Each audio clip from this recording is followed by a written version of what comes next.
of the Pro Paddle Tour has arrived in Los Angeles, our second stop of the 5-city tour.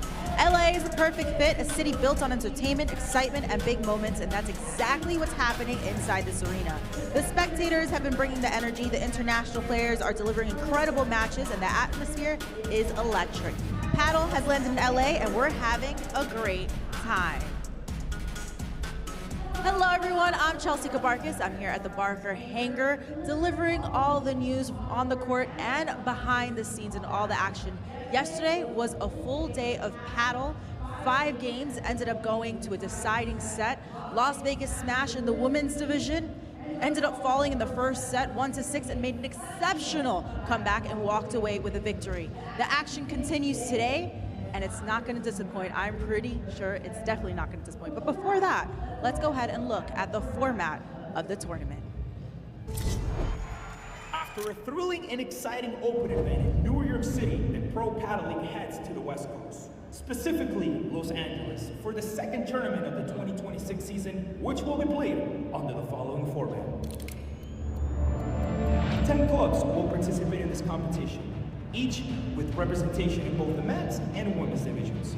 The competition will last 4 days, with each club playing 2 matches during the first 3 days. Men's and women's double matches will be played as best of 3 sets, with Golden Point and a 10-point super tiebreak in the first set. The top 4 clubs in both the men's and women's divisions, based on the records after the first 3 days, will qualify for the quarterfinals. Day 4 of the competition, that is called Podium Day, will feature the 3rd place and final matches in both divisions, where the event champion will be crowned. Well, that's the format, but now let's get to the schedule. Kicking things off today, New York Atlantics versus DC Matrix. Then we have Miami versus Houston Volts. The action still continues after that, Los Angeles Beat versus Mexico Waves. And to close out the day, Florida Goats versus San Diego Stingrays. Well guys, the action continues, a full day of paddle before tomorrow that we get to the finals. Today is the deciding factor, but before that, let's go ahead and start our first series of the day. New York Atlantics versus DC Matrix.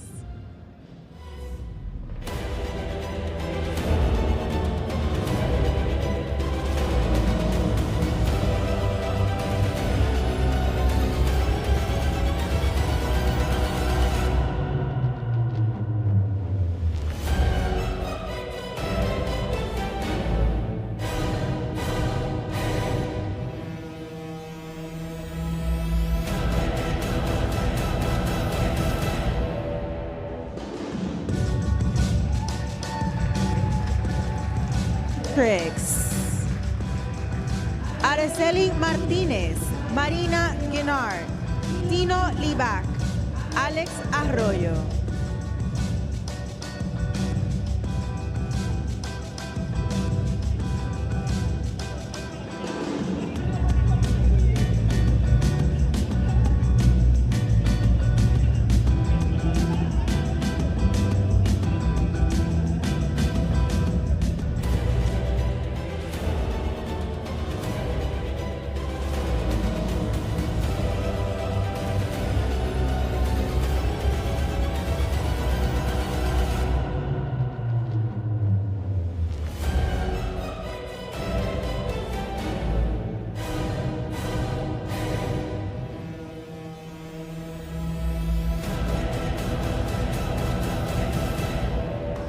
And now for New York Atlantics, Sofía Saiz, Marta Talabar, Ignacio Vilariño, Javier Martínez.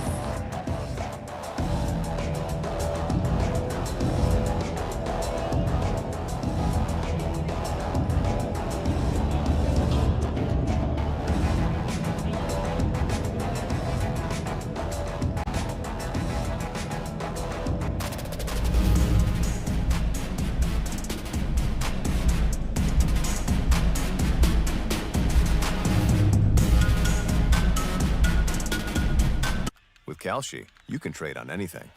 Man, tell them something they don't know. Like I'm from Greece. Looking good, Yanni-O!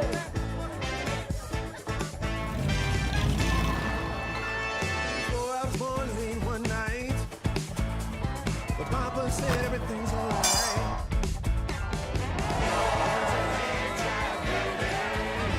Hello, campeón.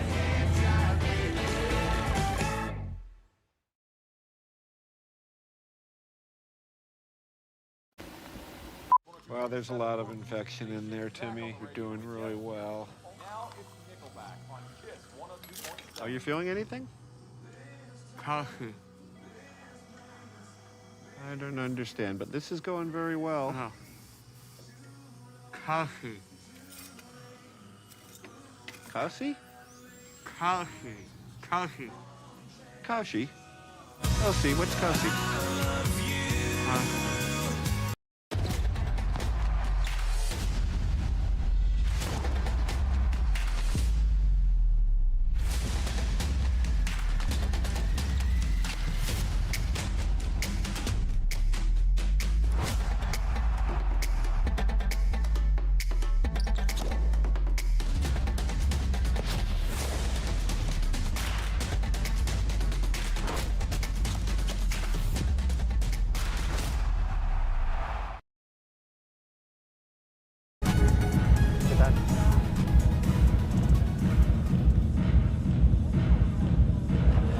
Vale, antes del sorteo recordaros, hay 5 minutos de calentamiento, el cambio de bolas 5 y 7 y luego el partido normal, 2 sets con punto de oro y tiebreak y super tiebreak como set final.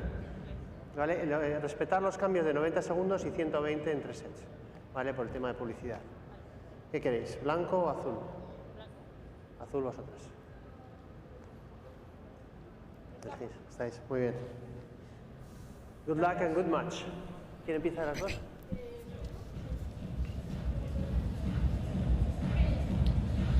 We have reached the halfway point of this second stop on the PPL Tour here in Los Angeles. We have had 6 total matchups, 12 matches when you consider the men's and women's head-to-heads, and now we get into Saturday's busy day, which starts with the Atlantics versus the Matrix. Well, Brian, we have an exciting day ahead of us. We have 8 matches, of course, for 4 matches, and starting with DC Matrix and New York Atlantics. New York Atlantics and DC Matrix, they are 2 of the favorite teams. No, one of them will be in podium day probably because New York won in 2 sets against Los Angeles, 6-4, 6-4, and DC Matrix did the same against Miami, winning 6-1. 6-4, so it will be very interesting because the one who gets the victory probably will be tomorrow in podium day. You mentioned that because of the 10 teams, it's all about the results of how they do the 2 days of competition. Well, there's 3 days of group stage, but of the 3 days, there will be 2 matches for each team. Those results will then go and factor into if you are one of the top 4 teams to make podium day on the men's and the women's side. Yeah, and it's very important to win a straight set. Is what they done, and we focus on this game. Let's analyze a little bit about how each player performs. We have a change in the DC Matrix lineup because usually, well, at least yesterday, we had Padel Uno alongside Marina Aguinar. This case, they decided to play with Araceli Martinez, that is a young player who brings a slightly more aggressive style to DC Matrix compared to Padel Uno. And she's a left side player, and she's not necessarily someone who is going to overwhelm you or put you under constant pressure, but she does have very good finishing ability. No, she's able to win in some points, but also she has a very good consistency. So with Araceli coming in this Matrix again, a little bit more aggression and firepower, although they probably lose some of the consistency, solidity, and point construction that Padel Uno brings to the team. Alongside Peter Consuegra, who is the pro player and analyst, I'm Brian Fenley. This is a best-of-3 format as far as sets are concerned. No ad scoring. We'll have a golden point in place of ad scoring. If we need to play a 3rd set, they split the first 2 sets. It will be a 10-point tiebreak to figure this one out. This is the first time that these 2 teams have met up this year. And you think about their results, and we'll be talking about it all day, but for the Matrix, they won a 2-setter yesterday against the Miami Padel Club, and the Atlantics, they got a matchup that they had on Thursday and won in 2 sets over the LA Beat. So as you've been talking about, there's a lot that's going to rest on how this match goes, because essentially you would think that at least one of these teams, as you talked about, will be part of podium day. Yeah, absolutely, and I think it's very interesting, because both of them, I think, they are well, two of the best teams that we could find in the PPL with interesting lineups. And if we talk more about the key of the match for New York, I think is the key. It will be consistency. Here we have the standings for different teams. As you can see, the first is DC Metric and the second one is New York Atlantics. No, so that tells you a lot about how good they are. These are the standings, the top 4 teams by the end of today on the women's and the men's side. Separate divisions will be part of the festivities tomorrow as far as podium day. Only the Polar Bears and Smash have finished group stage play, so we are going to see the top 4 teams and the bottom 4 teams battle it out in matches across the board in what will be a fun, busy day here at Barker Hangar in Santa Monica in West Los Angeles.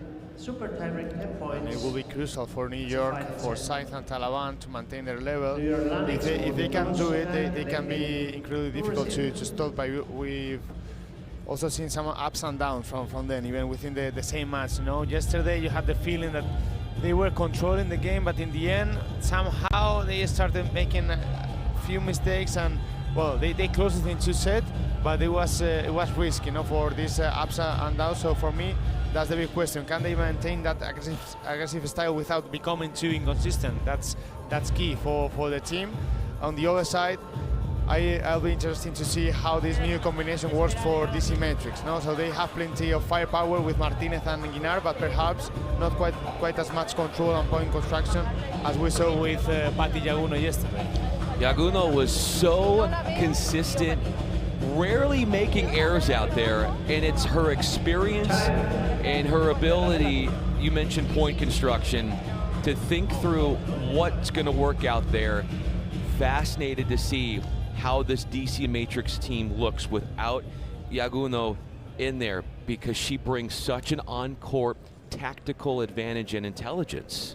Yeah, it's very interesting why they decided not to change the lineup, but of course they have some very interesting players, so they have to be ready for tomorrow in case they win, no? And then decide which combination works better for them. For myself, I think Patti Yaguno and Marina Guinar was absolutely incredible, no? How they played together, but they could also do something different, no? With Araceli and Marina playing more aggressively. Aggressive is what Guinhard is. She misses the volley she is serving.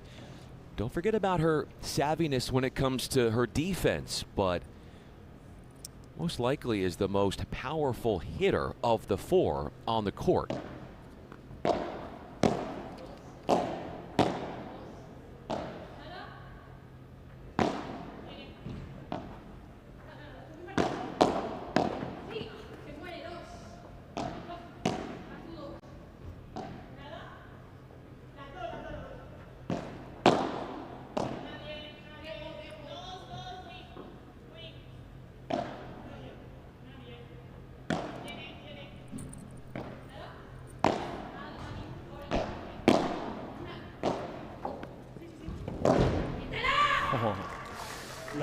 The passing shot by Marta Talaban. Very well played at the defense. Huge start from the team from New York Atlantics to get the low 30. Talaban in her 4th season with the PPL. And if you go to the Atlantics win on Thursday, where they dominated the net points against the LA Beat, if that translates to today, getting into the forecourt like they did, they're going to be a tough out. Guinhard, if she can get overheads like that, it's going to be tough to beat the DC Matrix. Yeah, especially they need to avoid Marina Guinar when she's close to the net.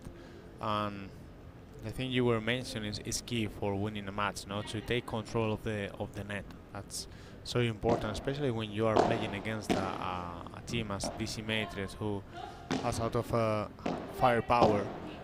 it's important that you control that part of the court, no? And especially Marta Talaban usually get the winners finding the defense and also switching the pace. So it's very difficult for the other team because you never feel comfortable, and now they have the first 2 break points of the match. Early stress on the serving Geinhardt.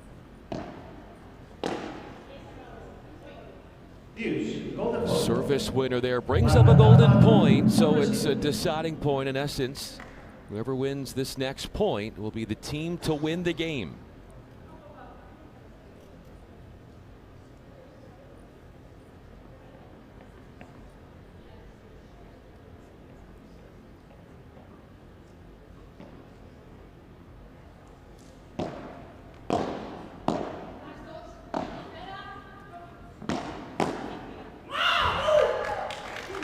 Had to work extremely hard, but managed to get the job done, forcing an error off the blocked volley that went long. Geinhardt holds and had to work through 2 break chances along the way.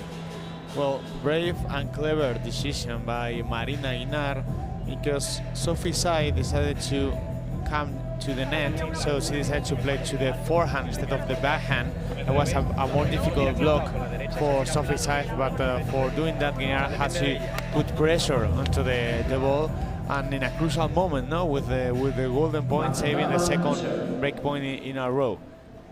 That tells you a lot, no, about how good Marina Guinar is. It's not just a very good player in the regular points, also when she has to make tough decisions at that point. Marta Talaban is the first to serve. For the Atlantics, they're wearing white. Matrix yesterday, they gave up only 9 points to the Miami Padel Club in the first set on the way to a 6-1, 6-4 win. They gave up the Matrix in that first game 3 points here today. Well, that's a very interesting analysis, actually. I think, yeah, they were dominating from the beginning, but here it's a much more difficult task, you know, because of the performance from New York Atlantics. It's a pretty even match, I would say, from the beginning, at least on the paper.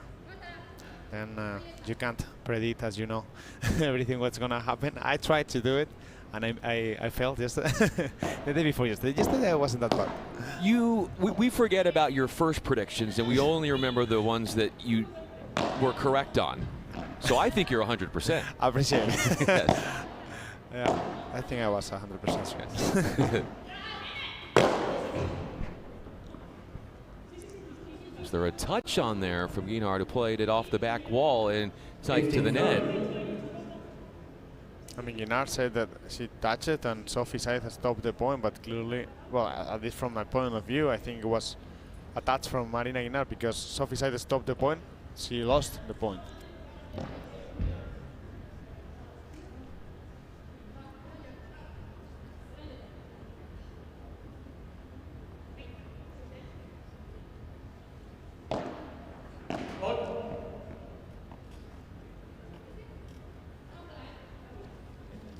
Talaban from Spain, 31 years old.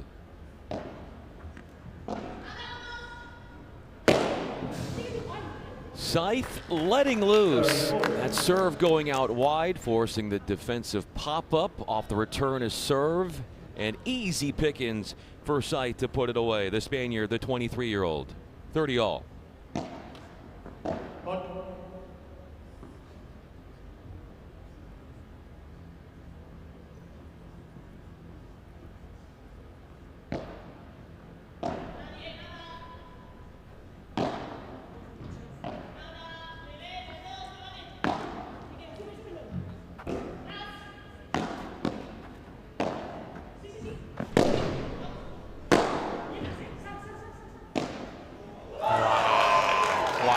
Just what a point by Araceli Martinez, how she read the play, how she anticipated, and you can see over here also she was able to send the ball directly out by the door, but especially this ball off the court and then off the wall and then going outside. Well, very well played by Araceli Martinez. A masterful way in how she turned the point around, because they were attacking her feet. She was really in a defensive posture, only to turn things around.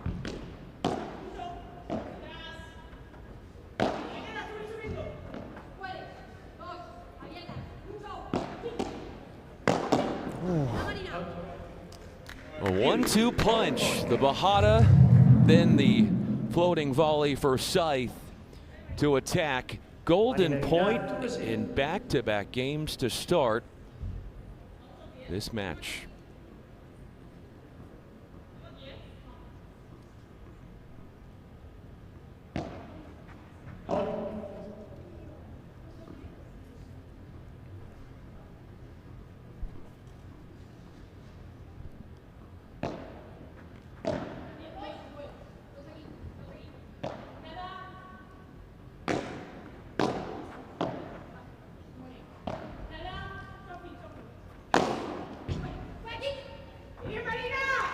The lagging por tres. That's a very good shot by Marina Aguinar, because Marta Talaban was expecting the ball to going out. What happened over there? What you could change, no? Because it's like, okay, then it is bad luck, but it's not like that. Sophie Scythe has to go with her partner in case the ball stays in, no, has to help her, but because Sophie Scythe stayed on her own side, then she couldn't reach it. But it's very important that one of the players go outside of the court and the other one stays in, just in case this happened. What just happened right there is Talavan had a lot of space in front of her to try and place the drop volley, but came up a little bit short. If she does perfect that, you'd think she would have had a winning shot. I think that Marta Talaban had the chance, no, and with when she played a lob against Guinar, that is never a good business, no, to play that kind of shots against Guinar. If you play the lob, it has to be a very deep and high lob, trying to avoid the smash from the Spaniard. A miss in the transition zone off the overhead attempt from Guinhart. She had the winning shot in game 2 off the golden point to give the break lead to the Matrix after she held through a golden point in game 1. It's over there. Araceli Martinez was leaning backward. For that reason, she couldn't put the ball in, and Sophie Scythe made a great effort to reach the ball.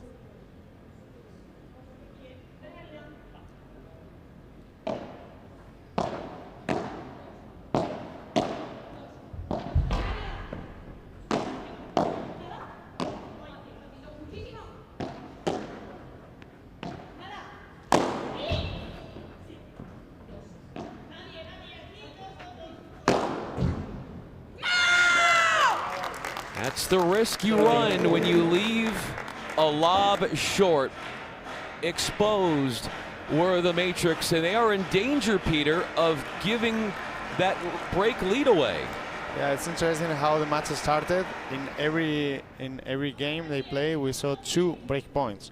It's true that now it's 30-40. They could convert it right now, but if they don't, it's it would be the 3rd golden point in a row.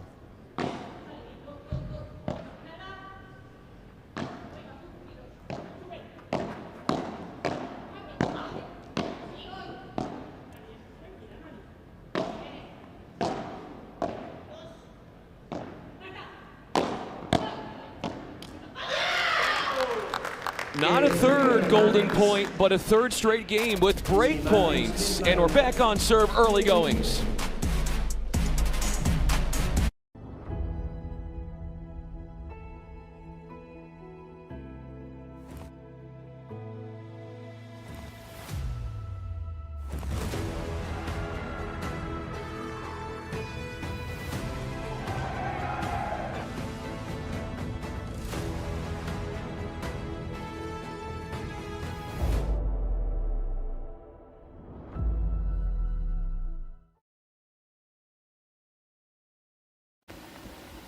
Well, there's a lot of infection in there, Timmy. You're doing really well.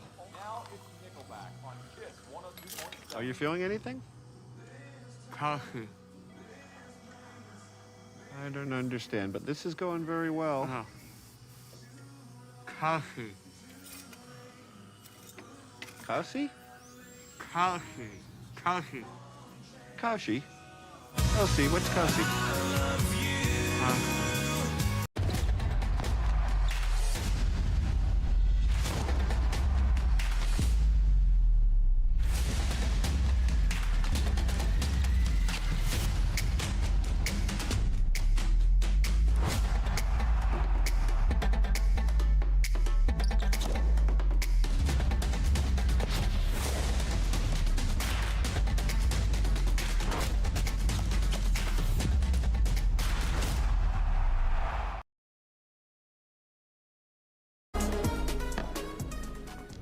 Sophie Scythe to serve.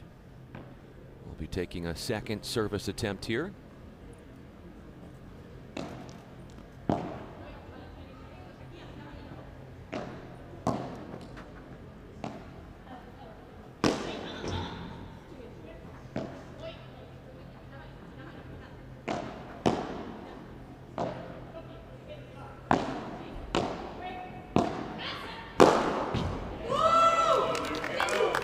That's the thing, when you try to play lob volley, you can't control the ball that much, and usually this happens, no? Then you get that short lob, and your opponent punishes you with a smash. We've played 21 points already in this match, and not a single rally that is under 10 seconds. Oh, that's very interesting, no? That consistency that they are showing. It will be an intense match for sure. What does it tell you that the first 3 games there were break chances?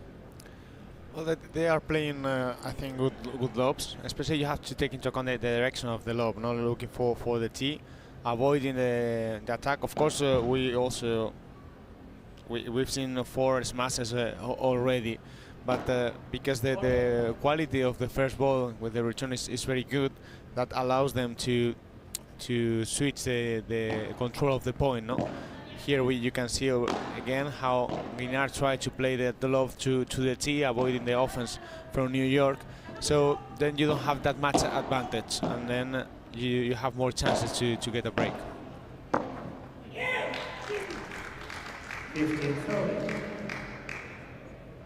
15-30.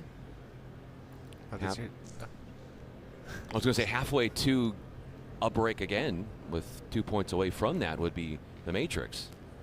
And it's also important that they play with the first serve. No, when you play with second one, then you allow your opponent to play a better return. So the service, it's so important. Even though it's not like in tennis, not that you won't get an ace or something like that. You can tell the difference between a first service and second service.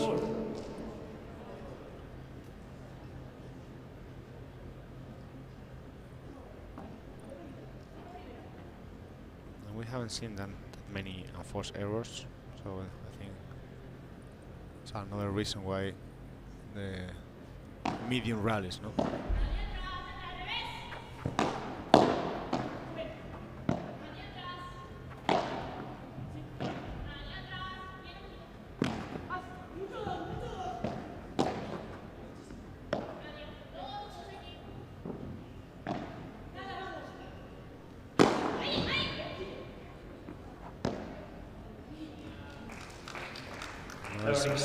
Great, really done by Guinard, and maybe just in case someone doesn't understand what I mean with the tee, I guess like everyone can tell, no? But it's when you throw to the middle, the tee, the service tee, like the 2 lines that form a tee. But just in case someone doesn't know, like what I'm telling when I'm saying that she's playing the lob to the tee.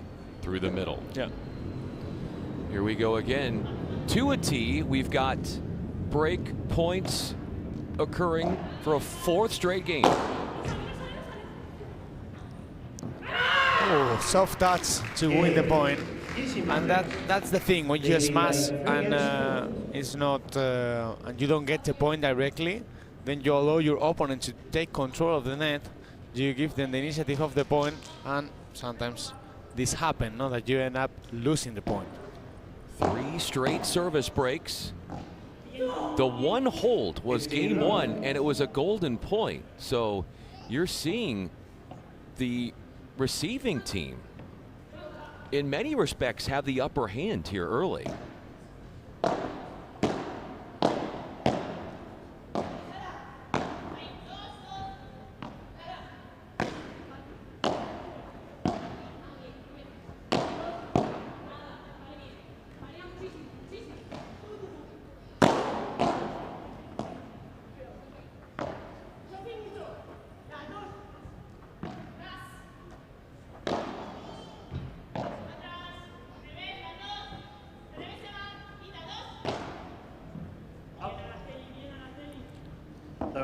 Took a risky angle there off the rebound from the back wall. Scythe going too wide, trying to avoid Martinez, who was creeping in towards the net.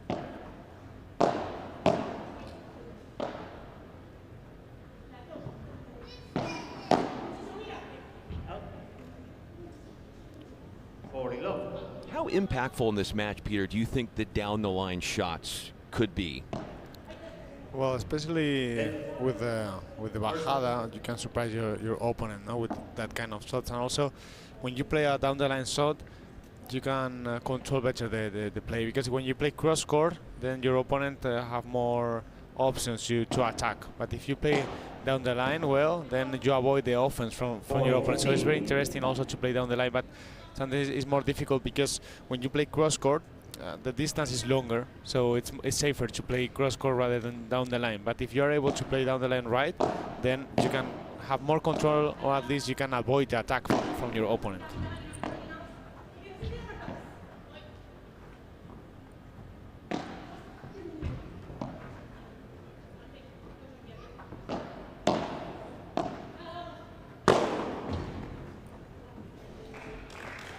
Back-to-back holds. The only one to hold serve, Geinhardt, and she's done it twice.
With Kalshi, you can trade on anything.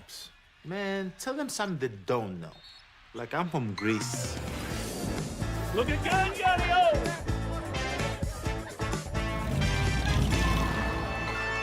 Before I was born late one night, but Papa said everything's alright.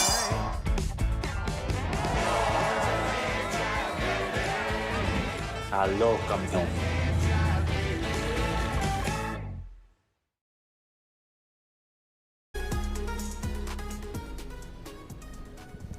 Up a break would be the DC Matrix. New York to serve.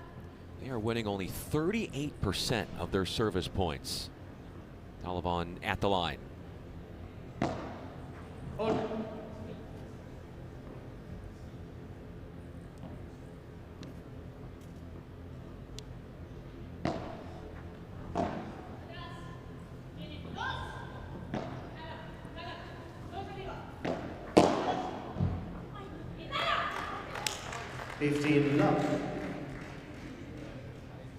Taliban was broken game 2 through a golden point.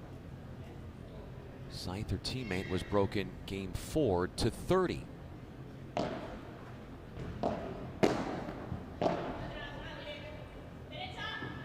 Wow. Big old lob.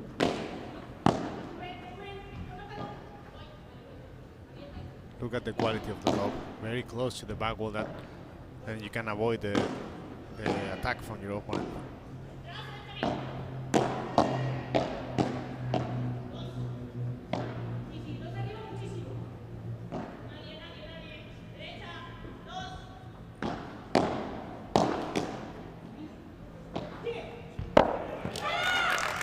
Very good attack from Marta Talaban. You need to be like that, no? When your opponent is in the middle of the court, it's important to put pressure. Here we could see how Talaban was able to save the different points and how she tried to attack with from the transition zone until she get the point.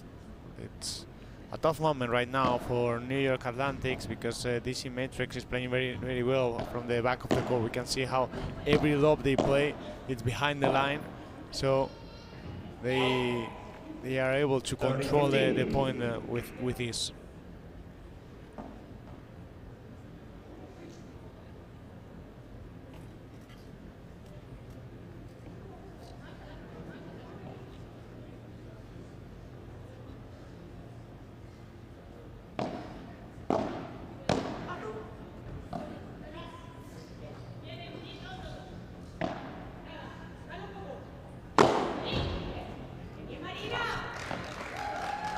How does Scythe find more length off the lob so that she doesn't give up the winning shot off the smash?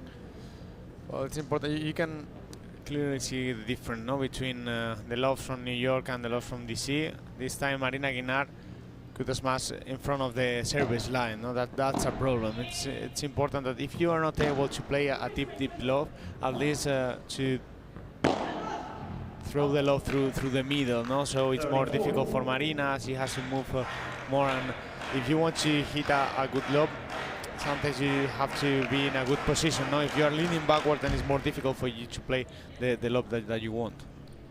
In a difficult position is Talavan, as the Matrix have won 3 straight points in this game.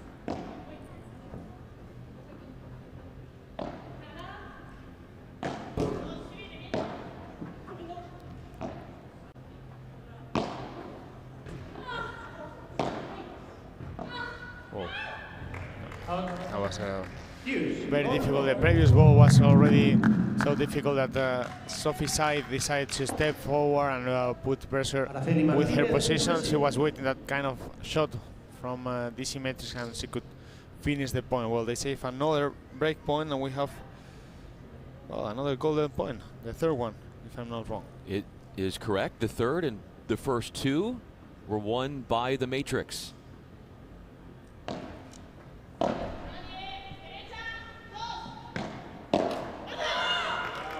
Wow. A huge save as the server. Yeah, absolutely. And there was, well, a great action by Araceli. You can see how she played the lob through the tee, so Sophie Scythe didn't have that much angle. Araceli knew that the ball was coming to her, but she couldn't block it. It was a really nice try. I think it was a good strategy because she will have won the control of the net, and that's your main goal when you are at the return. Especially in a golden point, to have control of the net. That's very important.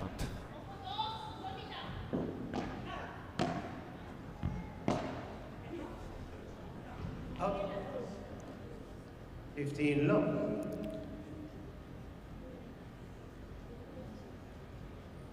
Also, it's key the difference between the unforced error 6 by Scythe Talaban, 4 Martinez Guinard. We can see the important points were winner by DC Matrix.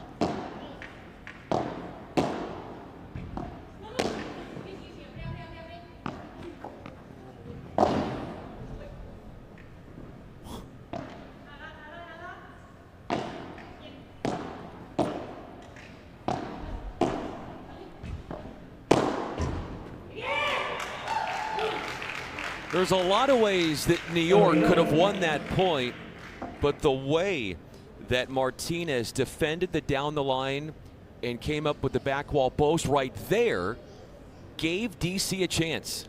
Absolutely, that was a turning point at the moment. No one she was able to play a lot from that position with the ball off the wall.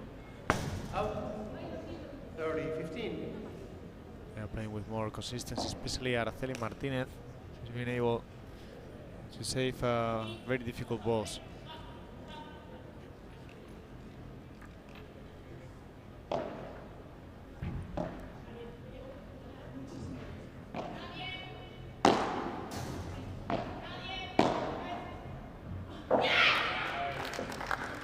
Directional changing is Scythe.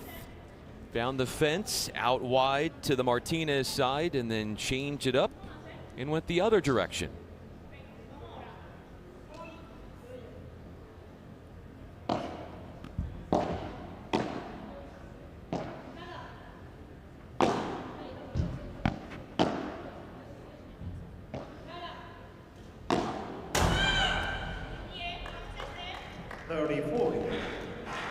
The falling backwards overhead has lent itself to a few mistakes and break chances to get back on serve for New York after they had to save 2 break points of their own a game ago to avoid going down 5-1.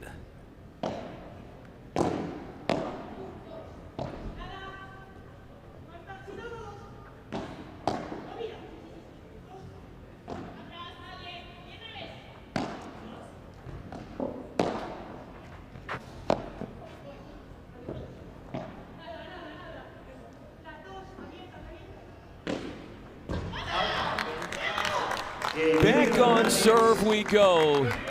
Some errors. That one off the Bajada as DC on serve. With Kalshi, you can trade on anything. Man, tell them something they don't know. Like I'm from Greece. Look at Gangario!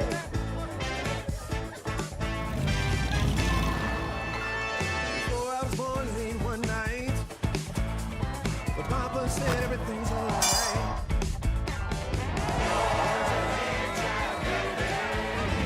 Aló, campeón.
Well, the errors have started to become more present for DC, particularly, Peter, off of Geinhardt's racket. How does she clean that up? Well, it's interesting, no, how the sport works, how important is the mental part, no, the mental aspect of the sport. We could see they have the chance to be in the score 5-1 in a golden point, and after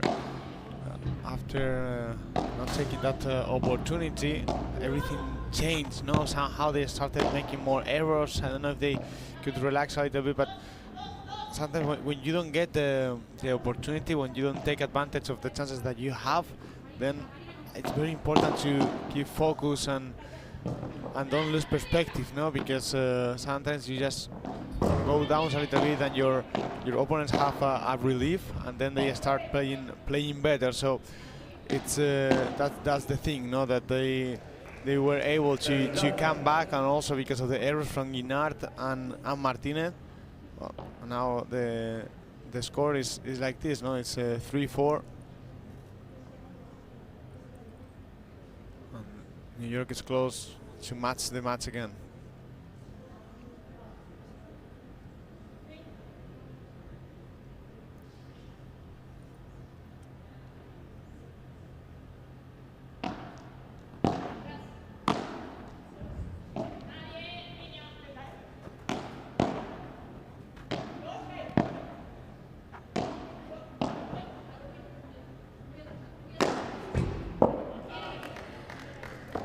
just playing a lot more defense in the backcourt, DC, is than they would like right now.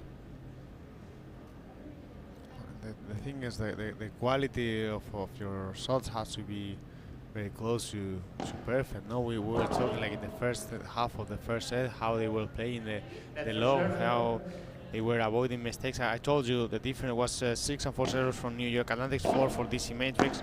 Now we can see that the DC Matrix has they have 8 unforced errors. So they made more unforced errors in the last 2 games than in the rest of the match. So.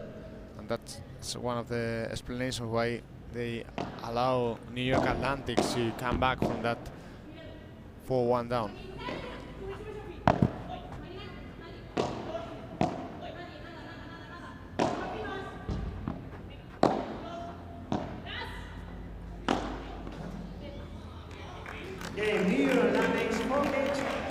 That is our first love hold of the match, and that gives New York its 3rd straight game. From 4-1 down, they are eye level with DC at 4-all. One of the strengths from Marina Aguilar, sometimes also her weakness, no, because she risks more than other players, and sometimes she makes more mistakes. He makes more like consecutive mistakes, no, and it's important when she realizes that she's not playing that good in a moment, so then she has to go for a safer option, no. But it's very difficult to understand when is the moment to take the risk, when is the moment you should play more conservative.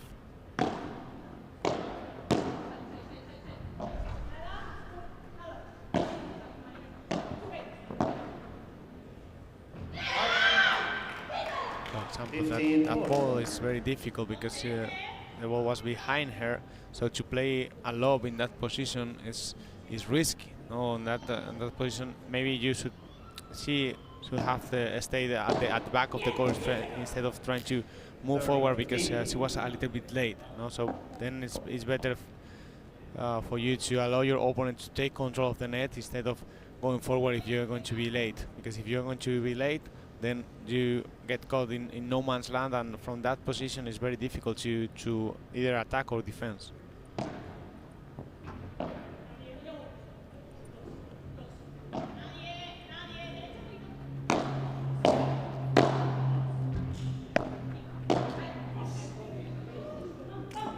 Now, let's not kid ourselves.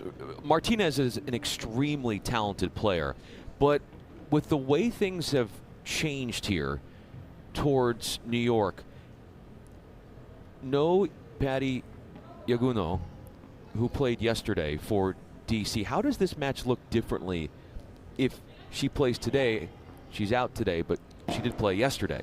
Well, I think in the way that she could have helped more Marina Aguilar, because she's a very experienced player. I think Araceli, she's playing great, but I will tell you more about it after this break.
Well, there's a lot of infection in there, Timmy. You're doing really well.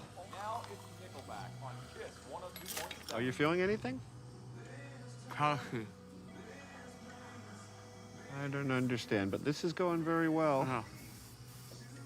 Coffee. Cassie? Kalshi. Kaushi? Kelsey, what's Kelsey?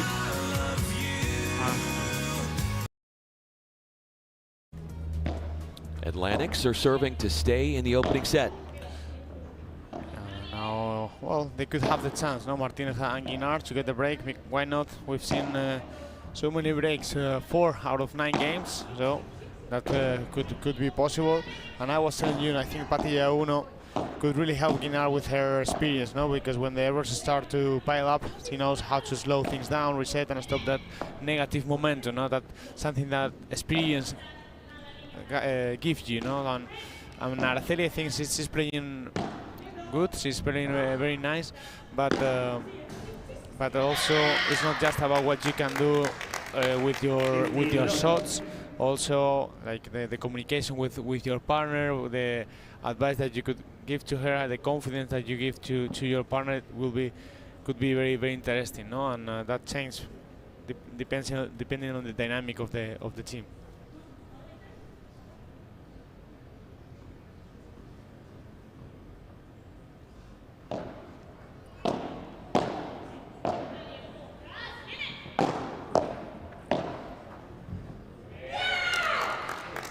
Those down the line shots proving successful for New York.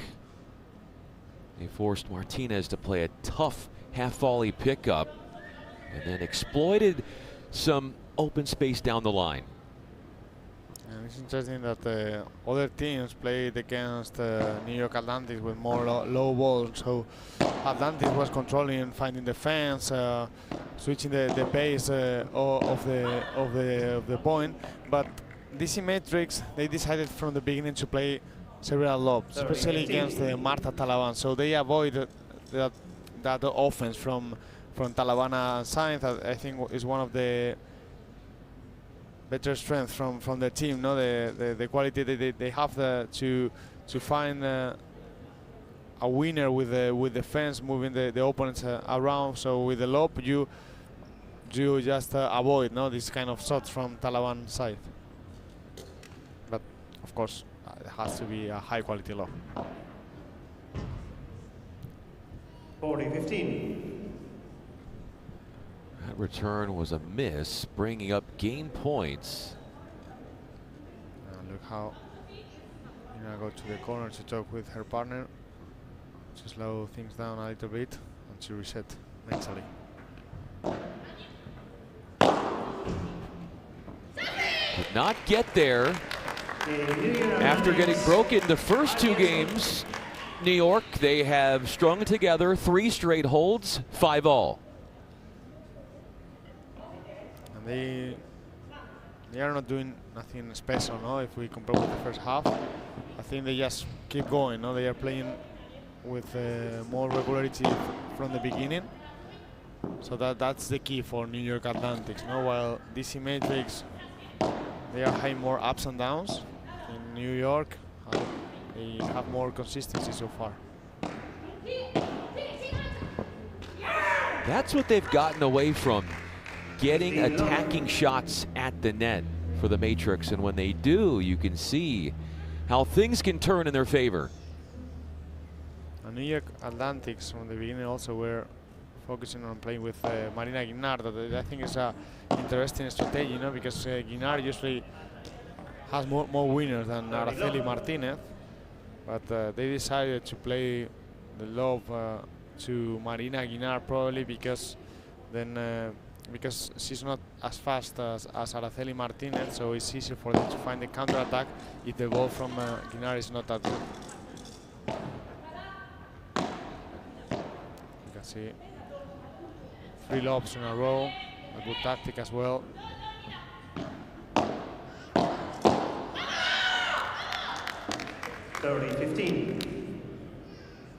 Think about this, we're at 5-all, but at 4-1, New York was serving, and they were down 30-40. They saved 2 break points.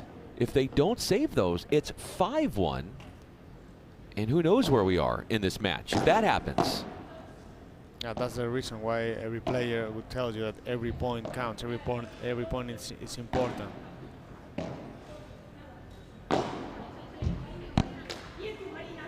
To your point, a lot of lobs, most of them seemingly are going to Geinhardt because they feel like if she has to play defensive overheads, maybe they find an error. Yeah, and also because she needs more time to recover the net than Araceli Martinez, and it's an open space, and maybe they can play a low ball and then push forward and try to attack from the transition zone. So for Geinhardt, if they are able to play a deep lob and Geinhardt is far away from the net, then it will be easier for them to start the counter attack.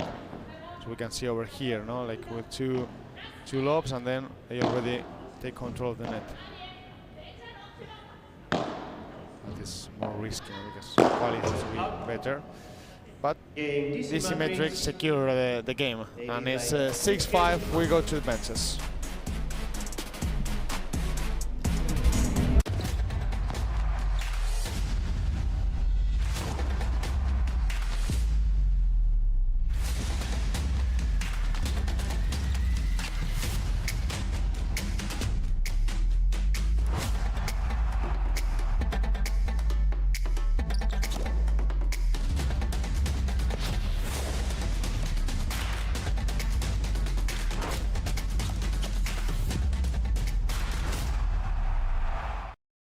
With Kalshi, you can trade on anything. Man, tell them something they don't know. Like I'm from Greece. Look at Gangario!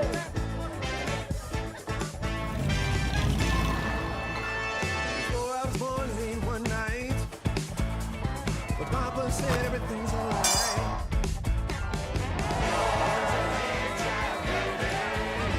Hello, campeón.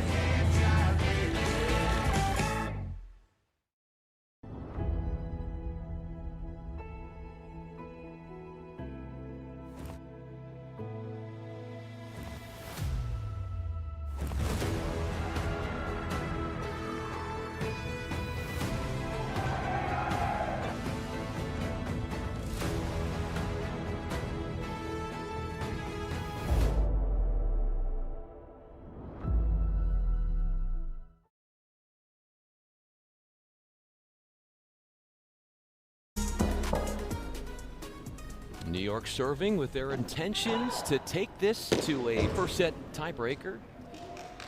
Geinhardt completely lost control of a smash attempt that had the makings of something special for DC, all for naught.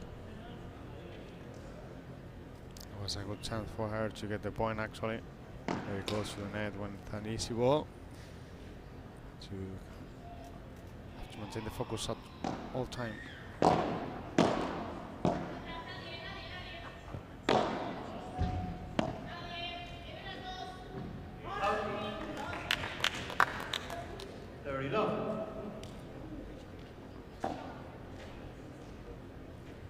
It's got to be tough to play the good lob when you're having to recover off of two walls hit.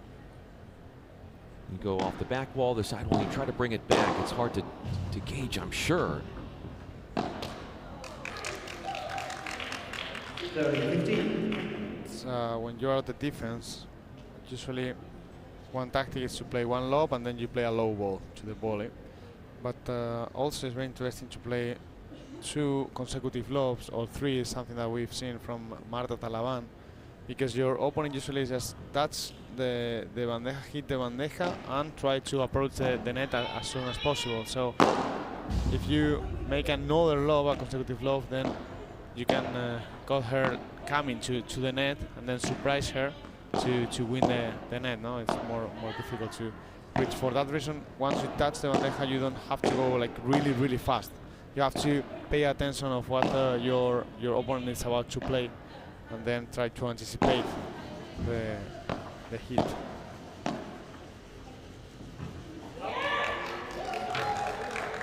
$30-all. Who would have anticipated this? Well, the dynamic is more for New York Atlantics, but everything can happen, no? Especially in these moments where this could be the last game of the set if DC Matrix are able to take advantage of this 30-all.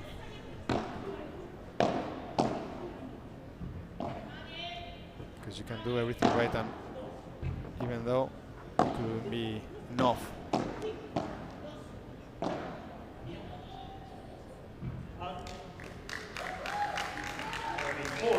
Break chance, set points.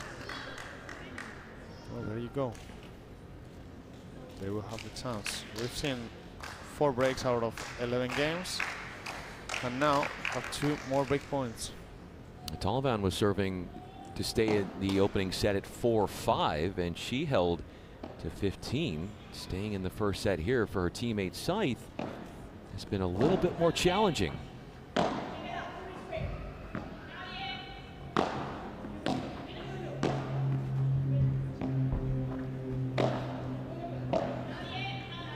Very good love.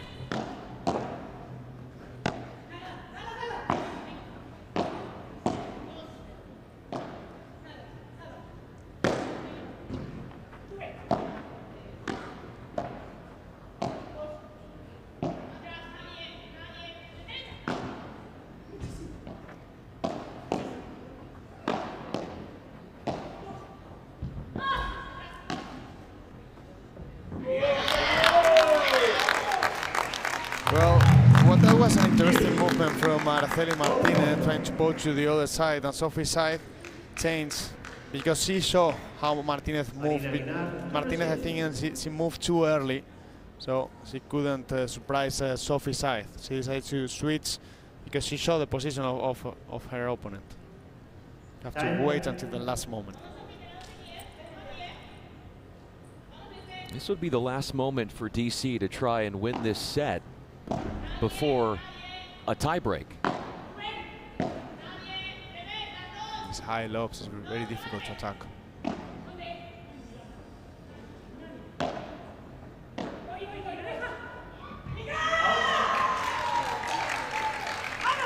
A tough miss for Taliban, and the opening set belongs to the Matrix.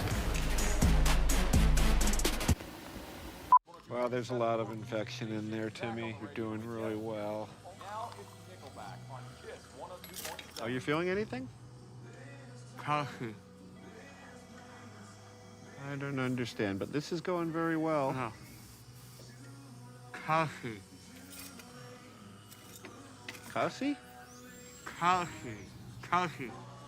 Kashi? Kasi? What's Kasi?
With Kalshi, you can trade on anything.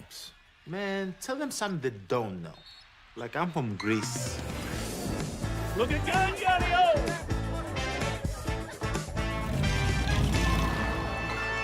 Before I was born late one night, but Papa said everything's alright.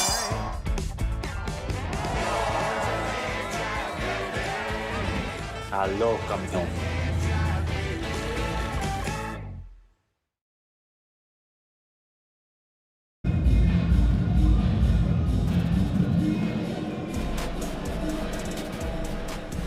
First set belonging to the DC Matrix, avoiding this one going into an opening set tiebreak. I want to bring something up that you mentioned earlier.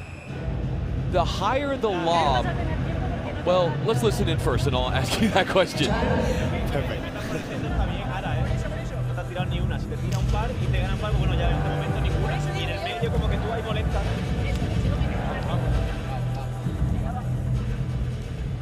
You said earlier that the higher the lob, and we saw a lot of that late in the opening set, makes it harder to attack. How so?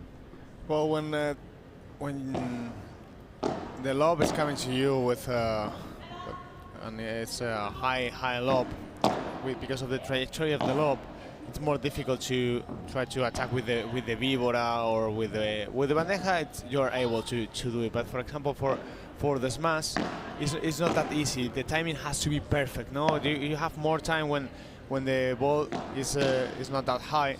So you can see how so many players, when the lob is approaching to them with when it's a high lob, they just touch the ball, you know, because it's very difficult to have a good timing with that kind of shot. So it's risky to put pressure with that ball. If you are close to the net, then you go for the flat smash. But to play a top spin, for example, it will be very difficult. So that's an interesting strategy, you know, to play just a high lob. The only thing with the high lob is that you have the bajada. So it's a deep high lob, then it's easier for playing a very strong and good bajada.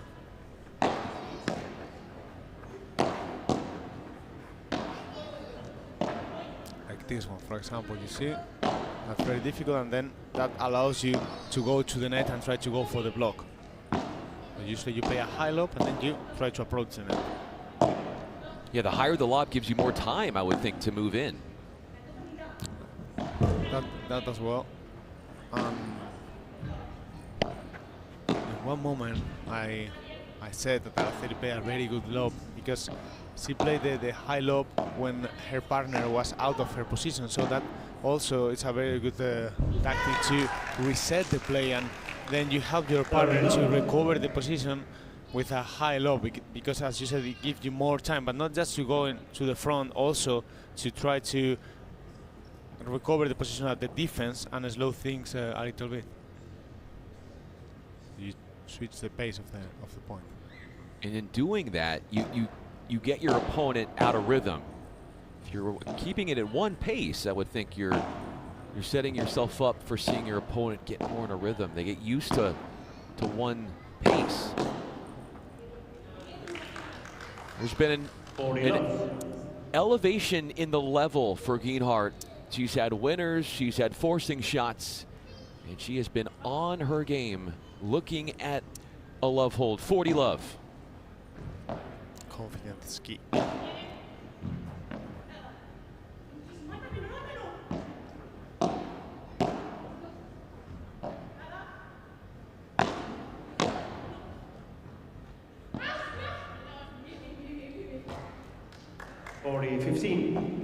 She's the only player of the four, Geinhardt, that hasn't been broken in the entirety of this match.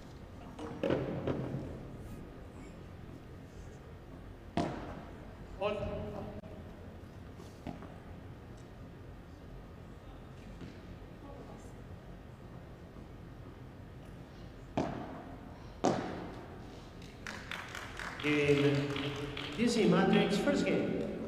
Straightforward 5-point game one for the Matrix as they get on a strong footing to begin the second set. Here's what they look like in the first. You see, it's very close. 50-51% of the points won by DC Matrix. They were better with the serve, at just with the 59%, and you can see that they were better in the crucial moments, you know, with the golden points, 3-1. That was the key of the match, no, because with that 51%, one of them was the golden point for sure. And sometimes it's just defining the margins, no, by details like the golden point to win 3 out of 4. It's a big difference, no? That 75% was also one of the keys, because New York Atlantics at the end of the set, I think they were performing better than DC Matrix, but DC Matrix was able still to win the important points, and that allows them to win the set in the end. They did. They broke the Atlantics 3 times in the first set, including that 12th game. And we can see, you know, that winning a set can give you a huge confidence boost. But it's also a danger of relaxing a little too much. Yesterday we saw a 7-6 and then a 0-6. You know, that sometimes happen. No, it could go either way. So the thing is, it's a new context. So you have to understand, like, even if it's the same match, it's a different match. I don't know if you know what I mean with that. No, it's like, okay, if the thing that I, for example, no, I won a set, that doesn't mean that I will win the second one. So it's like a completely different context, and you have to face the match as it would be a new match itself. Because in other sports, for example, in basketball, you have like 30-15, no, and you have that advantage, and you have it until the end, or at least you have that money. But in Padel, you don't. No, it's like, okay, new set, you can win 6-0, but that doesn't mean that you will win the second one. For that reason, it's important not to keep going all the time and remind yourself that you have to keep going. Which gets you to that old cliche, taking it 1 point at a time, which, as much as that is something that we overhear, it's so true. Yeah, it is. Something's a cliche. It's a cliche because you say it a lot of time, but it's also true. No, to stay in the present, focus on the things that you can control. All those things, no, are crucial in. I would say in every sport and in life.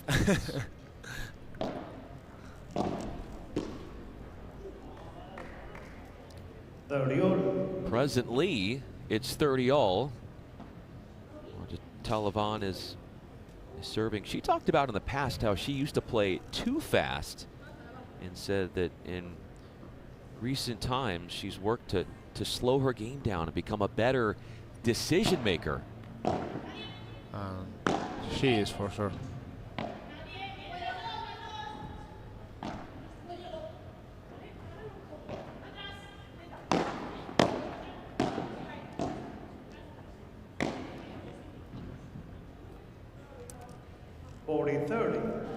So what does Martinez do there differently?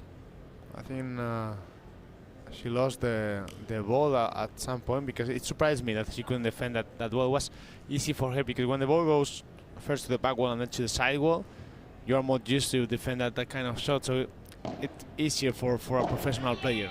It's more difficult when the ball goes first to the side wall and then to the back wall, because you have to turn it around.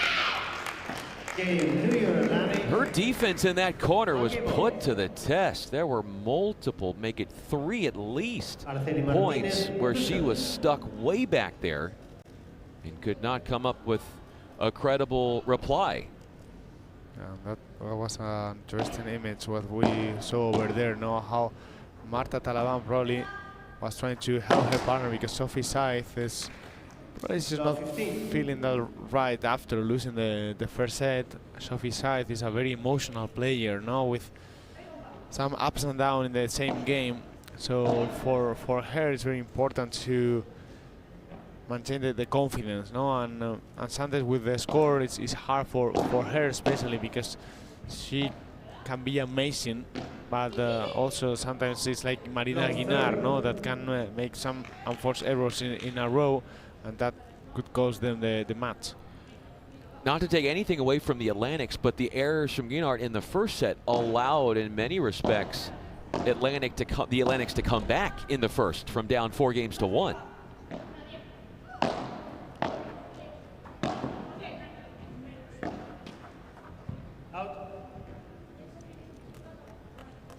And now we have the first break point of the second match. It's a low 40, 4 break points for New York Atlantics.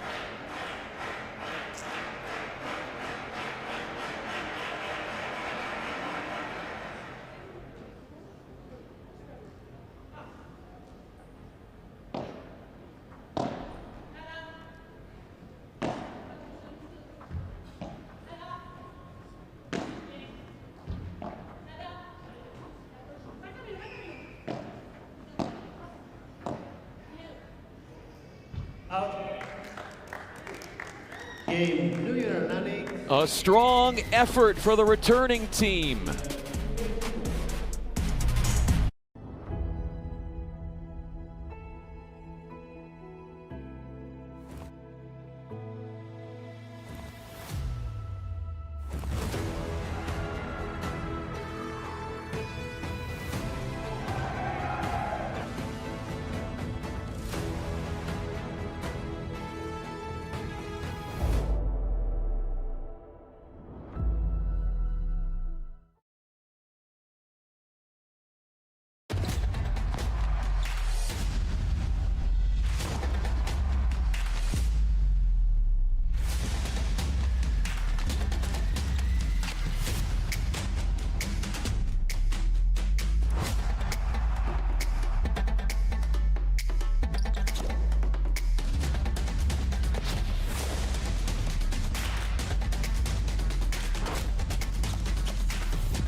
Well, there's a lot of infection in there, Timmy. You're doing really well. Are you feeling anything? Coffee. I don't understand, but this is going very well. No. Coffee. Kasi? Coffee. Coffee. Kashi? Elsie, what's Kasi?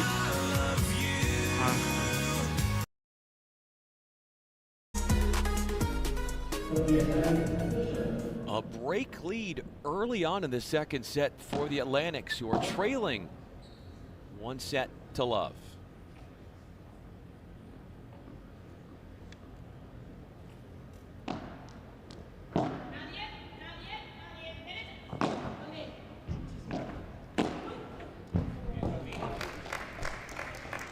That break in game 3 of the second set coming in many respects because of the errors that happened off of both Geinhardt and Martinez.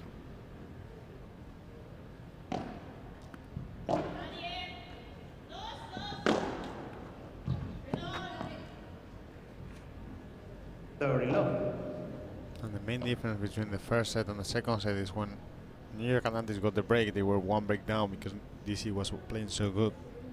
But this time, they are leading the score, so I don't know if we will see that reaction from DC, the Matrix. That's the question, how they will handle this situation. That's the first time they are down in the score. And look out there, that one coming in extra fast off the Bajada as Martinez shimmies out of the way.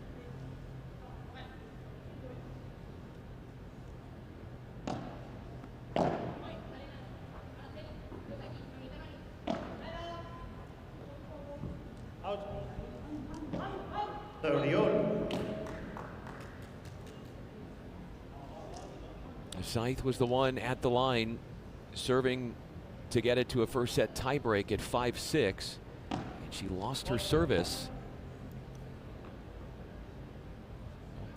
She is hoping for a better outcome with her serve in this game.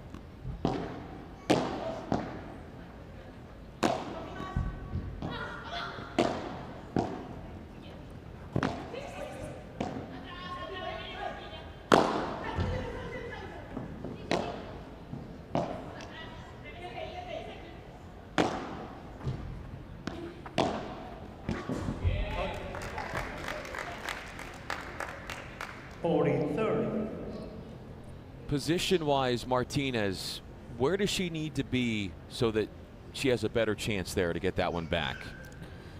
Well, it's very difficult, no, because she was moving. It's important to play a low ball, maybe to the feet of if she can, no, it's a low ball will allow her to recover the position, or playing a high lob, no, as we talked earlier. That would help her to recover the position in time, because when you move to one side to the other, it's difficult to play a quality ball, especially if we are talking about a lob. That's the only thing, you know. Sometimes you just have to try to defend, and if your opponents are playing very good volleys, well, you just have to try to pass the ball, and if you are able to do it to the middle or to the body of your opponent, then it's more easy for you to get to the following ball, because if you open an angle, then they can attack it, and it's more difficult.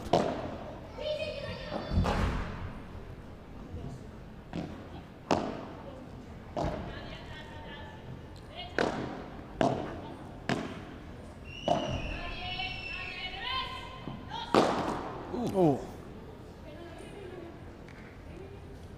Very well played by Sophie Scythe, actually, because Araceli Martinez tried to play that medium-high lob and tried to come to the net. So Sophie Scythe, she only had two options. One was playing through the middle, or playing a strong shot, because both of them were close, very close, no? And if you play a soft ball, then they will block it easily.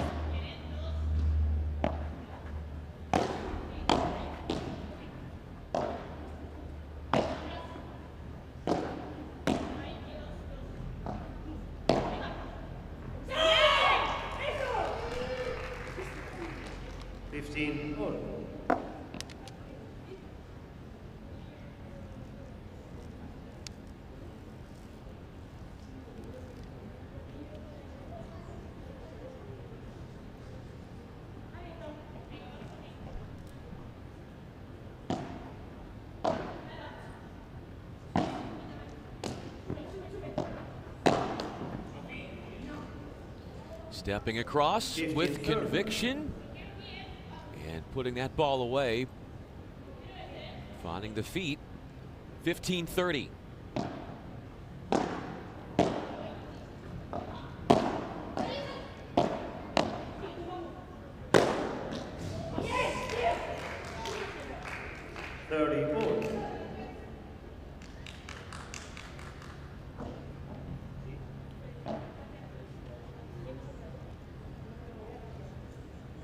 This could be a good chance for New York Atlantics. They are able to get the second break. I would say they will send this match to the super tiebreak. You would certainly think that that's where we would be trending.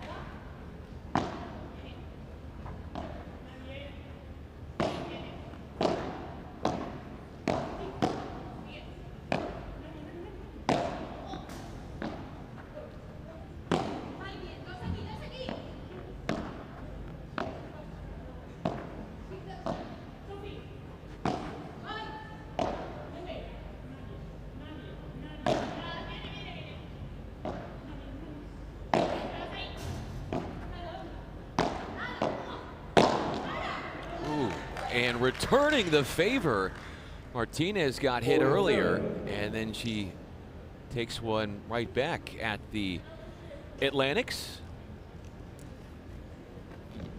Here, Talaban tried to play from no man's land, and she was very exposed. No, and Araceli Martinez was waiting for her to make the mistakes and trying to attack her because Sophie's side was at the back, so it's more difficult to win a point against someone who is at the back of the court. Instead, when you play, of course, a fast smash, for example.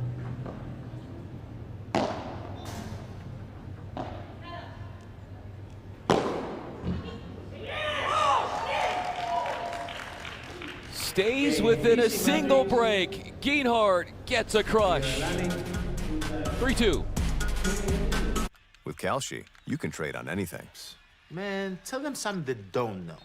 Like I'm from Greece. Look at Gangario!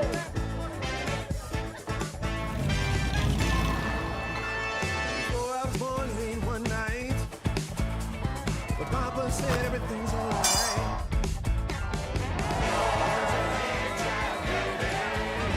Hello, campeón.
To Talavan, serving with a break advantage for the Atlantics.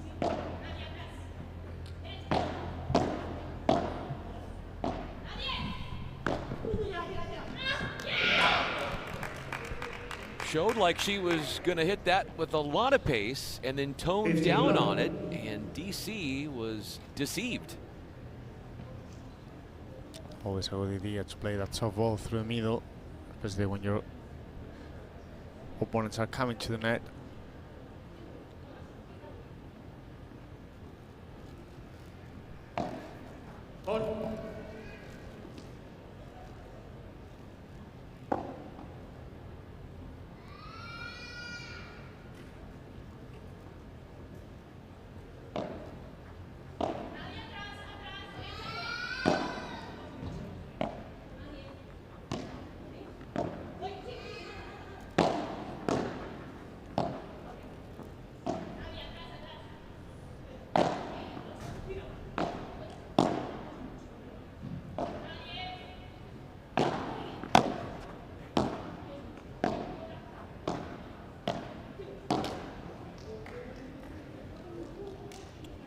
Fighting look down the line, but Scythe misplays it. But she could see how there was some open space materializing down that line. Just could not execute. 15 all.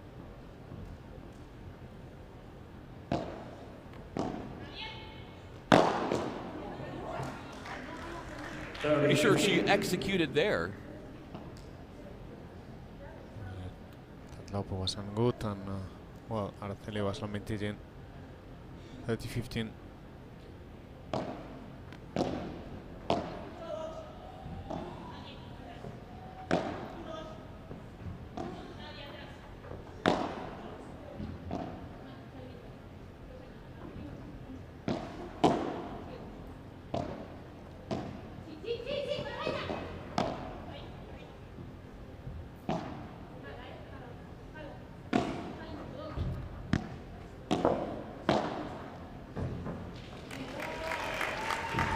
Well, that stepped forward from closing the angle for winning the point was a clever execution by Sophie Scythe. She was pointing her partner because Marta Talaban was the one who generated that space for her to close the point. Again with the soft touch. And in control of the point, you can see with that soft touch through the middle, then they force Araceli Martinez to take the ball before the ball reached the back wall, and then Marta Talaban could finish the point to the other side.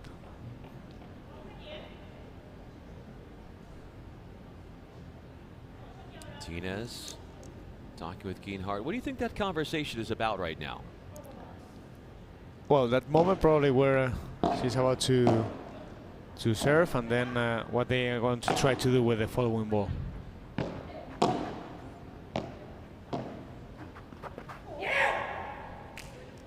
15 low.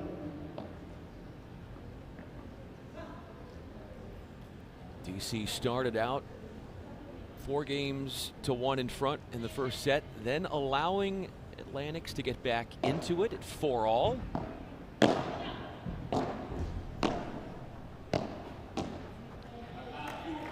Then we had 3 holds followed by the service break in game 12. We've had 1 service break in set 2, and that's been the defining moment of it.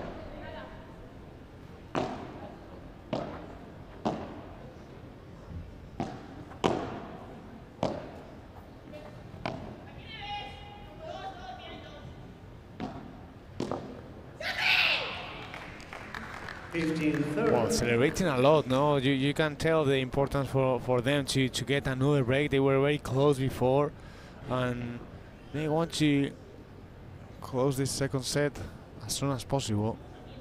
With 15-30, they could have the chance.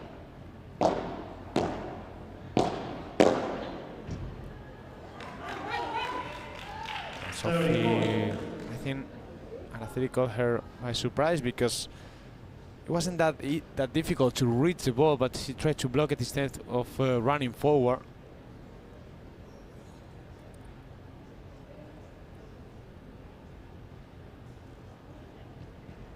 You have to all the time pay attention of what your partners play, because of course the mistake was from Marta Talaban. She played a high ball to the forehand of Araceli Martinez, but Sophie Sainz could have reached the ball, and now with the return into the net, there are 2 mistakes that you don't want to make in this moment, where you could have the chance to get another break. So for that reason, they stopped to reset the play. No, they go outside because they need to reset mentally.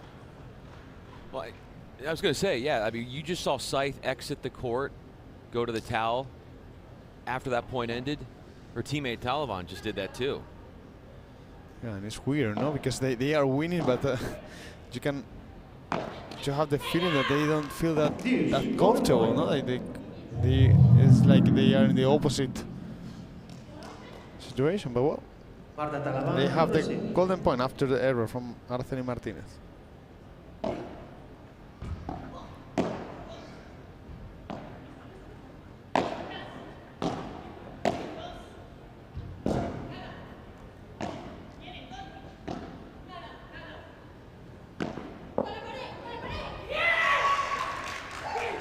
It's not always about the pace, but the placement was the difference for 3.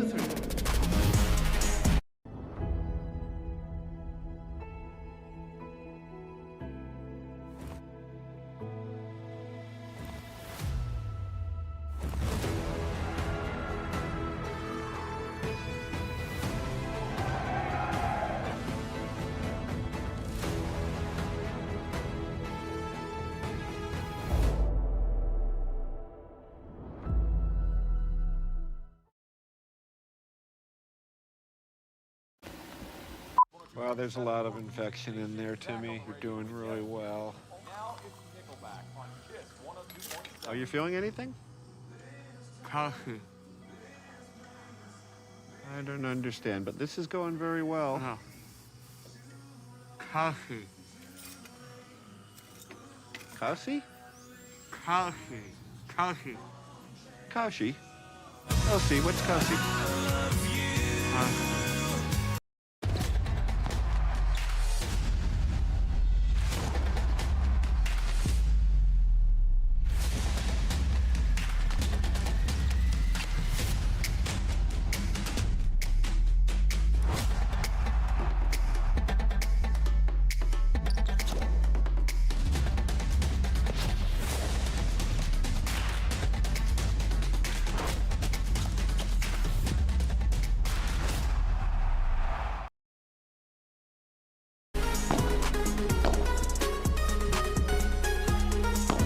First point after the changeover is in progress, 7-5. The first set going to DC. And the Atlantics, though, up by a 4-3 advantage. They broke in game 3 of the second set, and they have used that to put themselves in front.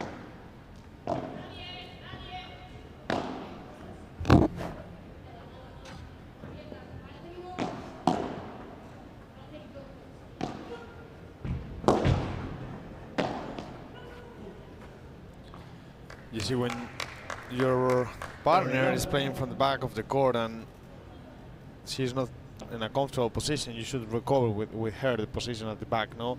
If not, you get very, very exposed. As in this case, Araceli Martinez decided to get to stay at the front, so it was very difficult for her to defend the following ball. If you see that your partner is not comfortable, then you should go to the back. And now with the error, it's the 40 love and 4 game points.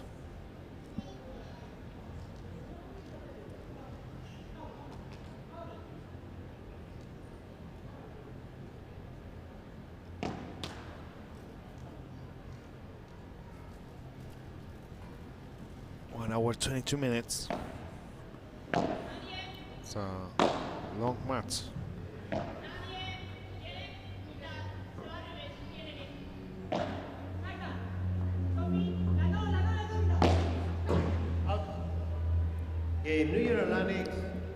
One game away would be New York from getting this to a third set tiebreak, which is in place of a traditional set.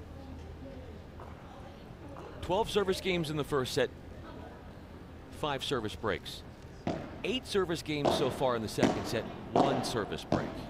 It was crazy how the match started in the first set, actually.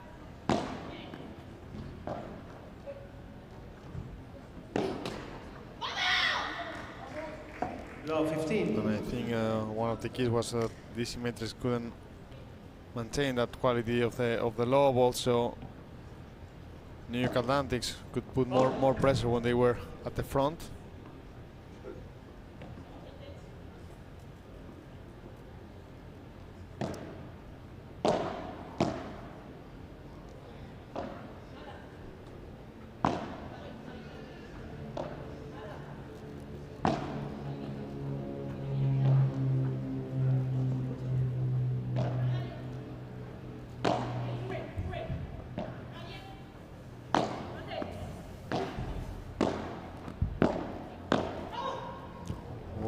Very well played by Sophie Side, switching the pace. First playing a deep ball, and then once Marina Guinar played from the back of the court, she decided to play the drop shot. Here we can see the action from Sophie's side. Very well played by her, and now they have the 15-30, just 2 points away from taking the second set, and they can send this match to the super tie break.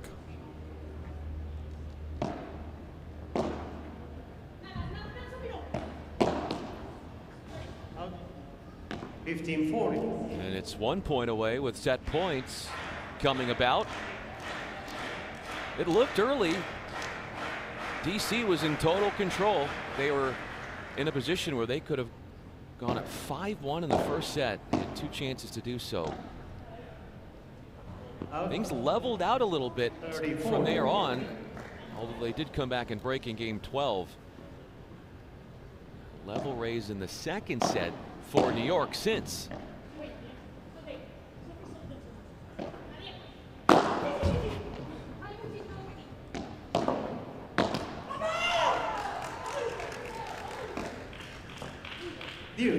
Golden point.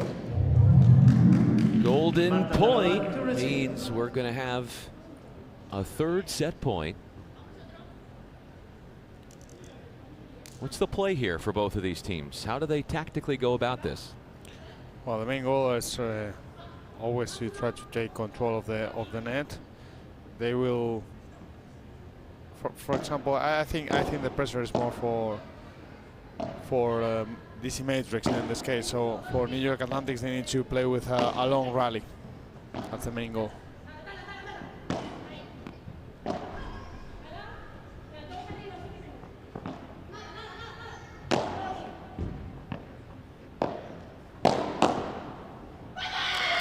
The absorption of pace, 2 riveting volley winners in that game for Scythe, and she was charismatic in her celebration afterwards, because that takes us to a third set tiebreak to distinguish a winner in this hotly contested first match of the day.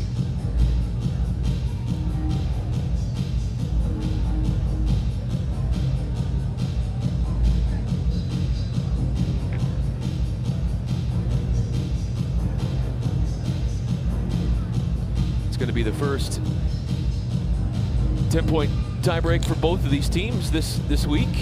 Each one of them yesterday played 2-setters. DC won a 2-setter against the Miami Padel Club, and the Atlantics won in straights over the LA Beat. Yeah, because they were the only 2 teams that got the win in 2 straight sets. They will be in podium day. The one who get the win will be tomorrow in podium day.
Time to start up this 10-point tiebreak. You have to win by 2.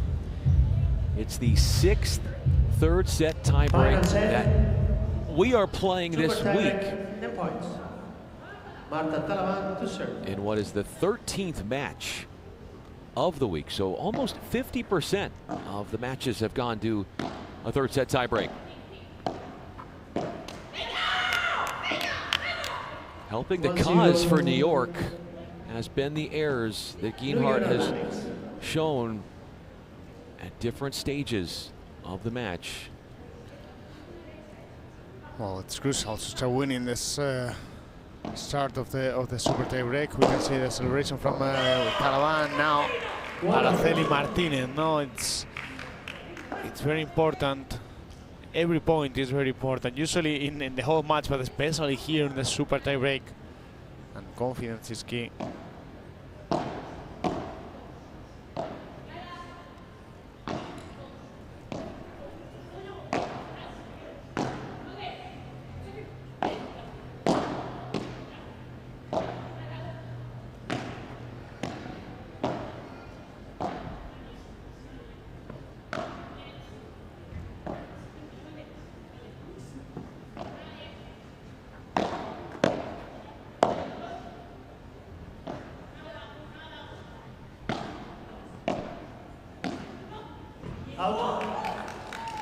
It's the first third set tiebreak for DC this season, and it's the second for the Atlantics. They actually had one last month in New York City, one that they did win 10-6 in that third set tiebreak to the Toronto Polar Bears.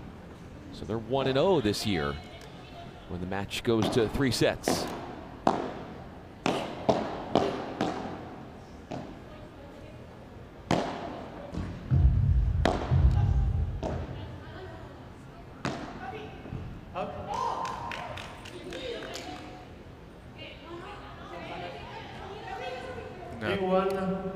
Taiwan is complaining because was sound here, and he said that she got distracted, but you have to stop at the point the moment you hear something. If you get distracted, that's a good point. Yeah, because if the result works in your favor, I don't think you're gonna, and that happens, I don't think you're gonna want to replay the point. Yeah, of course. So it's tricky, you know, because if you lose the point, then of course you complain about it. But if you win, then it's okay for you. So for that reason, it's important that at the moment that happened, you need to stop the point. If it really matters for you, of course.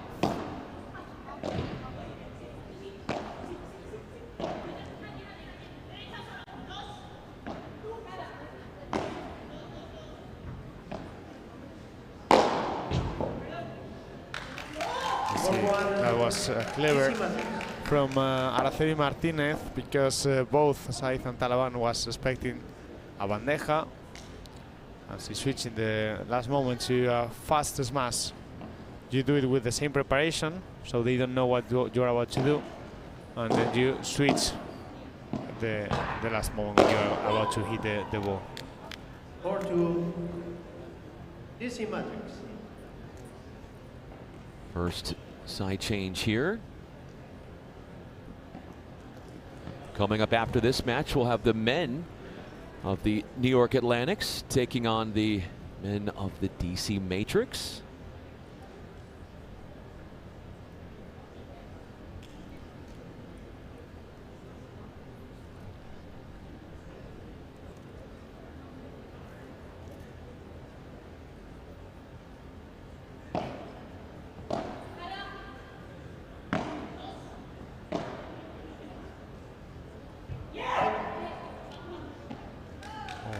We've seen 2 unforced errors from New York Atlantics in this super tiebreak. That's something that you don't want to make, no? Especially giving away 3 points. Every point could be crucial for the final score.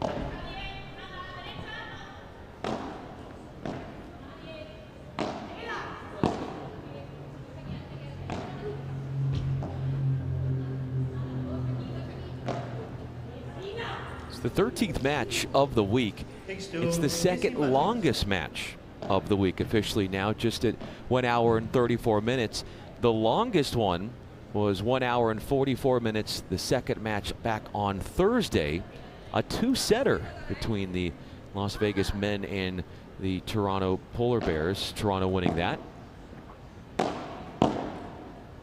We said at the intro, no, that these two teams actually they were the first in the qualification, so they are fighting for a place in the podiums. The one who gets the super tiebreak will be tomorrow here fighting. Let's see if it's for the third place or for the championship.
Right through the defense after a marathon of an exchange.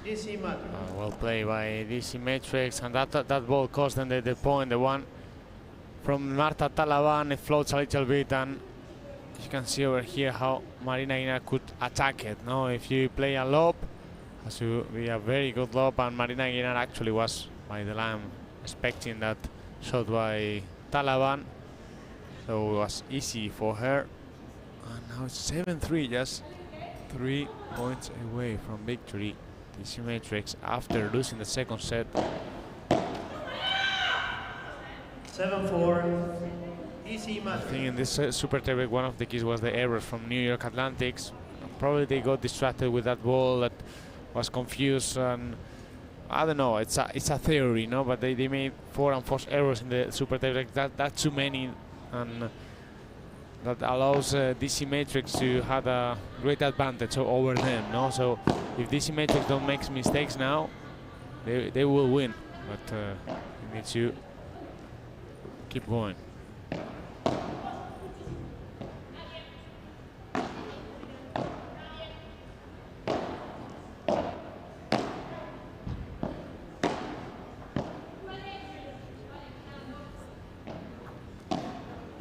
The poach, and too risky and too much ground to try and make up on the full extension volley, and a few points in a row for the Atlantic's errors now becoming problematic for the Matrix.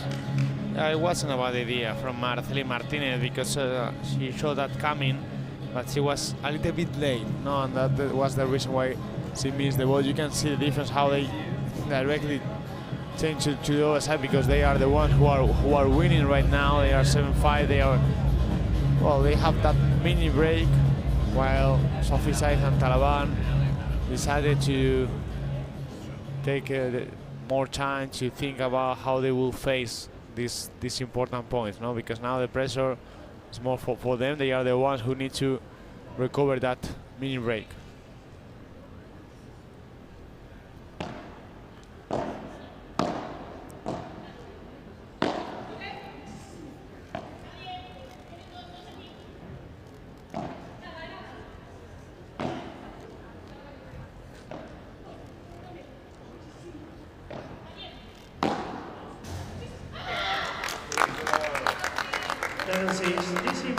Well, that wasn't a very deep lob, so Sophie Saez was able to find the fence. Always a good option, always unpredictable. And now the service for Marina Guinar and Araceli Martinez. Just one mini break.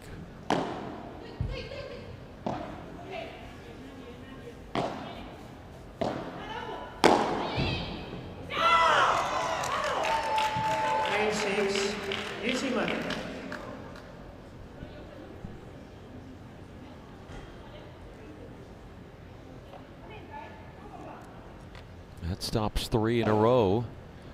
Points 1 from the Atlantics.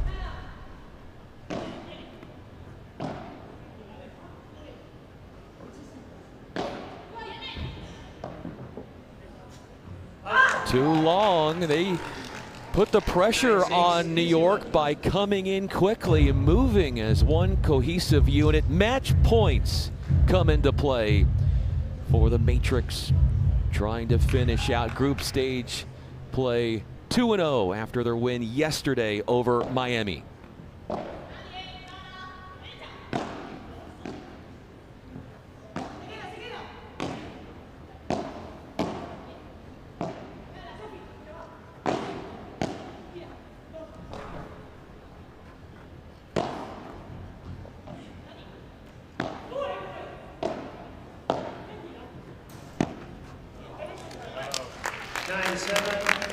The fence can be such a nuisance to have to play off of, and by design it can create so many offensive scenarios if you can take it there off the bounce.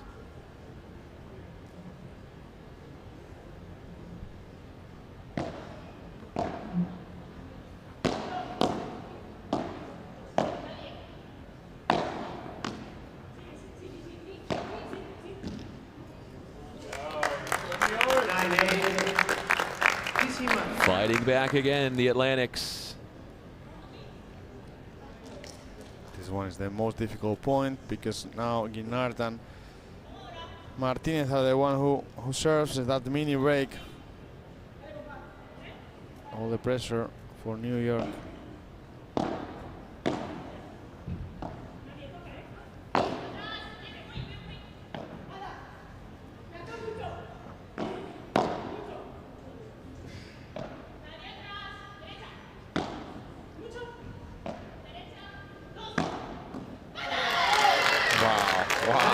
Wow, very well played.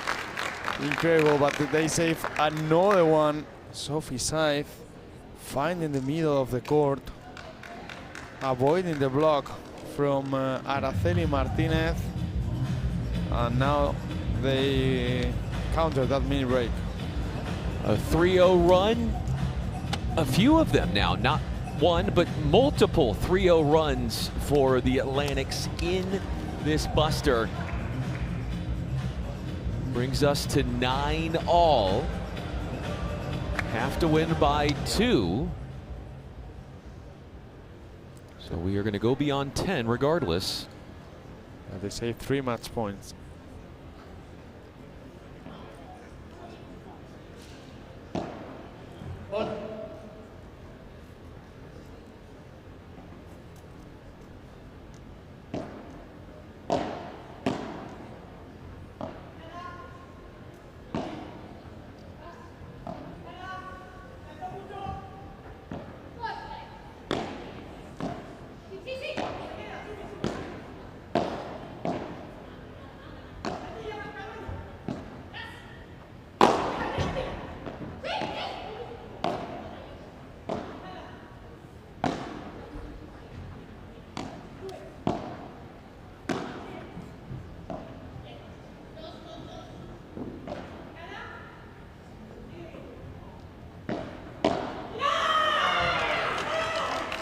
An intense exchange. And can the Atlantics save a 4th match point? Let's see, this time DC Matrix played better. Sophie couldn't recover her position in time. She got late to the ball. She was unbalanced and she couldn't block it properly.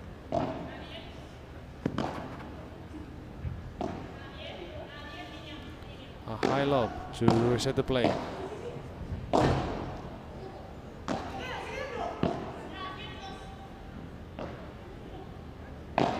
Already in control of the net.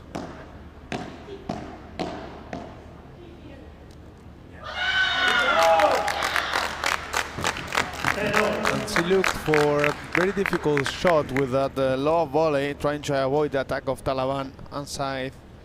Great decision from Taliban side, coming to the net together, trying to counter attack, and they find the error from DC. They already saved 4 match points.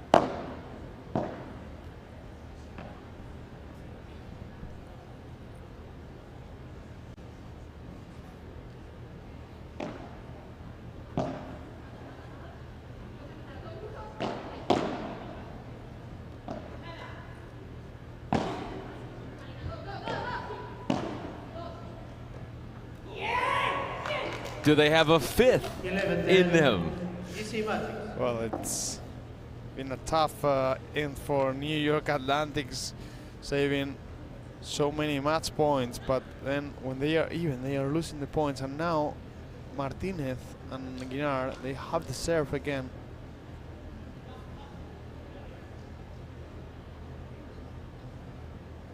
With the service, they could make it. Now they stop for a moment to talk about what they are going to do and to prepare mentally for this moment.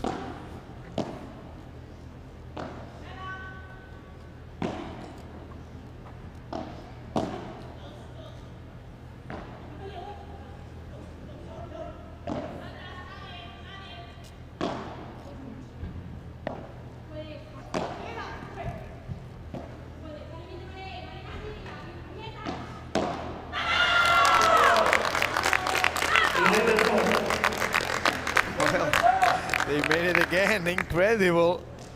But they forced the error from DC Matrix. You asked me at the beginning of the match if it was a good idea to play down the line shot. Here you have it, surprising Araceli Martinez. I think Araceli was trying to poach, trying to wait for a ball to the middle so she could be more aggressive, and Talaban surprised her.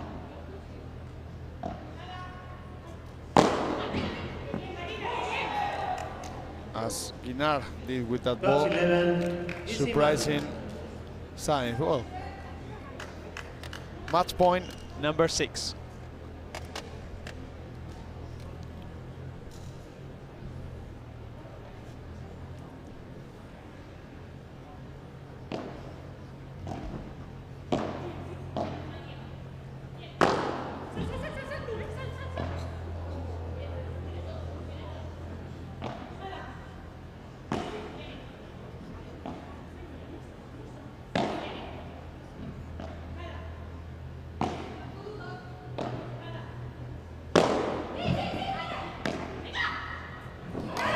In one endurance battle of a match, DC Matrix converting on a 6th match point. They prevail in 3 in what is the longest match of the week, 1 hour and 47 minutes. Well, what a performance from both teams. I would say it's true that the first set clearly was more for DC Matrix, the second one's for New York Atlantics, and then we will have a very interesting super tie break. New York Atlantic with some doubts at the beginning because they made some unforced errors that allows this Matrix to have an advantage, and you can see here how happy they are because they will be tomorrow in podiums day. They needed 6 match points to close the matches, but they were able to do it. One of the keys was this smashes from Marina Guinar and how Araceli Martinez helped her with giving everything on court. Defined by details, just 2 points difference in the match. So congratulations to DC Matrix because it was a huge performance at the end. With they have their ups and downs, but also you need to know how to compete when you don't feel that well. And also when you are playing better than your opponent, take that momentum longer, is what they've done in the first set. And then they recover mentally in the super tie break to dominate from the front of the court. There was only one time in that super tiebreaker where New York was leading, and it was after the very first point. After that, they were either tied or trailing. And from one up, one love essentially in that tiebreak to 4 straight points won by the DC Matrix. There were multiple 3-point runs by the Atlantics to stay in it. And we are going to hear from the winning team They are joined now with Chelsea. Congratulations. That last set was a roller coaster of emotions. Describe to me what went through your head. Well, I knew they were a hard couple. I knew it was a hard match, and we kept fighting. We know that every point counts, so nothing. I mean, Araceli and I played together before, and we fought until the end, and today we could get the win. In fact, every point does count. That brings me to my second question. In that second set, you had a downfall. How were you able to come back from that? With attitude and strong mind. We keep fighting, and then we won. Well, that's a good lesson in general. Congratulations. Stay tuned because we are moving on to our male division. Hi to her family.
attention to center court as we get ready for the official coin toss.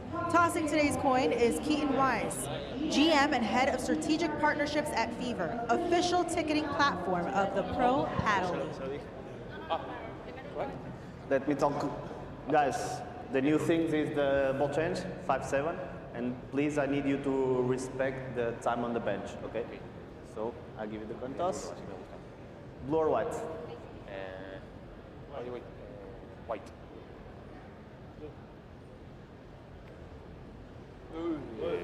Repeat, please.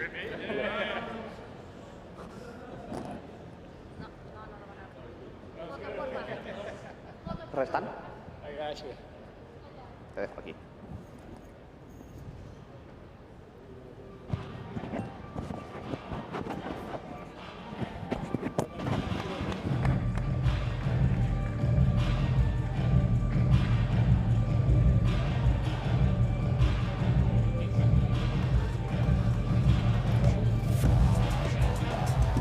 We are back with more action here in New York Atlantic. DC Matrix.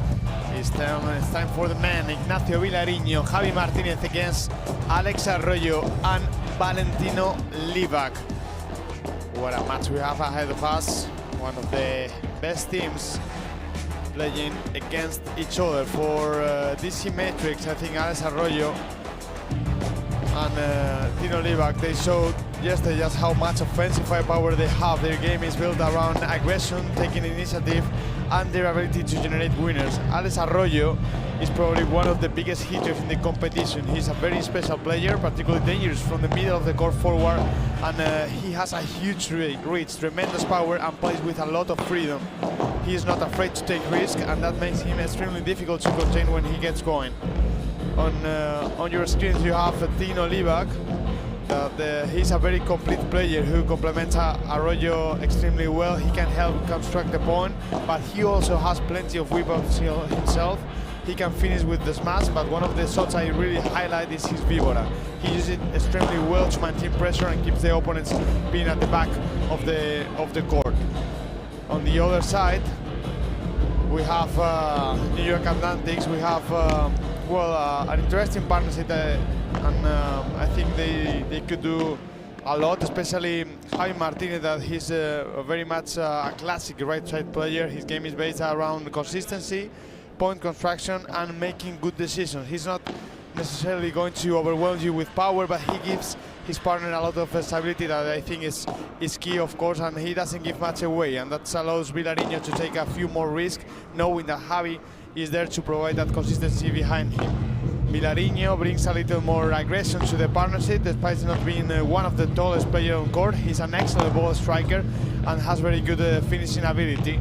We've seen several smashes. Actually, we were talking about it, Brian, in New York. He was the one who gets more winners, no? So it's an interesting factor, taking into account that he's not that big as, for example, Alex Arroyo. Speaking of the winners, you go back to Friday and DC Matrix with their win in 1 hour and 8 minutes over the Miami Padel Club. DC had 8 more smash winning shots than Miami. So could that be a foreshadowing of how things will go today?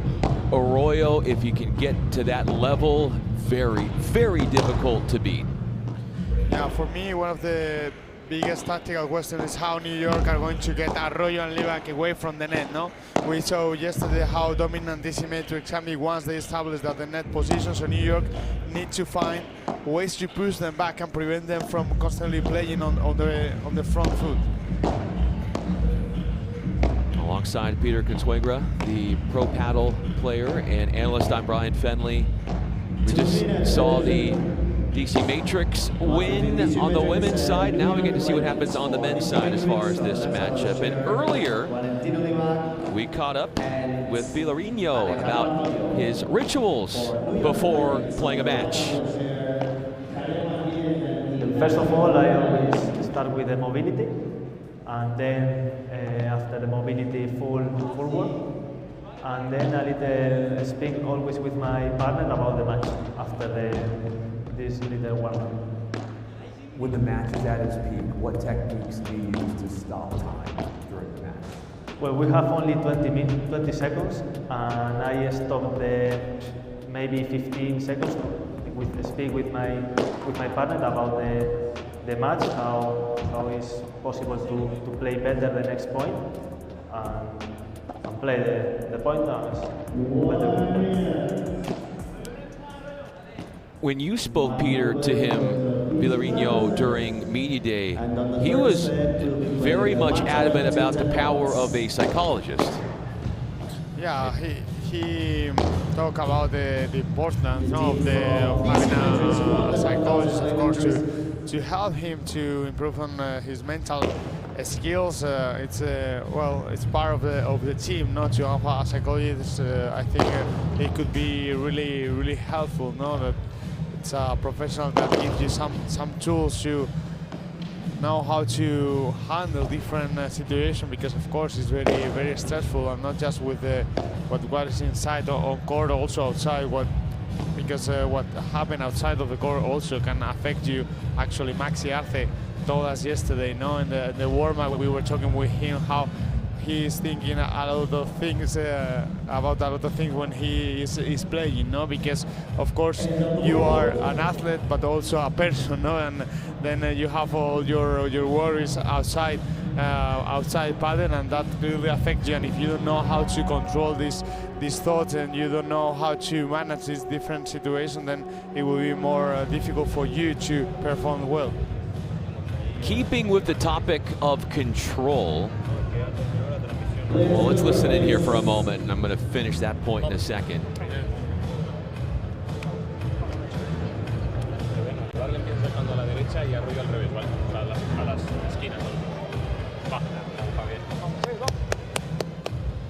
So in terms of control, if you go back to the New York Atlantics, they lost on Thursday in 3 sets to the LA Beat. They did not, New York, have control. Very often winning those shorter points that were 10 seconds or less, they won only 32% of those short points. Short points, that's what DC is all about. They want to end points quickly, especially when you've got a smash savant like Arroyo.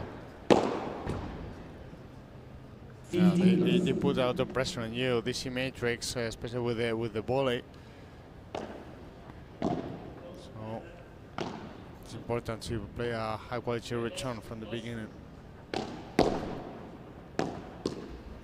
30-0.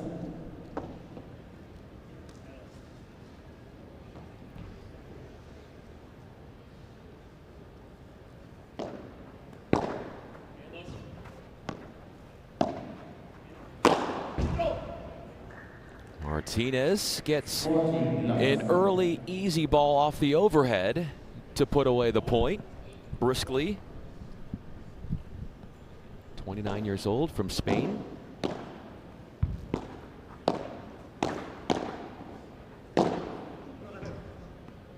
Oh my goodness. 40-50. How hard is it to pull off a shot like that? Very. Actually, it's so difficult to play a top spin volley from the middle of the court. But Arroyo is able to do this kind of things. No, he is a very special player.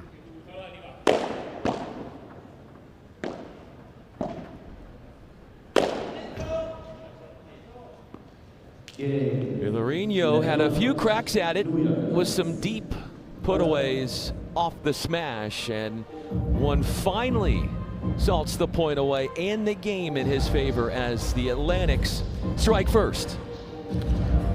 Oh, Villarino was smiling over there after a great point, and here we have the standings of the men's division with DC Matrix on top.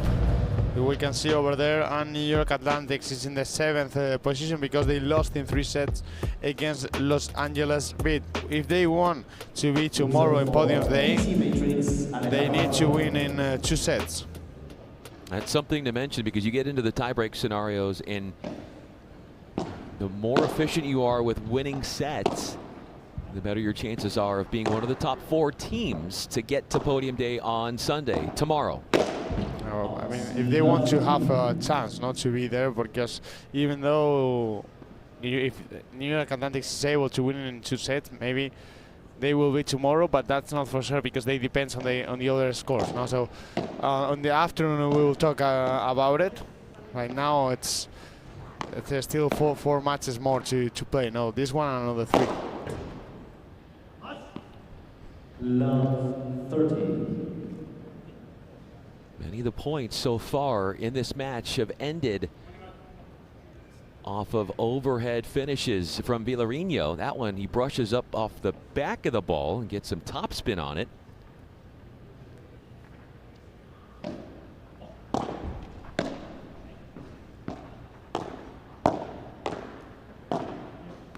Out 15-30. Second season with the Atlantics is Villarino, and second season with the Matrix, the server Arroyo.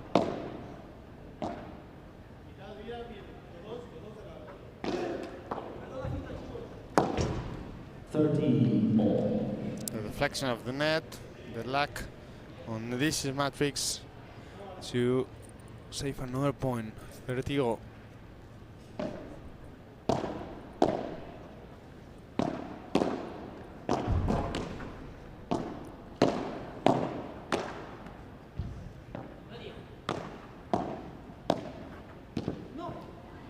Imposing their will atop the net. The collaborative efforts there to win the point. Leibach and Arroyo.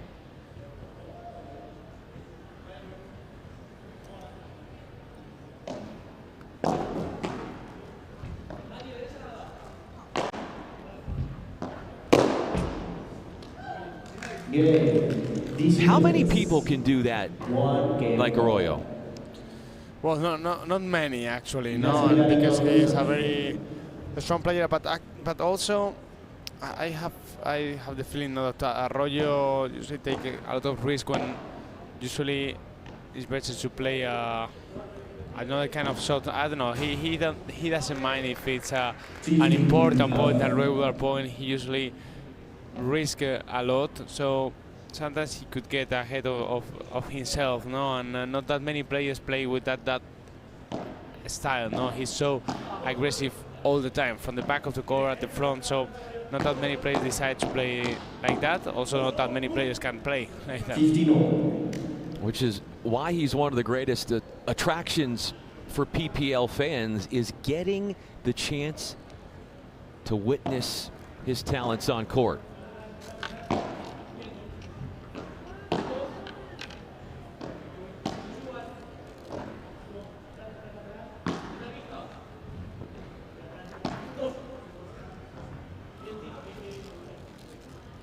Kept that one low, hard to dig up there for Leibach, who was pushed back off the net. 30-15.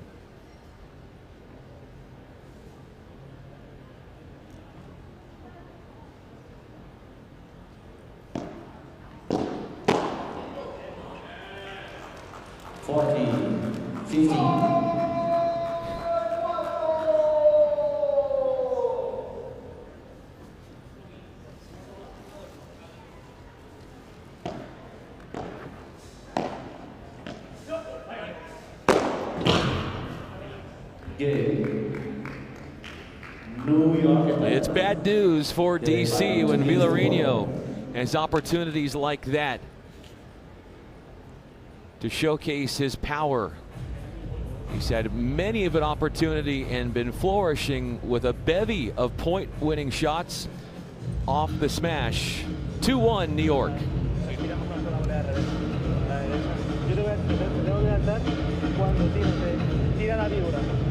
Te giras, ya se pega. Vale. Te tengo que levantar. Sí, la cambio. Y si me da para repetir otro globo, lo intento.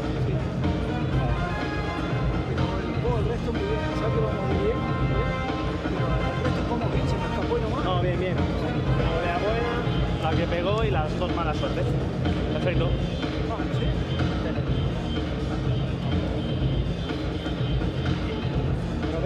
Arroyo, a ver qué hacía. Buenísimo.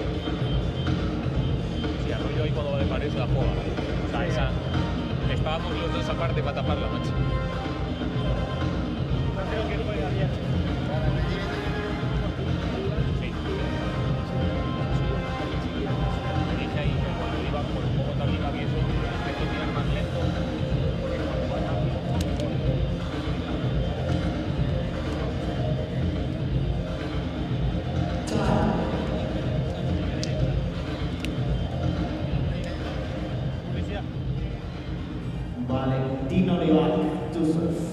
Libak gets his first opportunity to serve. He said that his team had a lot more confidence off the first set win when they needed a tiebreaker yesterday. 7-4, that breaker score against Miami. Said the second set when they won 6-1, just a completely different outlook confidence-wise. Love 15. That is Villarino at his best. He's a creative shot maker. Finds those tiny little gaps and capitalizes. Out 15 all. Playing some low margin paddle down the line. Misses that time.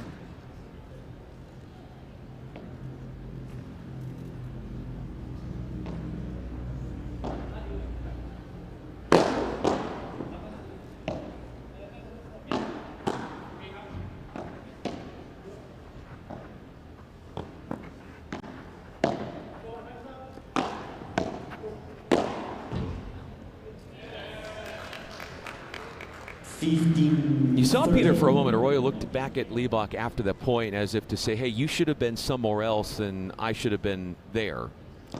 Well, actually, I think, yeah, Arroyo was at the front, so it was difficult for him to control the ball, especially when he was in no man's land. Probably was a risky position from him. Tino Libak was okay, was at the back waiting, and not much that he could do about it.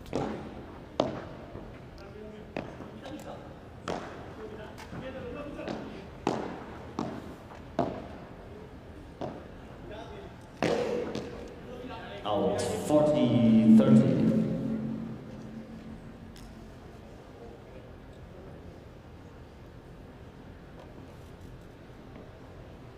Arroyo had a hold at 30. Libak trying to do that as well at 40-30.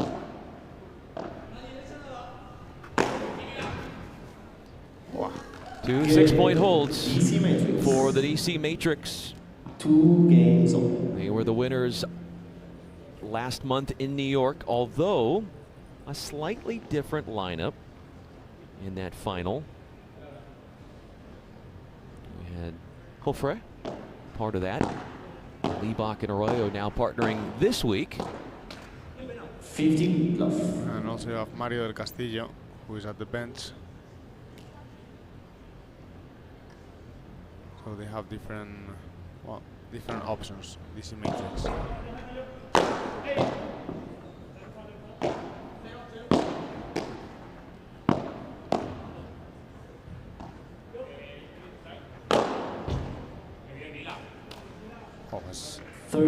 Mastering so well, Nacho Villarino, since the beginning of the match. In many respects, I feel like that's the story so far of this match. It's Villarino and his propensity to get to what he is enamored with, and that would be the topspin smash.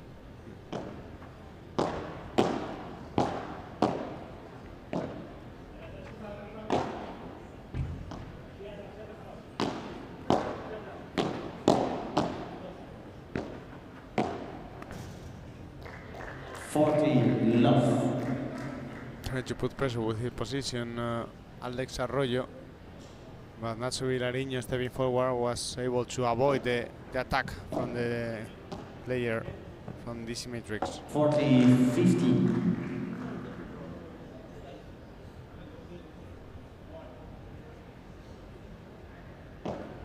Set for serve.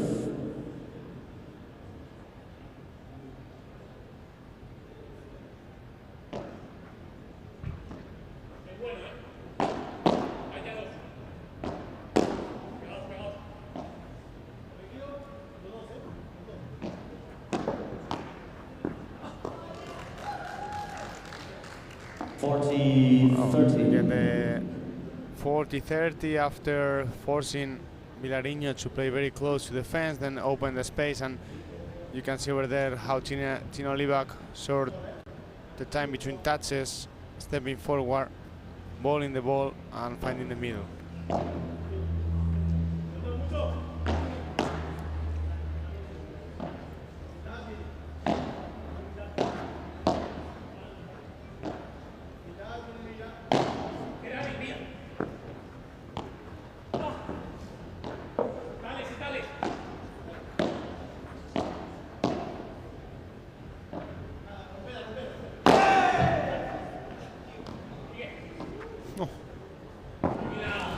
didn't get there in time.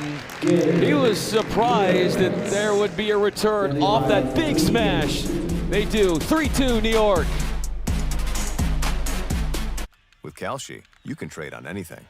Man, tell them something they don't know. Like I'm from Greece. Look at Hangar!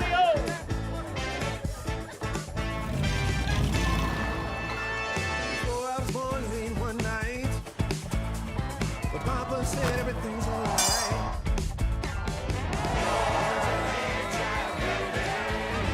Hello, campeón.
Most of these points so far have been in the medium range. We're talking 10 to 30 seconds in this match. Those are 50% each. One team winning 50% of them, the other 50%. There's been 22 of those type of points. The short points, that's been dominated by the Atlantics. They're winning about 80% of the short points, 10 seconds or less. That's been the one glimmer of a difference between these two, who are so evenly matched. Yeah, if at the intro I would say it would be a different way. Like as long as they play, I think it's that benefit the game from New York Atlantics because of the style, especially from Javier Martinez. But well, so far it's like the stats say all the things, especially because how Nacho Vilariño is winning point. No, I think so far he's been the MVP of the match for the first six games. He's the one who is getting more points with the winners. Well, not just with the winners, also with other actions that are crucial. And now they have the 15-30. If they are able to maintain this level, they could, well, make the surprise, because I would say they are the underdogs today, because the winners in New York were DC Matrix. To how well Villarino has been playing today, and it speaks to how he's played all year with the PPL.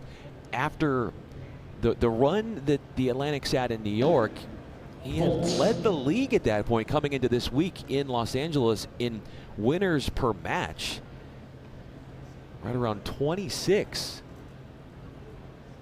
That's crazy stats.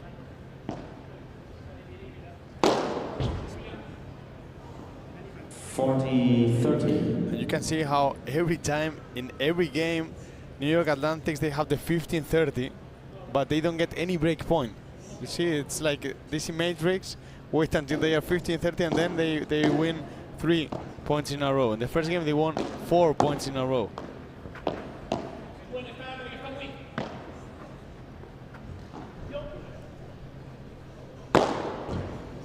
This time, after this huge smash by Nacho Villarino, we have the first break point and the first golden point of the match.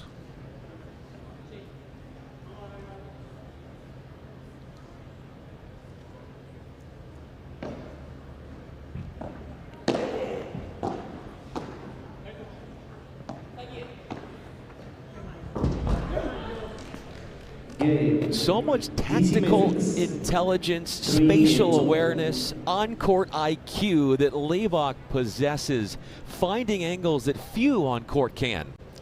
And was a clever decision over there for Tino Leibach, and a perfect execution, because Nacho Vilariño was coming to the net. First he decided to play a low ball to the down the line shot with a soft ball, so he avoided the attack from Nacho Vilariño, and then the cross court against Javi Martinez, who was far away from the net.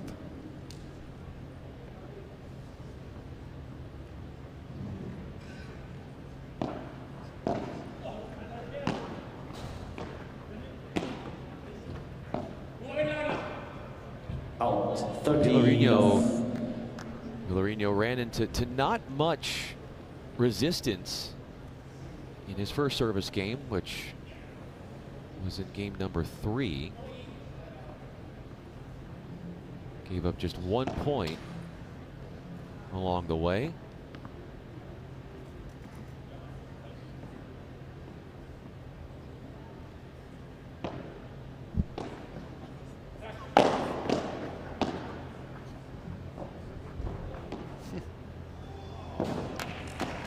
Getting there in time, a double bounce as Villarino saw that Arroyo was stretched and put some time pressure on him with a dandy of a dropper. Now look at that action from Alex Arroyo, and then the drop shot from Villarino. He's just playing just perfect. Out game. New York Athletics. Villarino has won 8 of his first 9 service points on serve so far.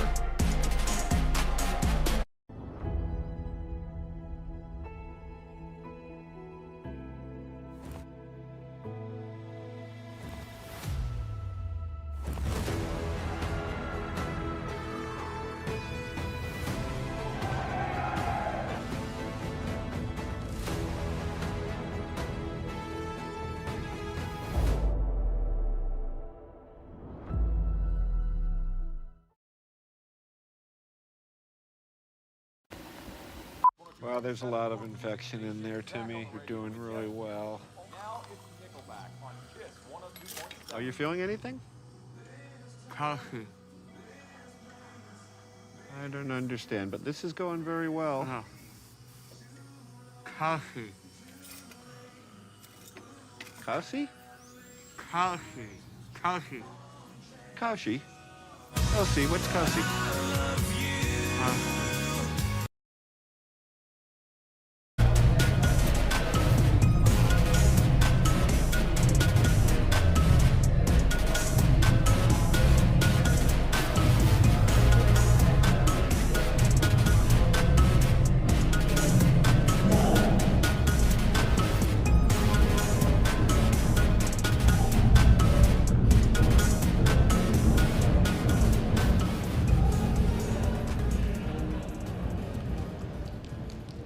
Not a single service break yet.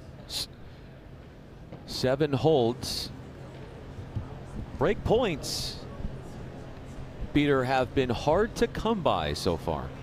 We just have seen one break point with the golden point that Livac and Arroyo played so well. Struggling DC Matrix, even though with the service. Every service game from DC Matrix were to the 30-all, so they need to improve them level over there. No, it's weird because usually they are a team that put a lot of pressure with the first volley, allowing them to take control from the beginning. No, so they are doing that right now, but they haven't done it before, and it's a fine line. No, they were able to save that break point, but they need to improve if they want to win the match. 40.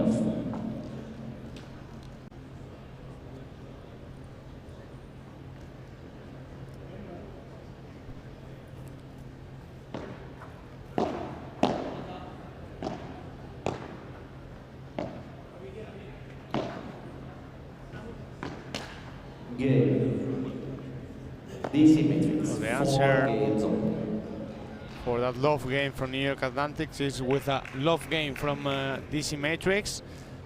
And now we're about to watch how they handle Game number 9. No, usually a break here means a set for the team who gets the break. 15 love. Well, the other thing that's of note is that the serving team has combined won the last 10 points. You consider the 2 love games, you got the point here, and then holding through a golden point earlier. And as I mentioned that streak, it ends right there, courtesy of Javier Martinez. Always happen. Always.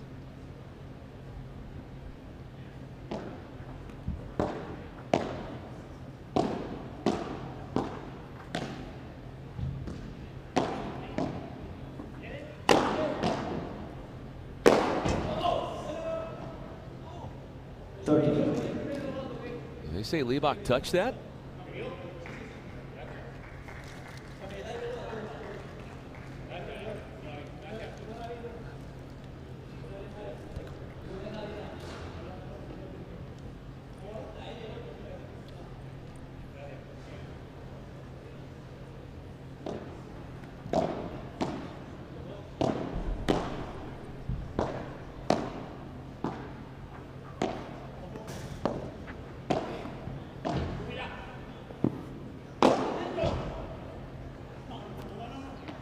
Liebach did not quite get there. Here's the question I have for you. If you're the DC Matrix, how do you avoid Villarino getting the most offensive, passionate smashes that just about guarantee that it'll be point ending? Well, you need Villarino to volley more. So if you play a chiquita through Villarino and then you play that fast lob, and you avoid that, he will be in a good position to get the smash. But it's very difficult because, of course, Villarino and Javi Martinez, they know that they will try that. So they try to put pressure with the volley also. No, but if you want to avoid the smash from one player, you need to bring that player close to the net, and then you play a low. Or you can also play low and try to counterattack from trying to play to the volleys of your opponent. That's all about playing low. Some low balls there. A couple of them from DC, and they've got their first look at a break point. And what a moment. The 4-0, it's a perfect moment to get the break. So it's not time for reaction.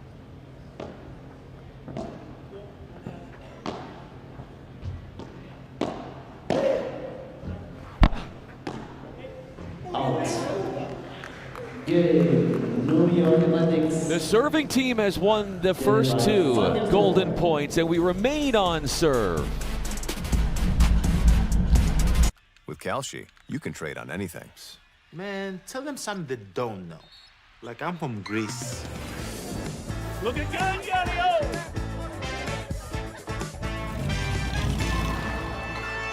Before I was born late one night, but Papa said everything's alright.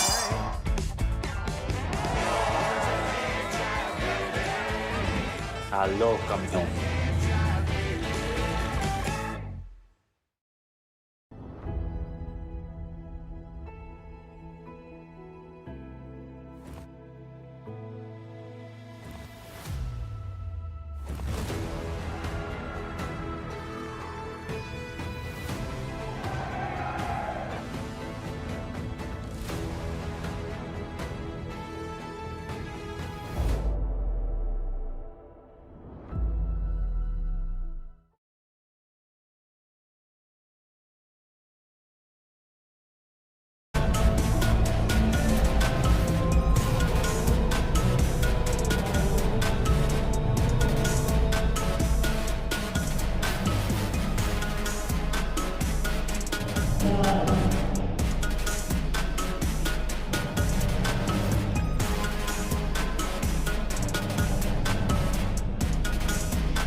There have been 2 really big opportunities, each for one of these teams, the Matrix and the Atlantics, to gain a, you could say, an outright lead in this match. He had the golden point at 2-all, but that was, or 2-3, and that was saved by DC, and then one a game ago was saved, so still on serve.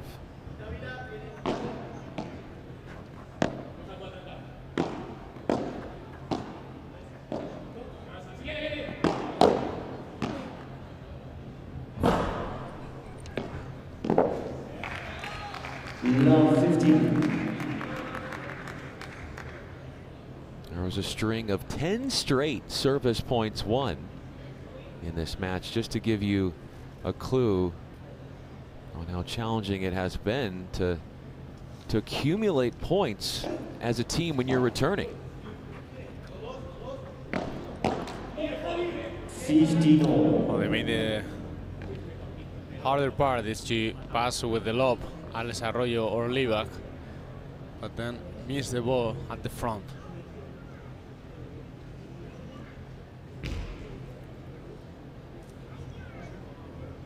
They know, because they talk about it at the benches, that Arroyo every time will try to take the risk. No, he will try to find the winner even from the back of the court. So they are ready for that, even though it's very difficult not to defend of the action coming from Arroyo.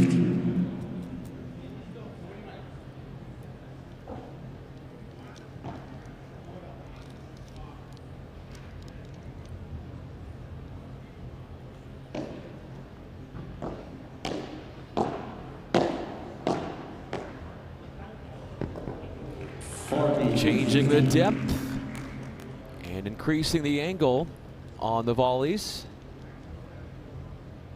That's what allowed DC to withstand in that point to bring up game points.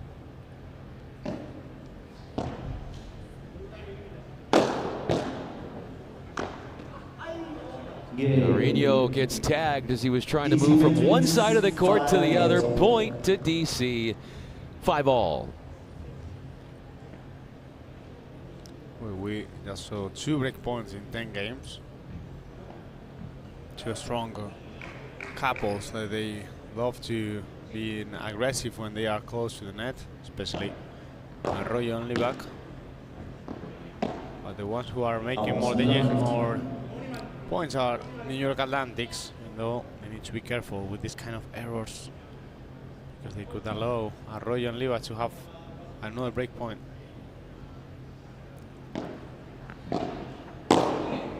That's exactly what you were warning him not to do and cautioning him against, and that's the first time that Villarino's been serving where he has been down love 30. The first time I think we saw 2 unforced errors, 2 consecutive unforced errors from Villarino, and this is not a coincidence. No, when you are at the end of a set, then you have more pressure, and you don't play that freely. Sometimes the errors come. Arroyo, great anticipation.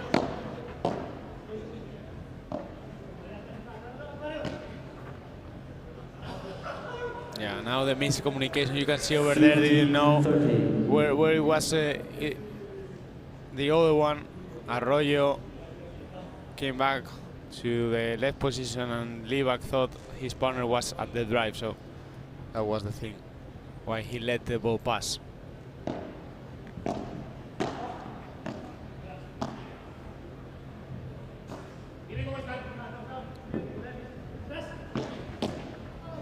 Had the right idea, but the extension on the poach attempt wasn't up to Arroyo's standards. 30-all. The thing is, Arroyo was at the front and Livac at the back, so when you are about to block a bajada from your opponent, if your partner is not close to you at the net, you don't. It's more difficult for you not to see where to place.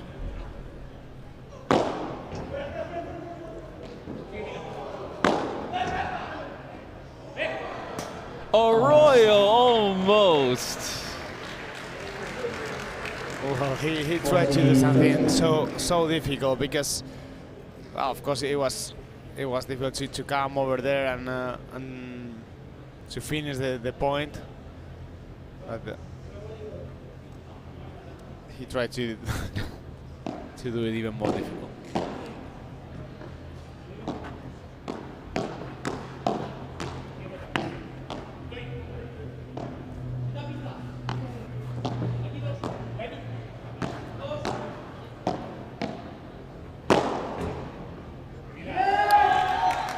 Where do you think things change there? I'm going to get your thoughts on that when we come back. 6-5.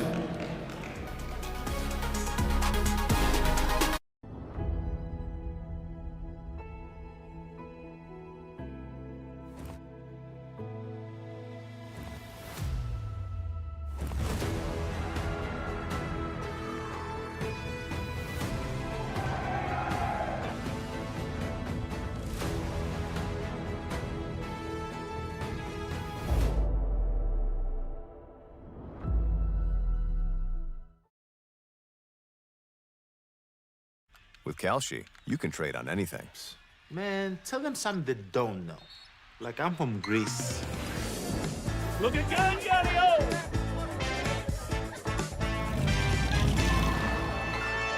So I was born late one night, but Papa said everything's alright.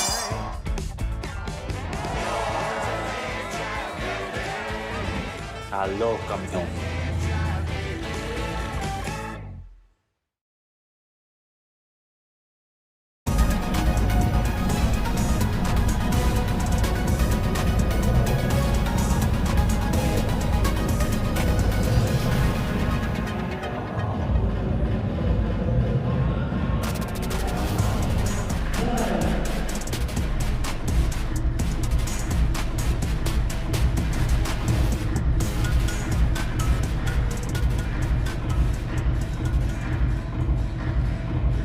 Despite Villarino serving in that last game down love 30, he got to what you saw there, back to the overheads, the smashes. Engineering a hold from down love 30 to keep this on-served trend going and lingering into a 12th game.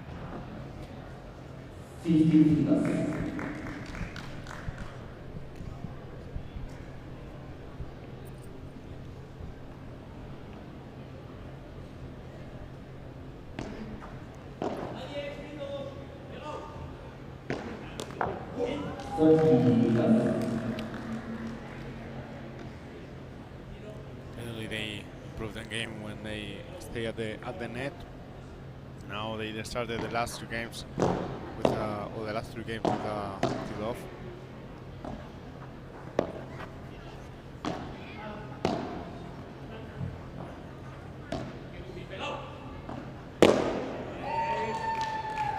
Javi Martinez told his partner that Arroyo was very close to the net. When your partner tells you that, then you need to play a lob or play through the middle. But the best option is to play a lob. If you play low, then they are waiting for you. So this usually happens. No? You end up losing the point. Unlike that, we go to the tie break. That was a quick hold, and there we go. Indeed we do. Who's got the advantage in this tie break, do you think? Well, it's difficult to tell. I think both couples came here winning the most of them service points.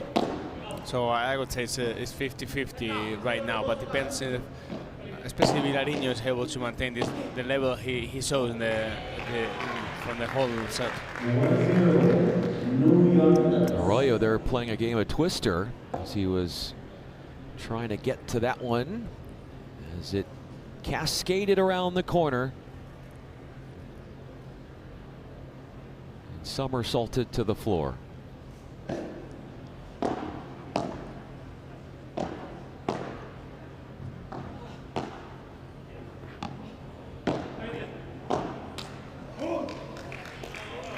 Arroyo gets the forcing shot, but it was all created by Liebach, who has this great vision of finding fences and inducing damage.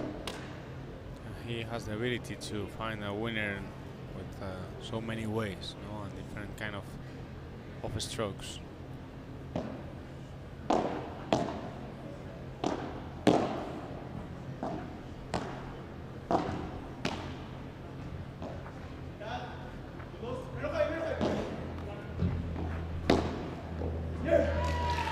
was a mistake from Javi Martinez because he played down the line the ball that allows Arroyo to find the middle, no? So when you are defending, if you play a down the line shot, it's important that you force your opponent to volley from below the net. If they are able to attack the ball from above, then this could happen. No? They have more angles, so they have different options. He had the defense and also the middle, and because they weren't at the back, both of them, it was an easy ball for Arroyo.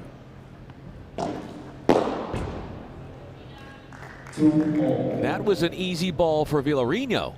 Yeah, absolutely. Important to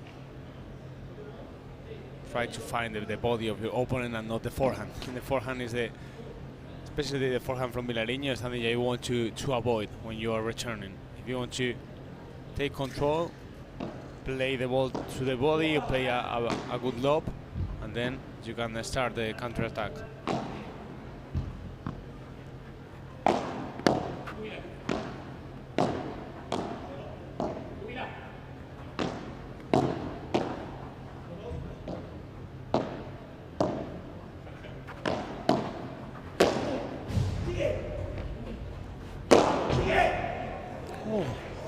Save. Not to be deterred. Liebach above the rest.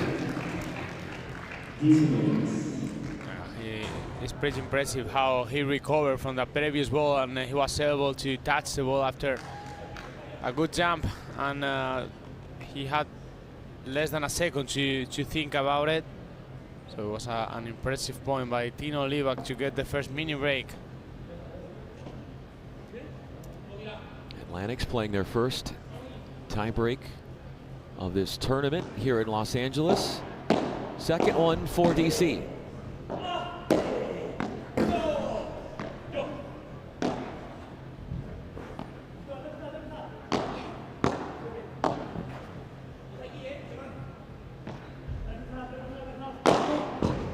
That one is too long.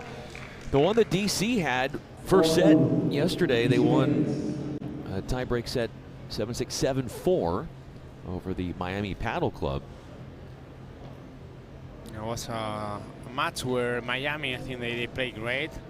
Actually, we have to take into account DC Matrix won in New York, no? So probably they are the favorite ones here in Los Angeles.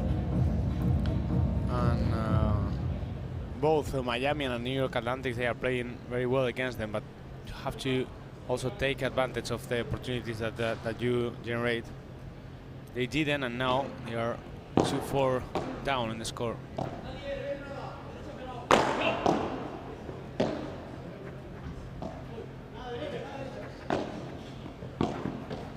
Out. 5-2, DC. You think about all the ways that you, Peter, train, the way you practice, and so much thought goes into how you practice. How do you practice for tiebreak situations? Well, it's very difficult because even if you do it in the train while you are training, it's not the same as in the competition, no? So I would say the competition is a training itself. You need to play a lot of tiebreaks so you know how to face it. But even though it's always difficult to train for that, no? If you play in a small competition, that could be a good training for you, no? It's train in competition. Instead of like big tournaments, you play a small tournament where you you don't play against opponent like these ones, no, like that good. If you compare with your own level, and then you can try different things. So that's the key, no? That you make one competition your training, and you don't mind that much if you don't win the match, because it's not that important the tournament for you. That's also important, not to play every time in a big tournament.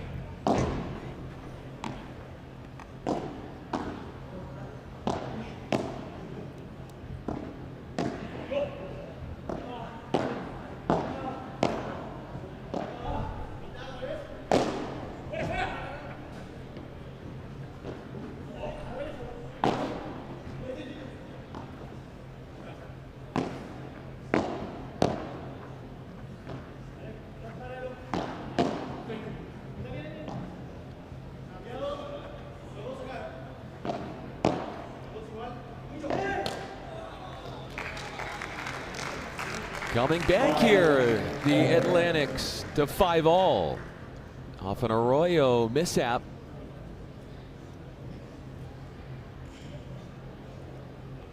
It's a long, long rally, forcing the error from Arroyo. He let the ball going down, and then he tried to look for a ball off the wall, trying to put pressure through the middle. But the way these two doubles partnerships stylistically go about their business, there's not a lot of long rallies to show for. Oh,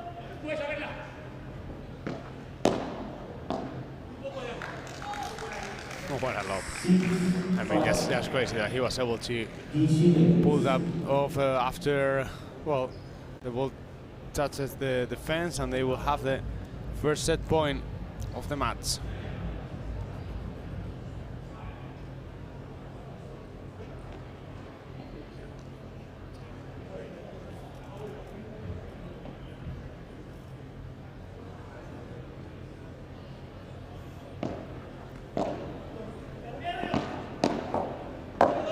Trips, and that's just a bad break for Javier Martinez. Some fortune finding the DC Matrix as they find a way in 45 minutes to claim dibs on the opening set.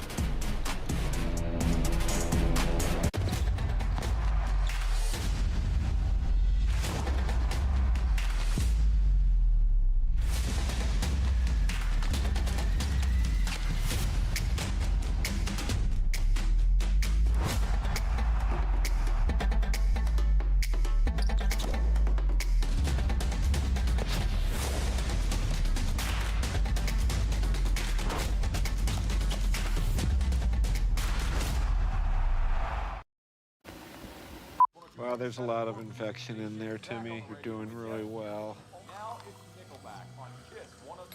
Are you feeling anything? Coffee.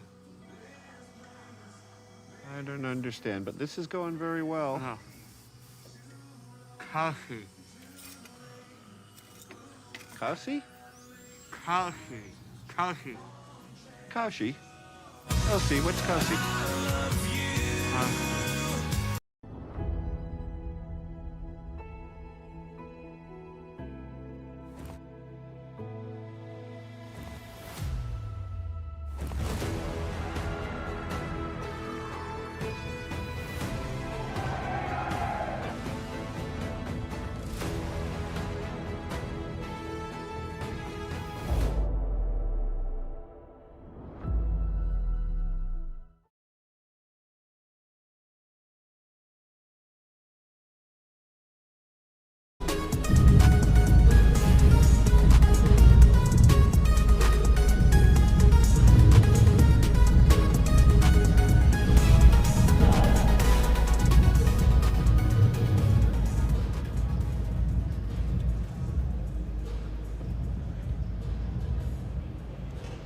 Second set.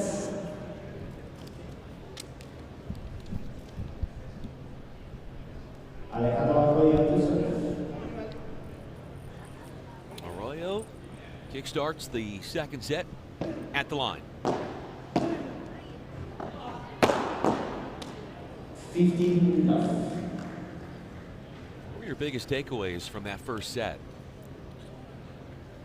Well, we've seen a very good team, New York Atlantics, playing by the books. Javi Martinez with consistency, working for his teammates, and we've seen a very good version of Vilariño, winning so many points with the smash and in so many ways. But the thing is, even though they were playing amazing, they weren't able to get the set. So it's difficult because I don't think they need to do something special right now. I think the key right now for them is to keep going in the same way they were doing the first set. It's like, it's not that they weren't good enough, it's like just the opponents were better than them. So if they want to win the match, they need to continue doing what they were doing, and the only thing is, if you have a break point, you have to try to take it. No? And the only thing that they could have changed if in the first set, because for me they made just the match or the first set they had to do. But sometimes it's difficult to believe in yourself when you just lost a set, and it was unlucky because you saw the last point, with the 7-5, and well, they could have won the set. And for DC Matrix, I think they improved their level along the first set. At the beginning, they weren't putting that much pressure with the volley, and I think it's one of the keys why they were able to win more points and don't give that many break points as this one, for example. So they need to be careful with that, especially try to play with pressure when they are close to the net. As you said, no service breaks in that opening set. There's 2 golden points, one at 2-3 and then the other at 4-all, but both holds by the serving team with that deciding deuce point. Golden point coming up, and that's the 3rd one of the match, and Arroyo has run in a little bit more resistance behind his serve than he'd like, but can he redeem himself here with the golden point?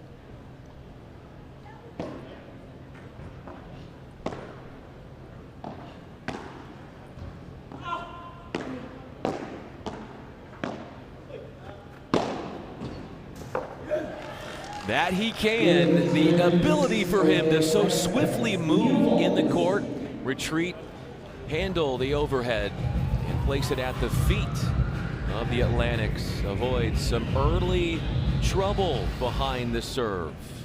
Well, Alex Arroyo, he's not afraid to pull the trigger even from difficult positions. No, that's the thing from him. That's what made him so dangerous. No, it's also part of the risk that comes with his game. When those shots are going in, he can completely take over the match, but when they are not, of course, errors can start to pile up very quickly. And this time, it was a good thing for him. Usually it is, no, but it's the only thing that he needs to be careful. But when you have a player like that, it's a huge relief for the team, no, because the crucial moment, the important moment, if he's able to do things like this one, then then you can build confidence easily, and for the other team it's difficult to handle, no, because you realize that you did everything right, you had your chance, but you couldn't take it, and to keep going after that, after not taking those opportunities, is hard, no, and that's the thing that New York Atlantics need to continue playing as they are doing, because I think they are doing great. They certainly are, and they're at their best when Villarino gets those topspin smashes that he can put away from deep in the court. A poor Quattro bringing out the sledgehammer was Arroyo. Sinks his teeth into that one for 15-all. Look at this volley from Arroyo. Look at this one.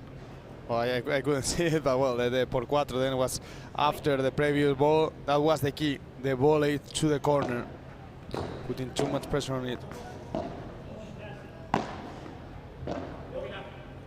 They are trying to avoid the smash from Villarino, playing the low through Javi Martinez, and now the answer from Tino Livac. That could not have been placed any better, and they got some help with the fencing above the glass panel along the back wall to slow the ball down, keep it on DC's side to allow them a return. That was a mistake in the execution from Javi Martinez, and they find the error from Villarino now, so it's 15-40. They've never had so many chances to get a break.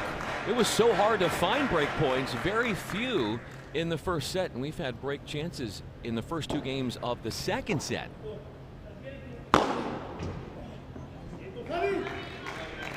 Very well played by Javi Martinez.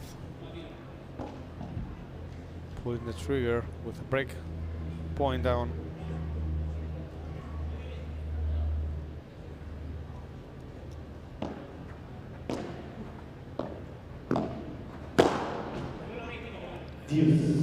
So how does Arroyo play that one better? I think he was in no need to go forward with that first ball. No, he could have waited at the back because he wasn't that good. So Martinez was in control of the point. When you want to go forward, it's important that you go after you play a good shot, not with a regular shot.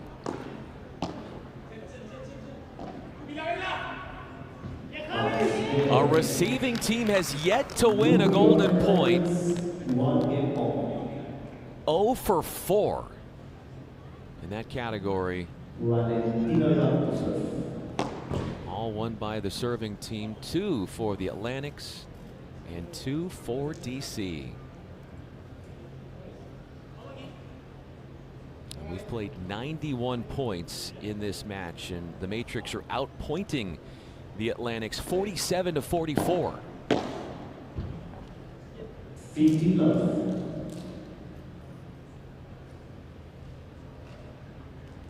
Which makes a lot of sense considering how close the first set was. Yeah, absolutely. And in some phases of the first set, clearly New York Atlantic was better than DC. But it's also about winning the important points. 7-5 was the tie break. Just 1 minute break.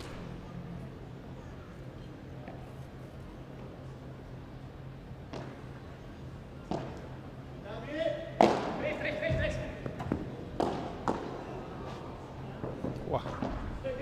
Reaction from Tino Libac. Now he missed the ball after trying to take the point with the smash. You're breaking that down and you're thinking he doesn't have to go for as much, considering that for a split second it's 2-on-1 because you've got one New York Atlantic player who had exited the court.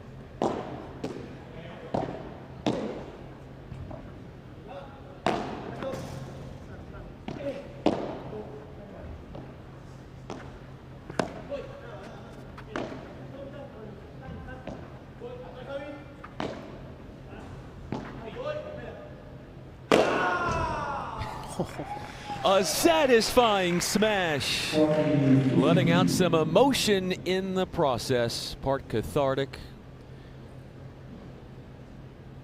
part entertainment for all. Game point.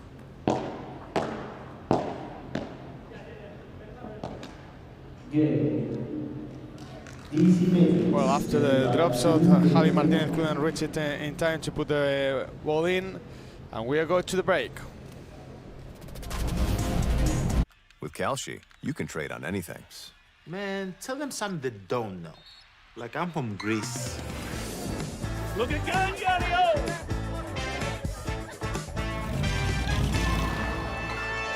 So I was born late one night, but Papa said everything's alright.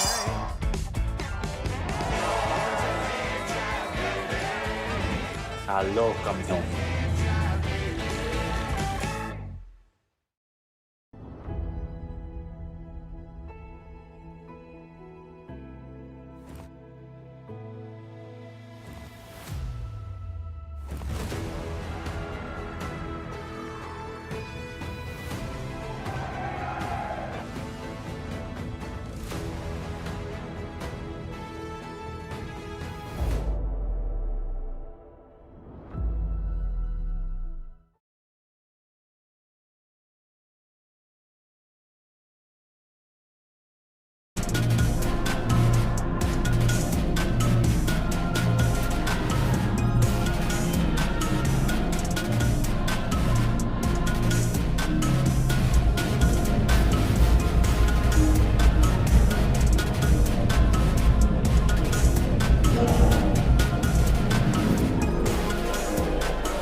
Total of 5 saved break points between both teams in the second set. 2 were saved by DC.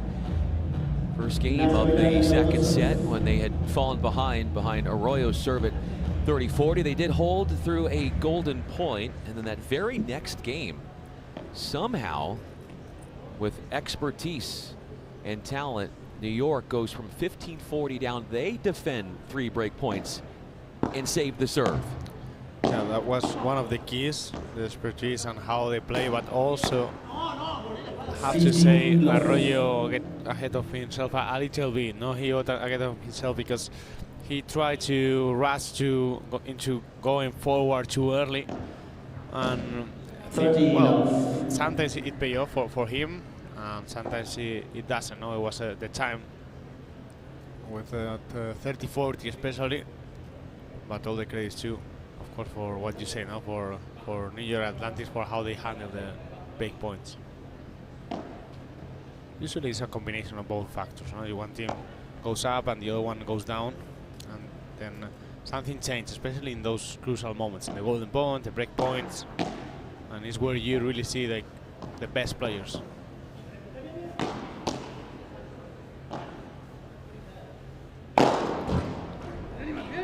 You're doing that. You're just asking for it if you are going to allow Arroyo to have that much time. Showcasing the aerial game.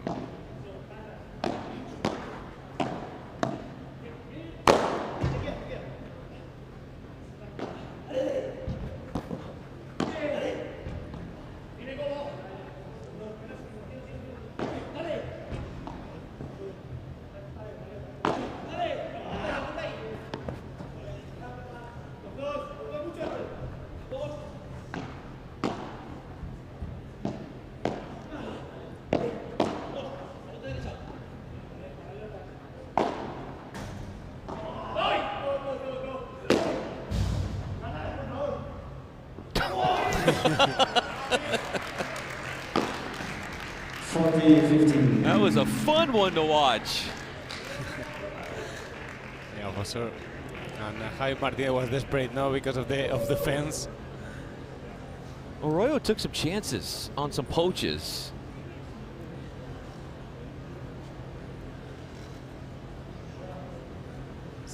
I said at the intro, Arroyo is a special player. Yes. Net for serve.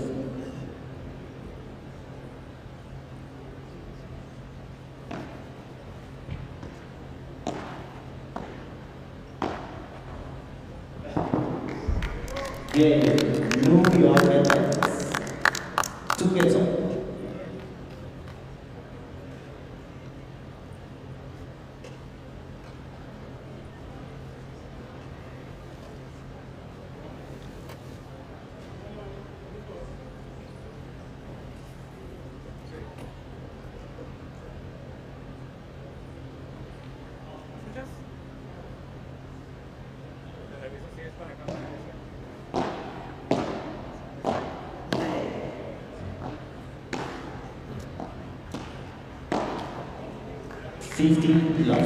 After saving a very difficult ball, Nacho Vilariño decided to go to the front and miss with the easier ball of them.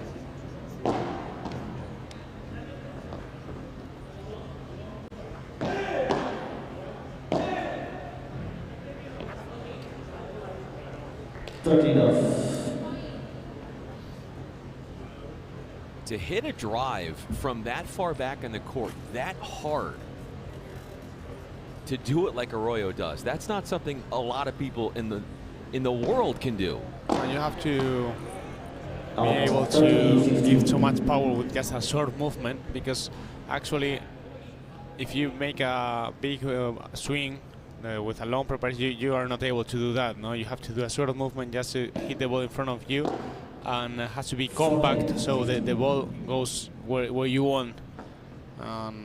Arroyo, he's very good at that, but as you said, not that many people can do that with that precision.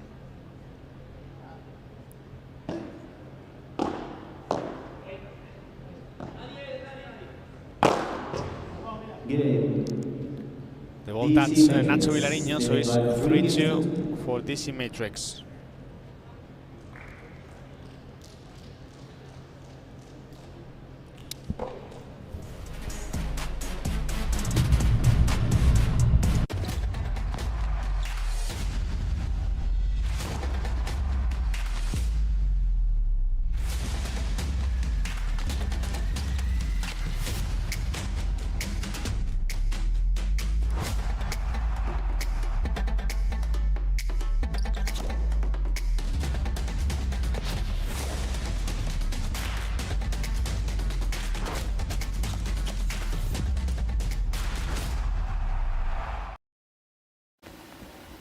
Well, there's a lot of infection in there, Timmy. You're doing really well. Are you feeling anything? Coffee. I don't understand, but this is going very well. No. Coffee. Kasi? Coffee. Coffee. Kashi? Kasi, what's Kasi?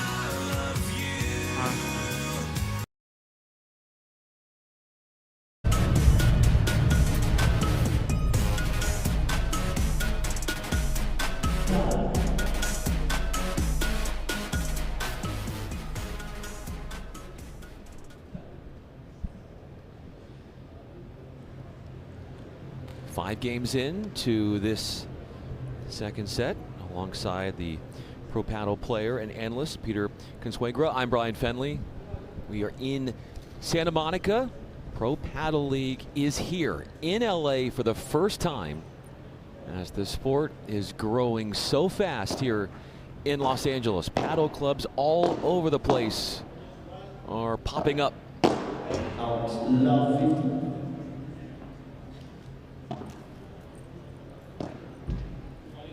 Such a fine, exciting, neat venue that we're in. We are in an airport hangar right off the runway of Santa Monica Airport.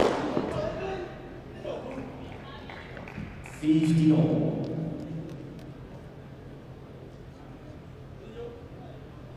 You've seen some high lobs too, Peter. The height of the ceiling, it's 43 feet. We haven't seen a lob hit the ceiling yet, but that's what you're working with. Absolutely, and it's so important that the height of the Hangar is like this, no? Because then you can play a high lob, and if you wouldn't be that able to play that lobs, then we would see 30, 50. faster points. No, it's very difficult if you can do that, so you can't reset the play, or at least you have other ways, no, to play at the defense.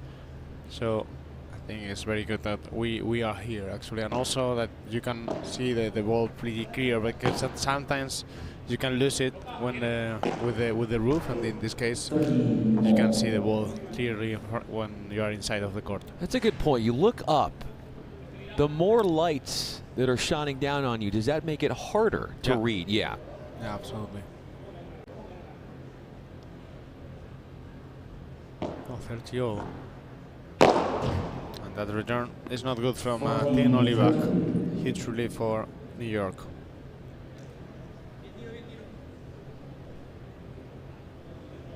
Nobody has been broken yet.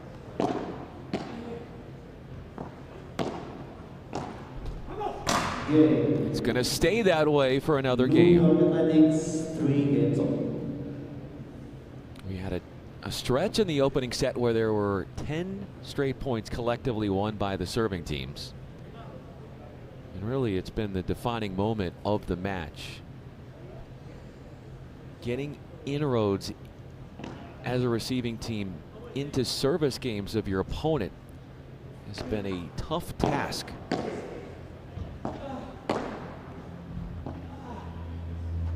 Out 15 love. There was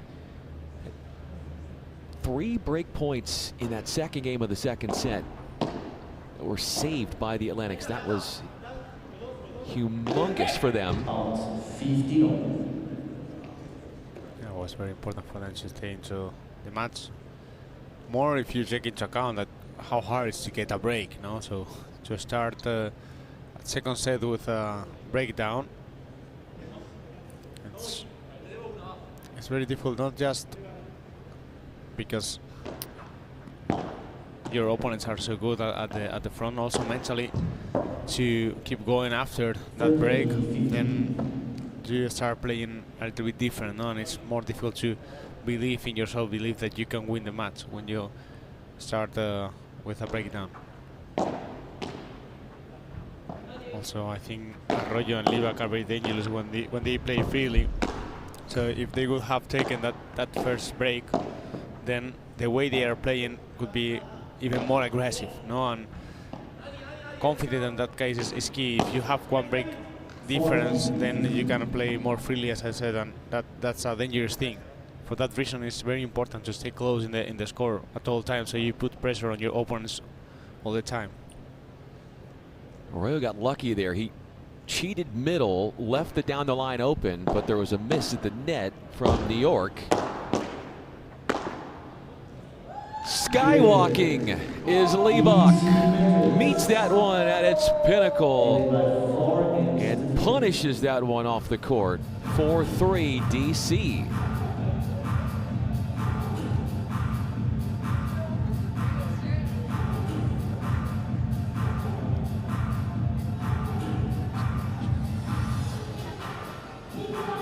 Already saw the women's version of this matchup, and it was the DC Matrix needing a.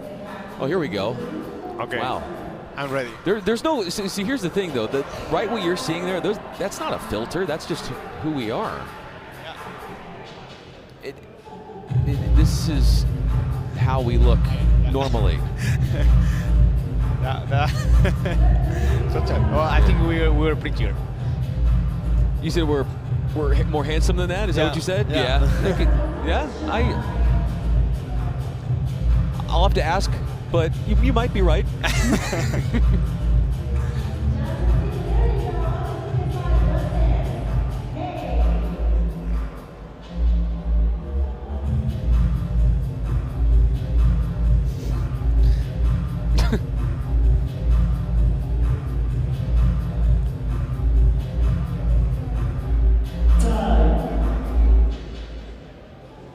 Oh. Oh. Oh, there you go.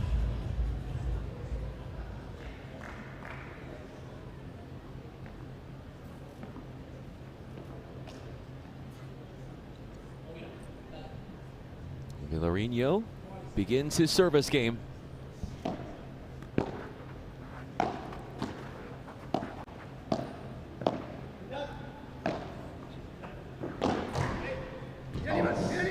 Love 50. DC moved in really quickly behind that serve to put pressure and force the air.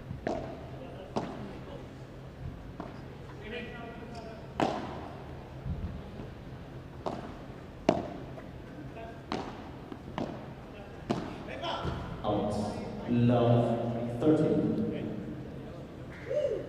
If you're Martinez or Villarino, you're having flashbacks of Love 1 second set when they were on serve and had fallen behind Love 30.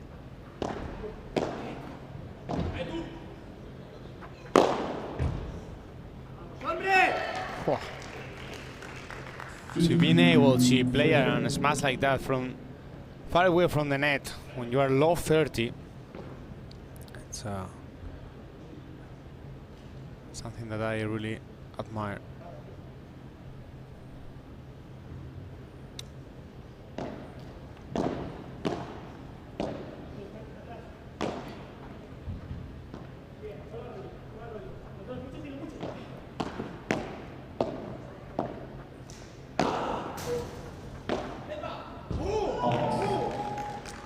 CC 3-4, one set down, and 15-40. All the pressure goes to the New York Atlantics, and I have to tell you, Brian, this is not the same as in the beginning of the set, because when you are 3-4, that's a lot more difficult to handle.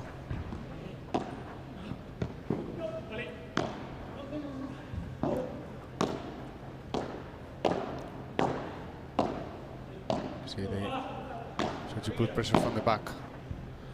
And they get it. What a point by Arroyo and Liebach. You could see how they tried to volley from the middle of the court. Why did that? They did that. It's because they wanted a shorter time between touches. They didn't want to give time to Villarino and Martinez to recover the position in time. So they were in control, waiting for the perfect moment to play that chiquita, that volcada, that ball to the feet of Javi Martinez and to win the point. To win the match is 1 game away. 1 hour and 14 minutes in. Arroyo Is he up to the task in doing that?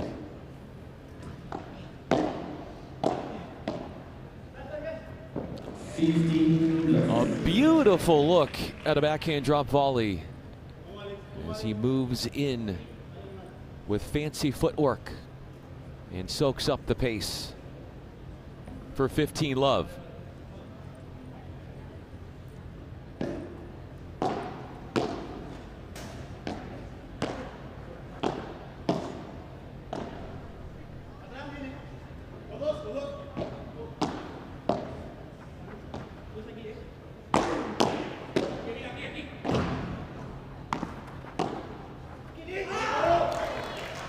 Nobody made a move on it.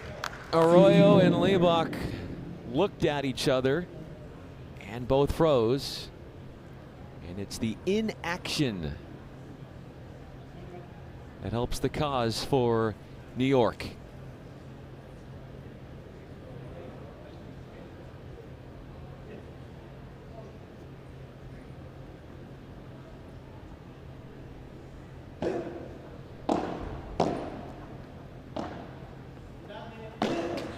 Out. 15-30.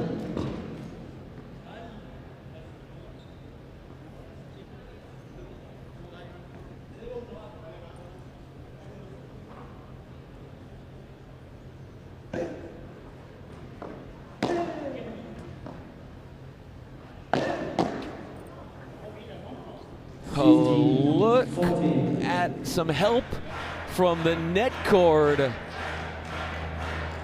This is not going Arroyo's way. Break back a point away. And what a moment, the crucial moment of the match. It could be a turning point.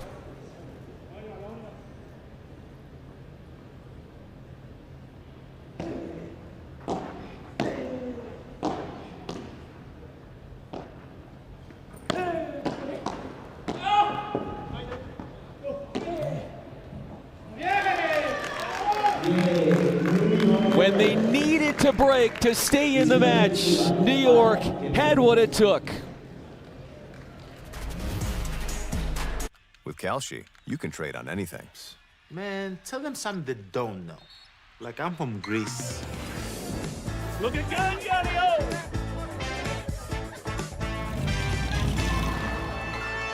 So I was born late one night, but Papa said everything's alright.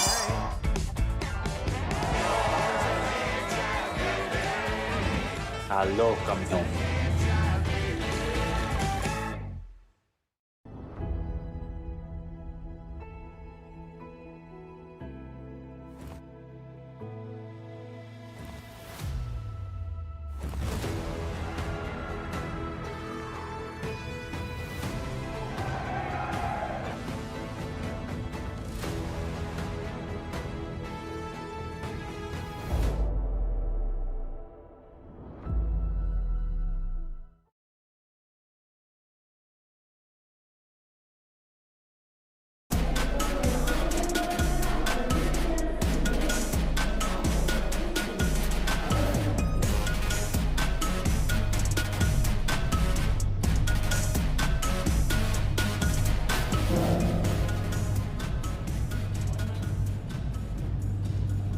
A golden opportunity to wrap up this match in 2 sets for the DC Matrix and go 2-0 in group stage play, all but assuring a spot into tomorrow's podium day.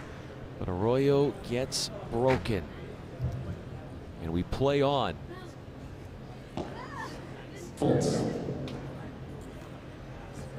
Interesting how the mind works now after getting the break. Instantly a counter break.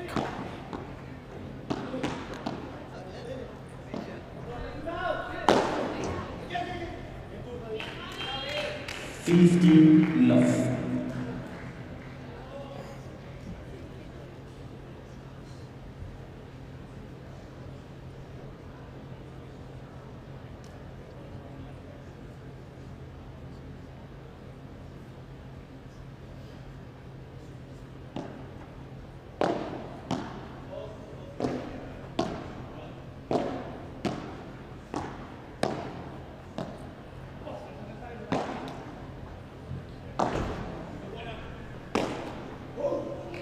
15 all.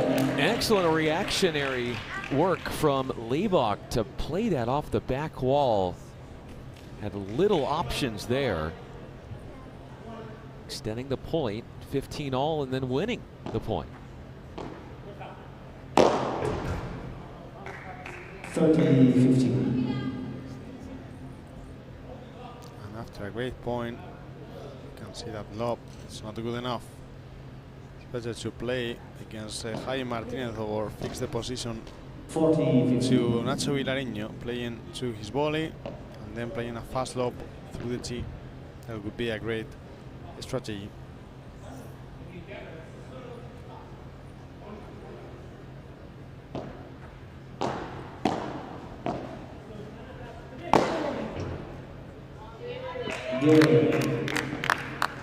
Too many opportunities to put points away quickly. Matrix not doing what they need to do in terms of the quality of the serve returns. Yeah, they did in the past game, but this one they played the lob too early, or at least not with enough quality. Out 15.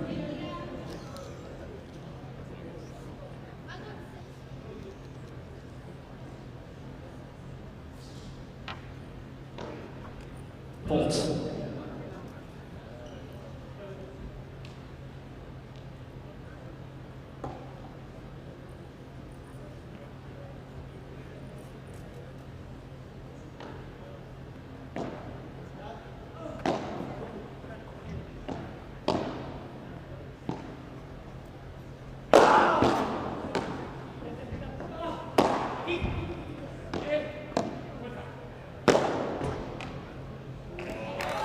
To block the balls as well as New York did, and handling the heat from Arroyo to turning the point around.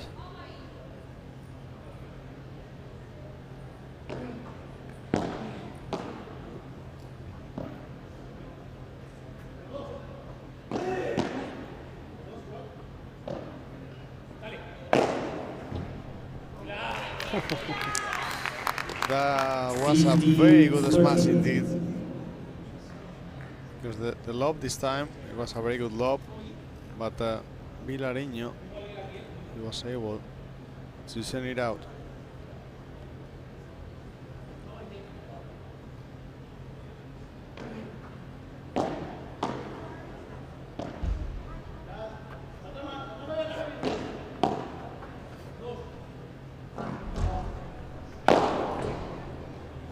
Any short lob, any short return is going to immediately get punished. From 3-5. After losing a break, now they have the chance to be one break up. A point from serving for a third set tiebreak.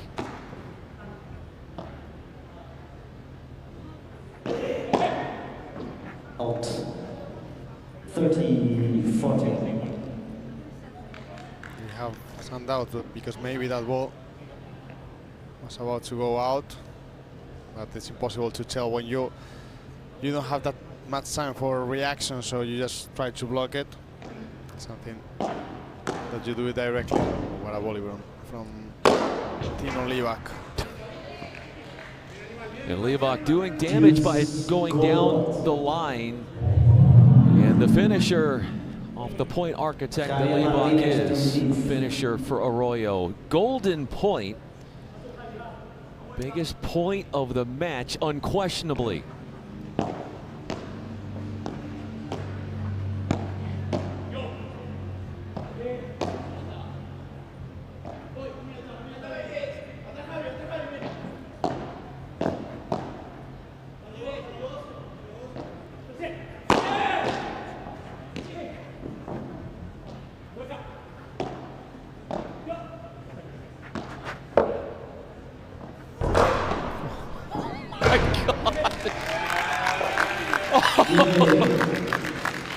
I love the effort. Arroyo's not going to like the result, but the effort was outstanding. 6-5.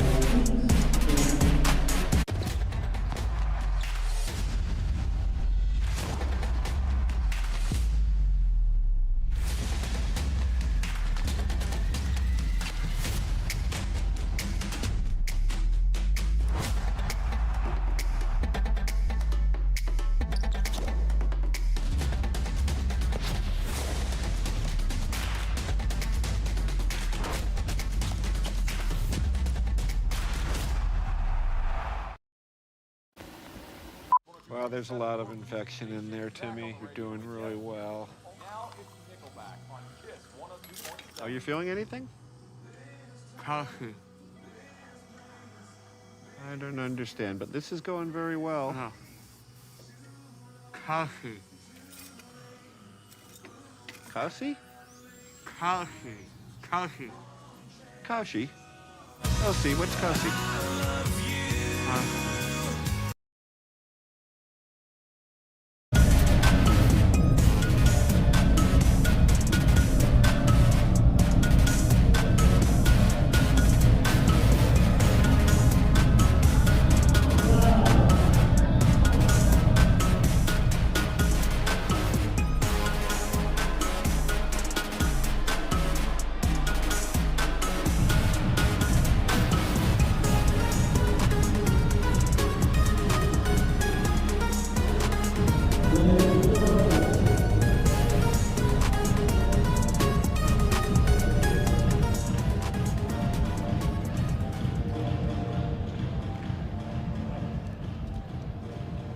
The New York Atlantics are a hold away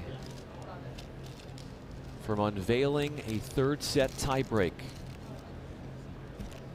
Coming back from down 5 games to 3 in this second set, they've won, New York, the last 3 games.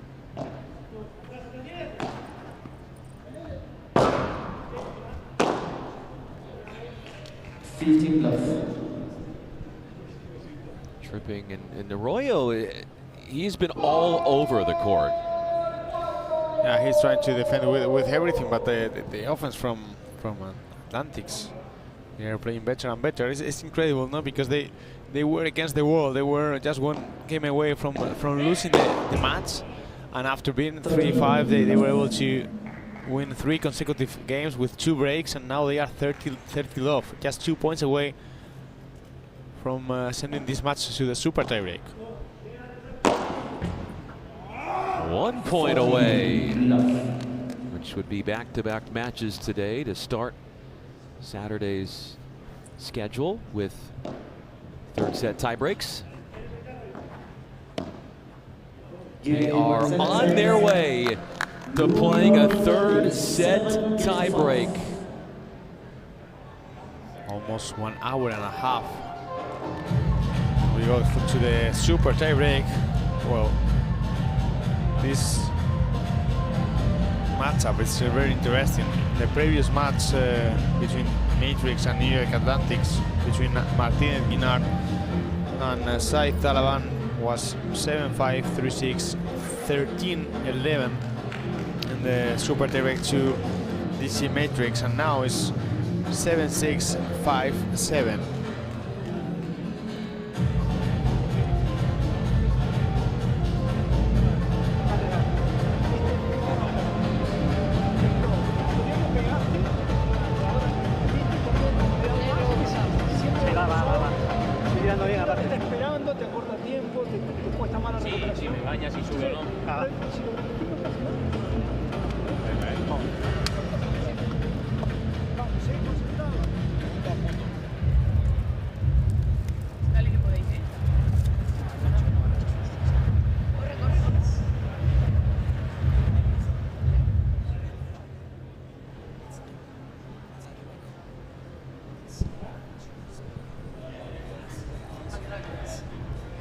To 10, win by 2.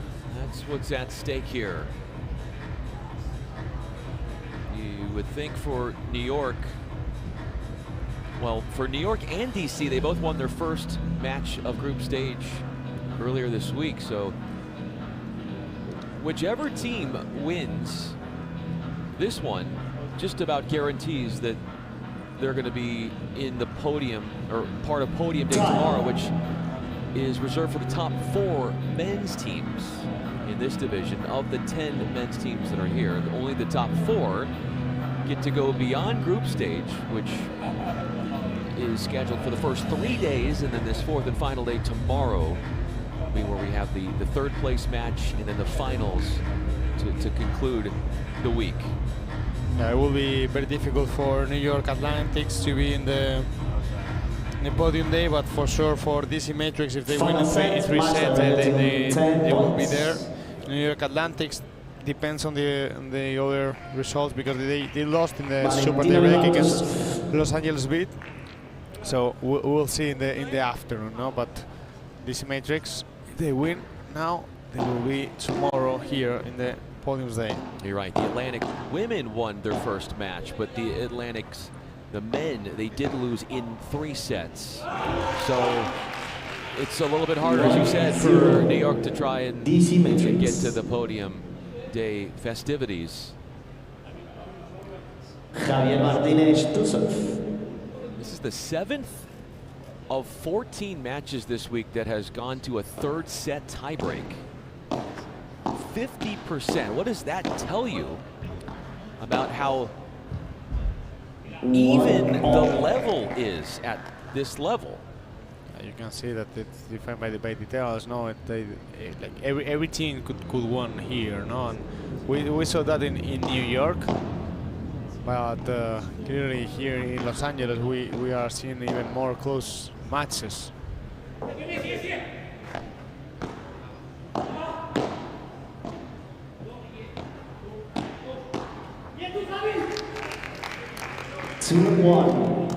New York Atlantics. Matrix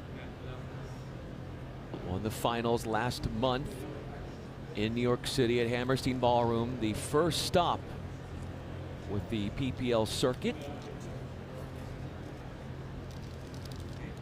That included a 3-set win in the finals against the Toronto Polar Bears.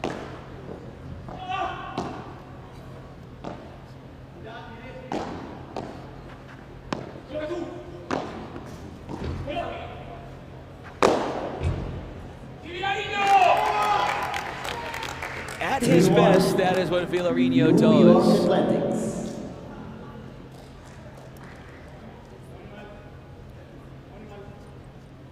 3 straight points for New York.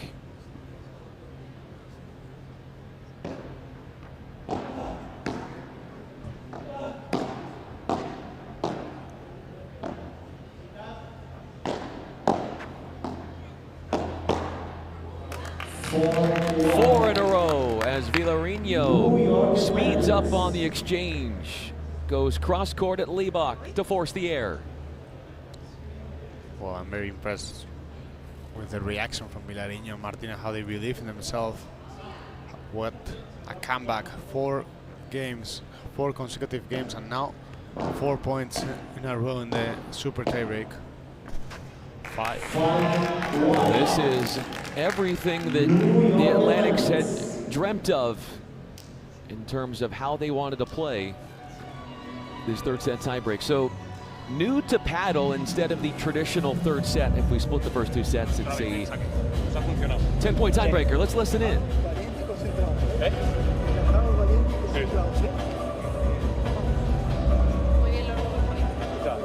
¿Cómo estábamos?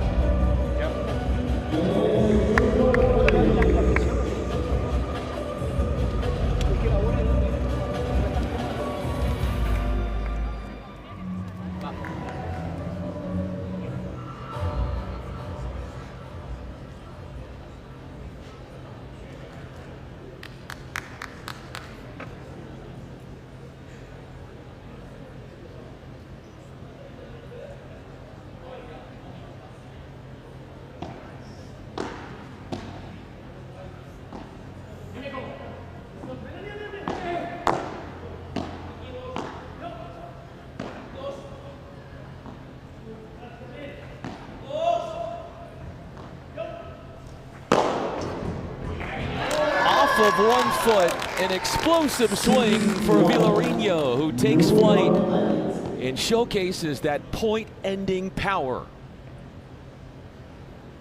Another smash won by Villarino. Another point for New York Atlantics. They are just 4 points away from victory.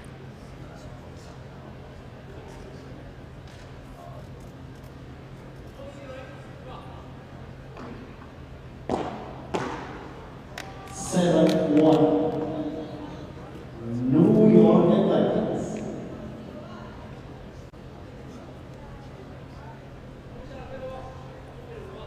much has changed for DC. Trailing by 6 after they had won the first set.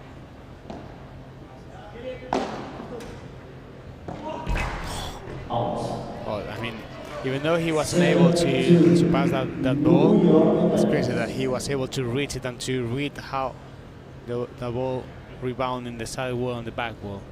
Quick reaction from Javi Martinez. This is a match that if you're the DC Matrix, you'll replay in your mind and think how close you were to finishing this one up in 2 sets.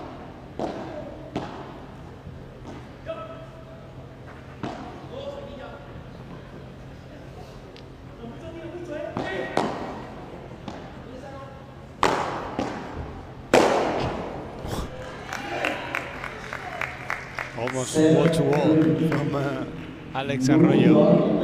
It was Arroyo who was serving for the match for DC in the second set. At the line with a set and break lead. And at 5-3, he gets broken to 15. And since then, New York has gained confidence ever since.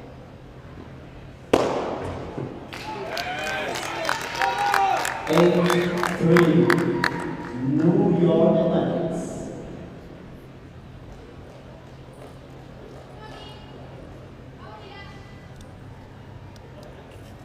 See, New York Athletics is a team that I really like. I think they have a very good style of how they play, how they complement each other. That's the reason why yesterday, well, the day before yesterday, I told you that they were able to win in 2 sets against Dolito and Pincho. They couldn't do it. They actually lost in the super tie break. But this is the reason why I said that, no, because they are able to come back from 1 set down, break down, because they play so good together, and they are showing the wall how good they are. And how good they are has given them multiple match points. We're going to have a side change here. Players do have a chance to go to the towel, maybe get a sip of water, or getting back onto the court. Arroyo serving now with no margin for mistake.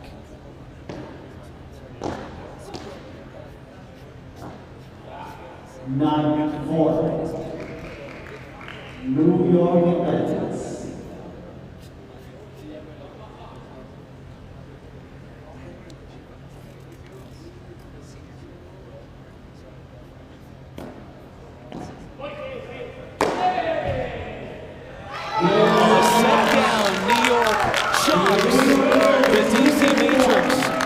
A 3-set thriller, taking out last month's men's champ from New York City. Well, huge comeback from New York Athletics. It's incredible against probably the favorite to take this event, against the favorite ones, and being 1 set down, 1 breakdown, but not in any moment. When they were 3-5, they were able to come back to keep believing in themselves. I don't think they made anything special. They just keep believing in themselves, playing the same from the beginning, and they were able to come back. Incredible. Javi Martinez defending everything, bringing the point for his teammate and Vilariño, the MVP without doubt of the match, winning with so many smashes, trying to, well, take the team to the podium day. We'll see. It will be very difficult for them because they've lost yesterday. But, well, we have a crazy day ahead of us, and everything can happen. At least they lost in 3 sets, so they will have them chances. Cannot say it enough that the Matrix had their chances. 5-3 serving for this match. Arroyo gets broken, and everything changes from there. New York sees a surge in their level, comes up with a token victory here in Los Angeles. Martinez and Vilariño, coming off the big win, are about to talk about it on court with Chelsea.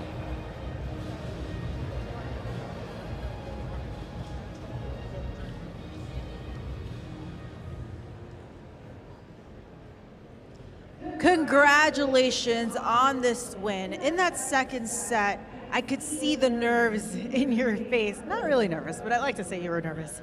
You were down 5-3. How are you able to turn things around? Well, honestly, I don't know how to explain this match because the opponents play amazing, but we fight together with Javi, and I think this is our experience. So I have to say also thanks LA, thanks all the people that is supporting us, and thanks my partner because he's the best. I love that. So supportive, so supportive. Now I have to ask, in that second set, you were down 5-3. I realized that you guys were having a conversation. What did you say to each other to turn things around? En el segundo set estaban bajo 5-3. ¿Qué se dijeron? ¿Cómo cambiaron la mentalidad? Bueno, al final hablamos que estábamos jugando bien, que teníamos que seguir luchando como en el primer set, que lo tuvimos, y también con la ayuda de todo el equipo que nos ayudaron con la estrategia, y nada, creo que todos juntos hemos sacado un partido muy difícil y muy contentos. Very happy with the result. We just looked at each other and we said we had to keep the intensity up, exactly what we did in that first set, and just keep our head in the game, and we were able to get a result. Muchas gracias, felicidades. Guys, stay tuned because we continue with the day of paddle.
skies, packed stands, world-class paddle. Day 3 of the Pro Paddle Tour has arrived in Los Angeles. Our second stop of the 5-city tour, LA is a perfect fit. A city built on entertainment, excitement, and big moments.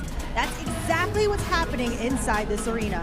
The spectators have been bringing the energy, the international players are delivering incredible matches, and the atmosphere is electric. Paddle has landed in LA, and we are having a great time. Hello everyone, I'm Chelsea Kabarkis here at Barker Hangar in the beautiful Los Angeles, the second stop of the 5-city tour. Our first stop was in New York City, which didn't disappoint, and now we're in LA, which I'm pretty sure it's been just as spectacular. It's been 3 days full of paddle. We already finalized our first game. New York Atlantics in the men's division walked away with a victory, and DC Matrix in the women's division also walked away with a killer victory, both in 3 sets. But now it's time to continue the excitement. Our second game is going to be Houston Vault versus Miami Paddle Club.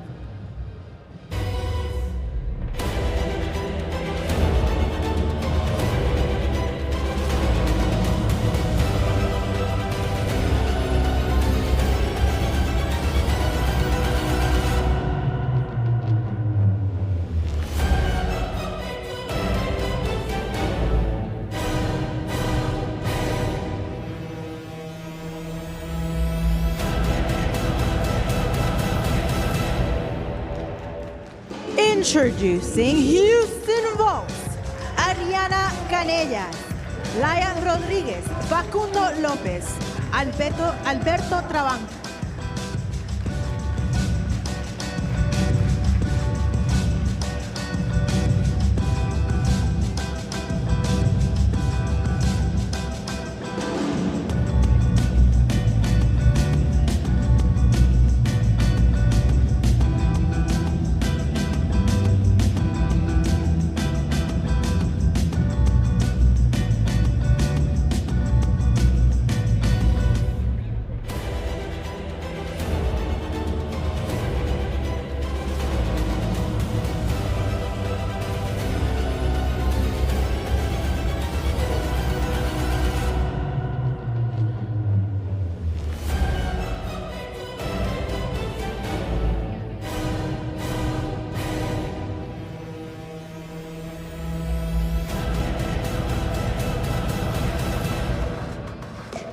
And now we have Miami Paddle Club, Ana Ortiz, Lucia Martinez, Álvaro Meléndez, José Antonio Diestro.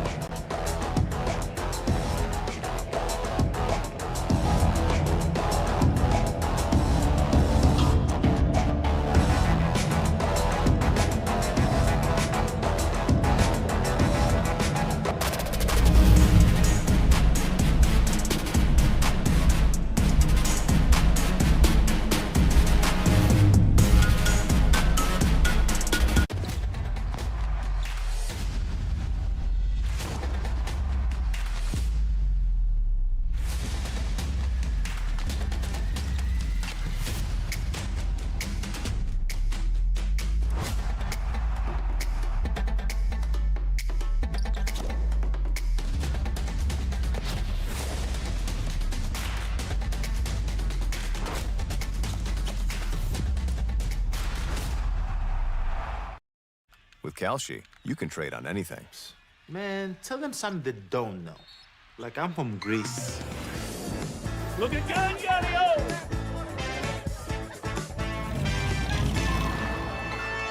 So I was born late one night, but Papa said everything's alright.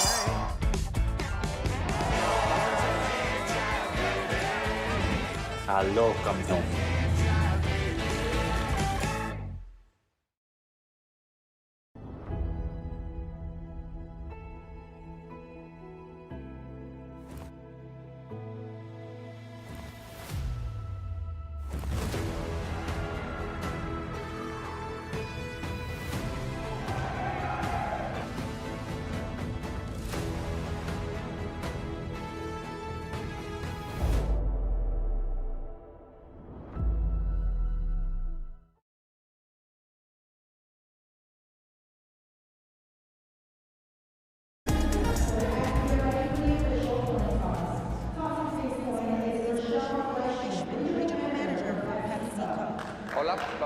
dar inicio al sorteo.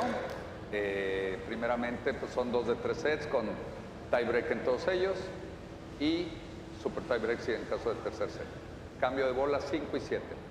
Estamos y con los tiempos, si los paro por el tiempo es por la cuestión de la televisión, ¿correcto? Ustedes son casa, escogen azul o blanco. Va a ser... ¿Qué fue? No, otra vez. Pasa nada. Sorry. Again. Sorry. Blanco. White. So. Blue. Bueno, resta. Mucha suerte.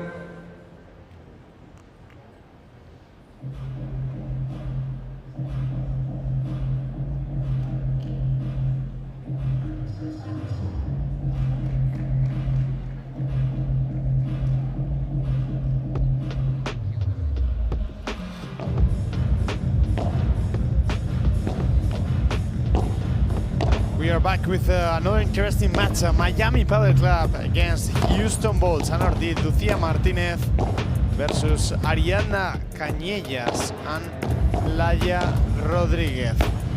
Two interesting styles that complement each other. On one side of the court, from Miami Padel Club, Lucía Martínez brings plenty of experience to this partnership. She's a very consistent, intelligent player who can put a lot of balls back into play and understands how to construct a point. She may not have the same finishing power as some of the other players on court, but she makes up for that with her tactical awareness, her consistency, and her ability to create opportunities for her partners. She doesn't give much away. She competes for every single ball, and she can provide the stability that this partnership needs. It's a very complete player, actually, Lucía Martínez, an experienced one, and it will be interesting how she mixed with Ana Ortiz, that on the other hand brings a completely different energy, because she's a young, explosive player who is constantly looking to be aggressive and finish the point. She can generate plenty of pace, particularly with her bajada of the back glass, and she's always looking for opportunities to step in and attack. It's part of this new wave of padel, no? The younger player usually is more about offense than defense, and especially since padel changed a little bit. That aggressive style can sometimes lead to a little more inconsistency, but that's also why this partnership makes sense. No, Lucía can provide the control and point construction, while Ana can take more risk and look to finish. It's always important to maintain this balance. Sometimes you have a couple that is more about defense, both of them. Other times you have a team that try to look for the points every time, as we can see with as we could see with Tino Livac and Alex Arroyo. But for myself, I think it's better if you have one of the team that try to look for the kill, for the winner, and the other one brings some consistency. On the Houston side, Laia Rodríguez is probably one of the biggest offensive threats on court. She's a left-handed player operating on the right side, which gives this partnership another very dangerous attacking option. He has excellent finishing ability, and she's particularly dangerous with the overhead. If Miami start leaving short lobs, Laia can punish them. So it's very, very important. That's something Miami will have to manage very carefully. They need enough depth on the lob, because giving Laia opportunities above her head could be very expensive.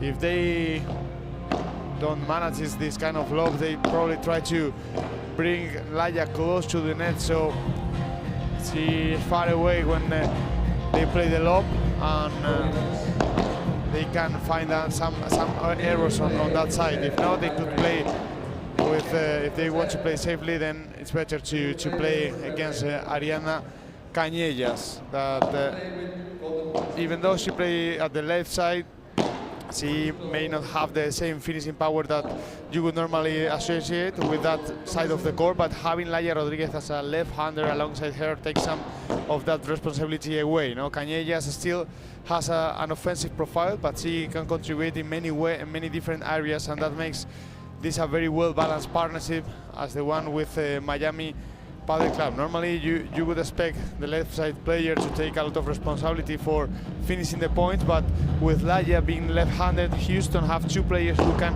be dangerous through the middle. So the key of the match for Miami, I think, is patience. It's going to be really important. They don't necessarily have to match Houston finishing power. They can use Lucia's consistency to construct the rallies, make Houston play extra balls, and wait for Anna to find the right opportunity to accelerate. For Houston, it's about creating opportunities for Laya and Cañellas to use their offensive game. If they can establish themselves at the net and start getting balls above the net height, they have plenty of weapons to finish the point.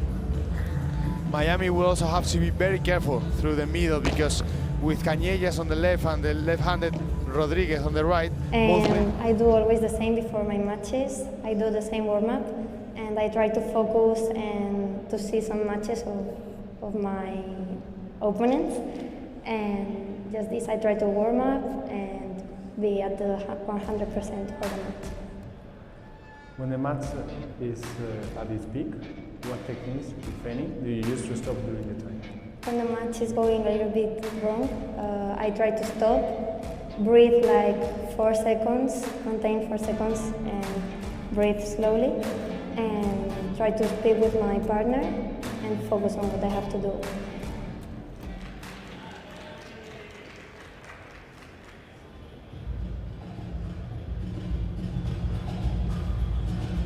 They were from Cañellas, all the routines that she had before the match. Always interesting to hear what the player had to say. We can learn a lot from them. Let's see if we can learn something here.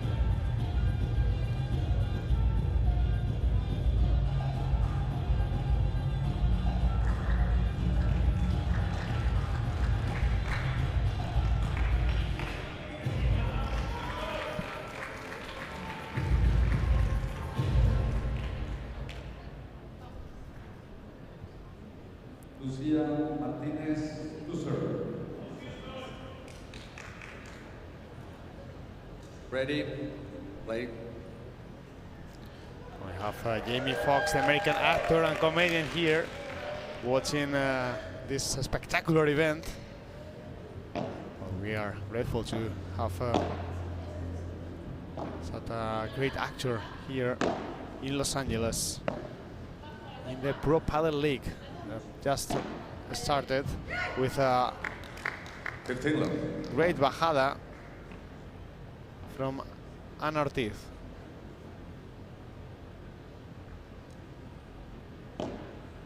Hot.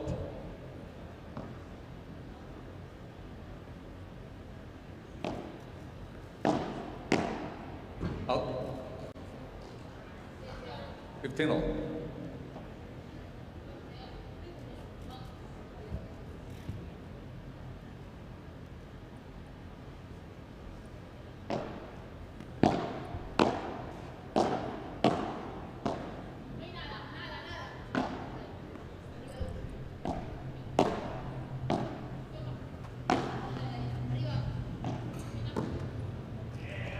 That ball from Ortiz had so much rebound, allowing Cañellas to be aggressive from the middle of the court, and it's 15-30.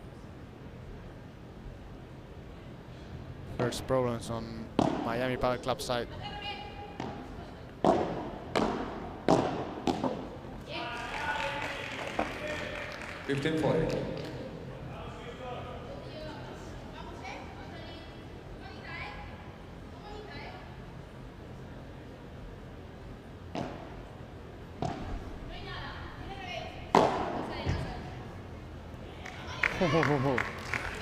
The por tres from Ortiz to save the first break point.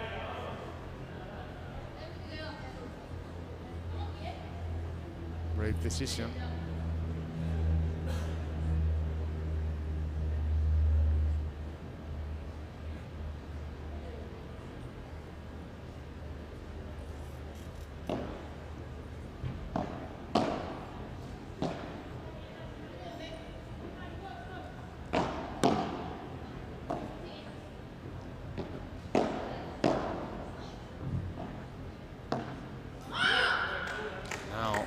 Use golden point. Threw the ball to the feet of Cañellas and also put pressure with her position to force the error. Cañellas asking for the golden point. It will be the third break point of the match.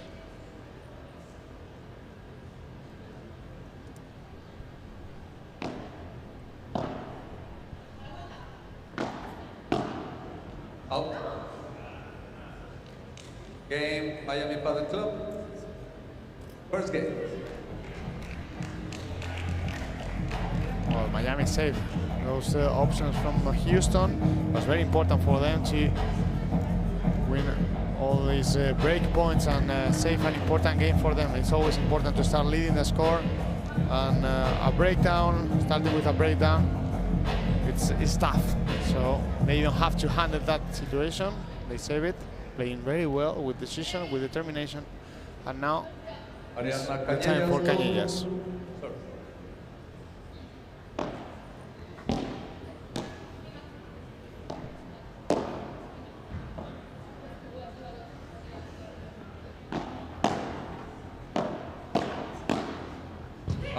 Quick exchange. A long swing from Laia Rodriguez. When you are very close at the net, it's important to do a short preparation. Safer that way, and try to touch the ball in front of you.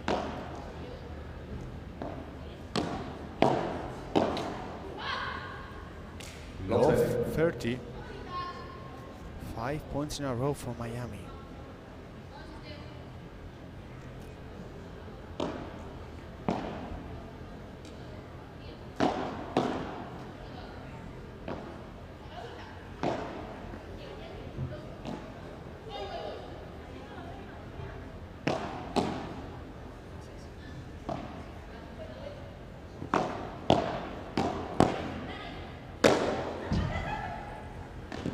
The smash from Laia, the answer from Lucia from outside the court. Again, Lucia to win the point for Miami to get the low 40. 6 points in a row, and now they have the chance to get the break.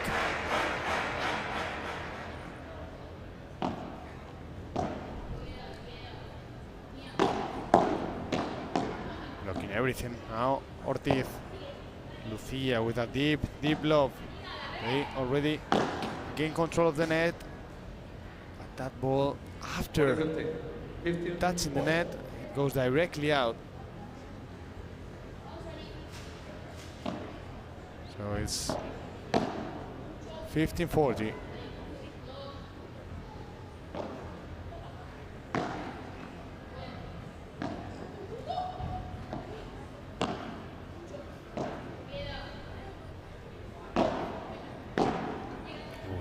Passing shot, and the answer from Laia Rodriguez. Crucial for them to find the fence. Lucia decided a little bit late to go forward. It was a great chance for Miami to take control of the net after that great shot by Ana Ortiz.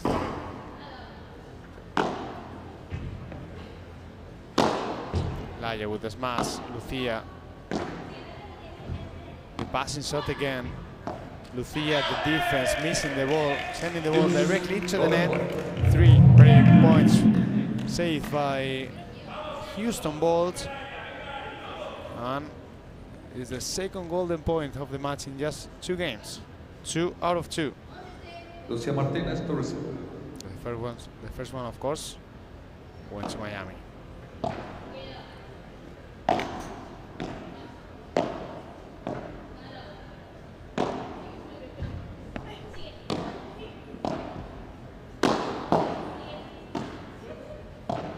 Half volley from Lucia. The lob is just perfect. Lucia stays at the back, defending everything.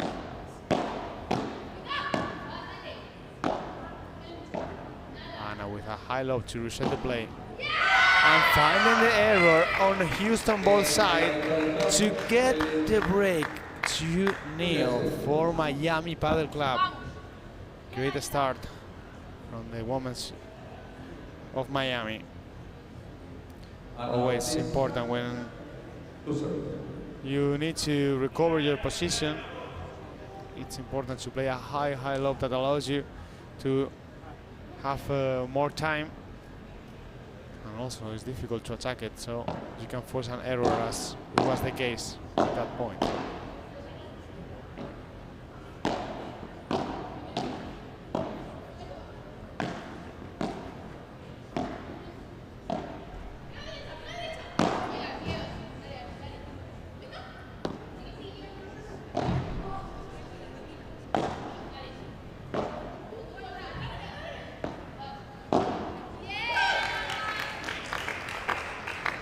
Into the net now.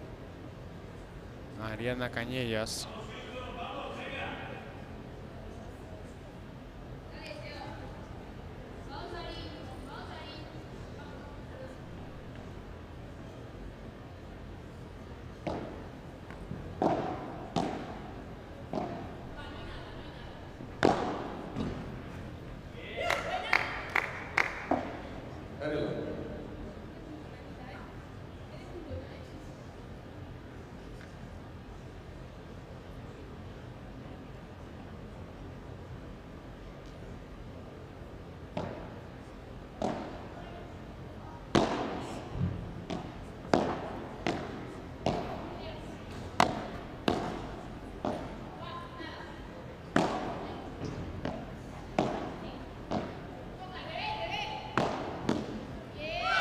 Ortiz with patience, finding the feet of Cañellas. Cañellas tried to put pressure on Miami with her position, but it's difficult to play from no man's land. You are very exposed, and Ana Ortiz was able to send the ball just in the place where it's very difficult to defend.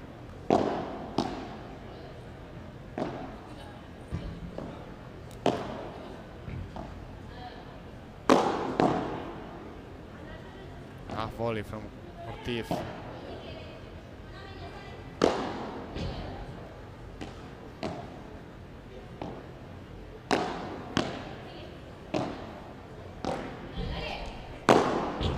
Playing with long rallies, focusing the game on consistency, and so far is paying off for Miami. But they are very close because they won the first 2 golden points and now it's 40-15. They don't want to hurry, they want to find the errors on Houston Bolt side.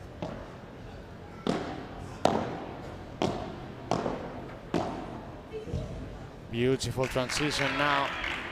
Laya Rodriguez with the return, stepping ahead, then playing from the middle of the court. We can see here, and then Cañellas coming with her partner. Always important to play with the ball from your partner, to play as a team. That extra second, it gives the advantage to Ariadna Cañellas.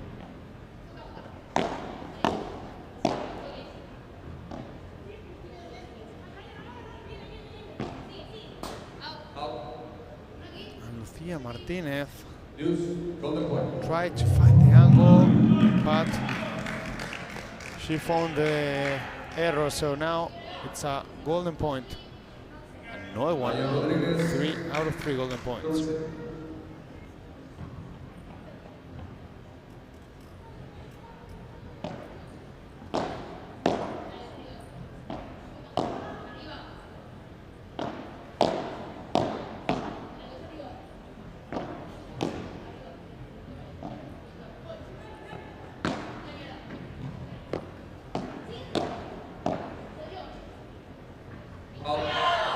Double went out, so that means a counter break for Houston Bolt.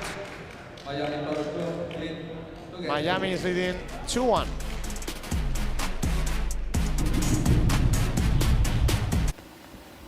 Well, there's a lot of infection in there, Timmy. You're doing really well. Are you feeling anything? Coffee. I don't understand, but this is going very well. No. Coffee. Kaushi? Coffee. Coffee. Kaushi? Kaushi, what's Kaushi? With Kalshi, you can trade on anything. Man, tell them something they don't know. Like I'm from Greece. Look at Gangario!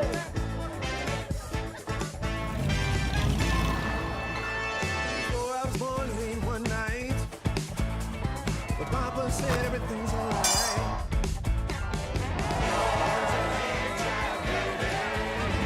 Hello, campeón.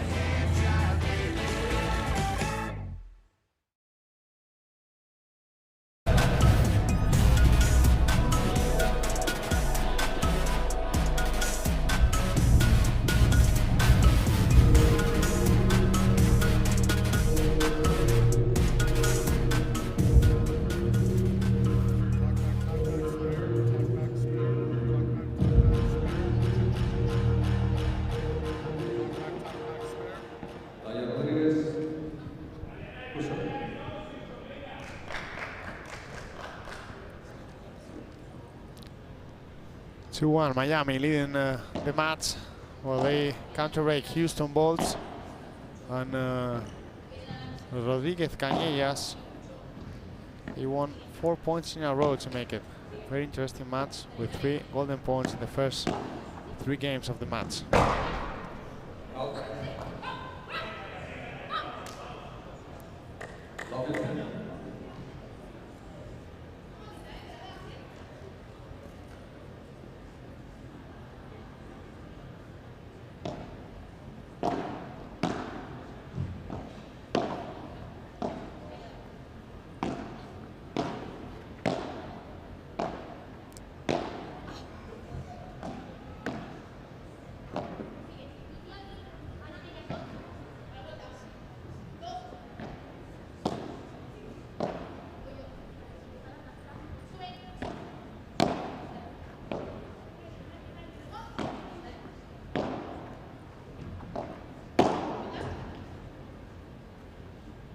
Good save now.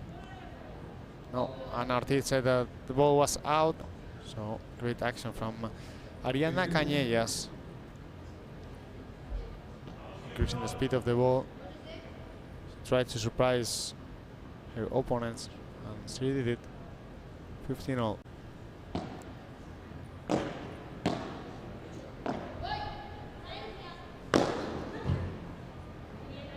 Great smash now.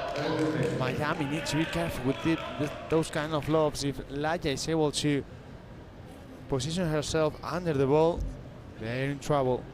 It's important to decide the moment you play that kind of lob. And with that I mean that you need to bring your opponent, in this case, bring Laya Rodriguez close to the net, and once she's close to the net, then you play a fast lob. Or you could play with Ariana Cañellas and then avoid that powerful smash from Laya. It's been a crazy match so far.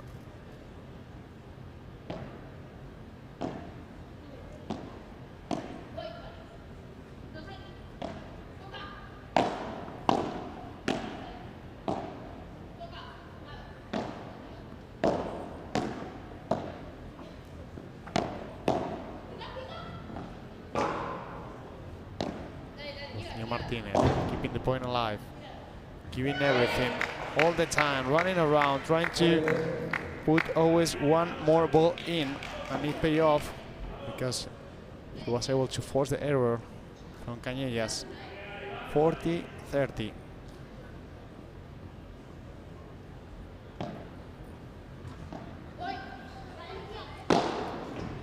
Laya with the smash, and Martinez couldn't touch it. So they confirm the counter break. It's 2-all.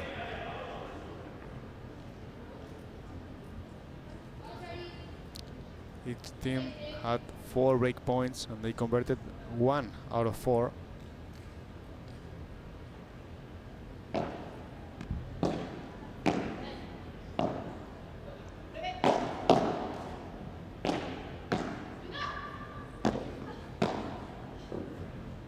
Switching the pace.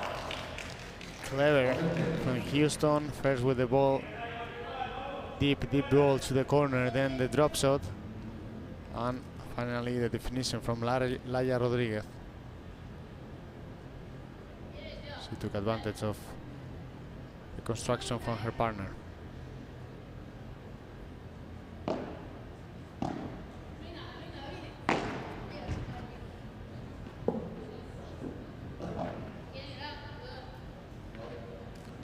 Love 30. They've won the last 6 points with the return. Laia, Rodriguez and Cañellas. We remind they were 40 love with Ortiz service.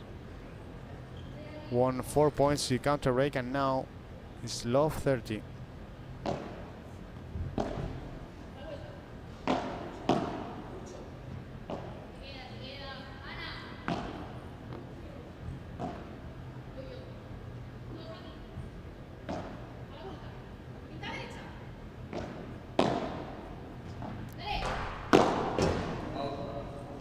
Well, Laia played very well because she poached to the other side, surprised Miami, played a perfect ball through the middle, and then Cañellas, with all on her favor, sent the ball directly to the back wall. A relief for Miami, actually, this mistake, but still a long way to go because it's 15-30.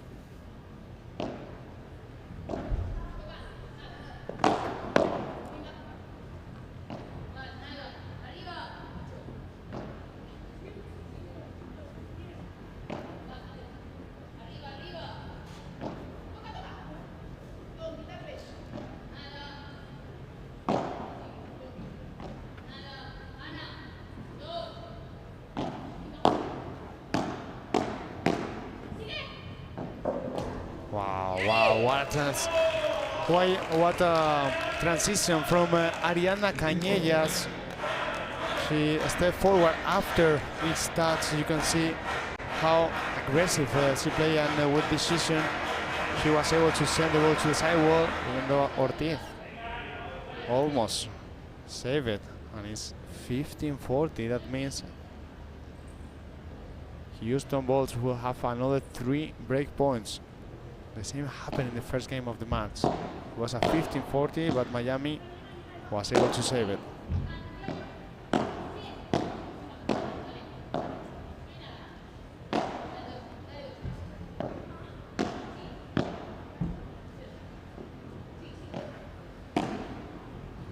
Not this time, because Cañellas with that volley to the sidewall get the break, and it's 3-2 Houston Bolts.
They came back from a really tough position, but now they are heading the score 3-2. Actually, too many golden points, and Miami is in trouble right now.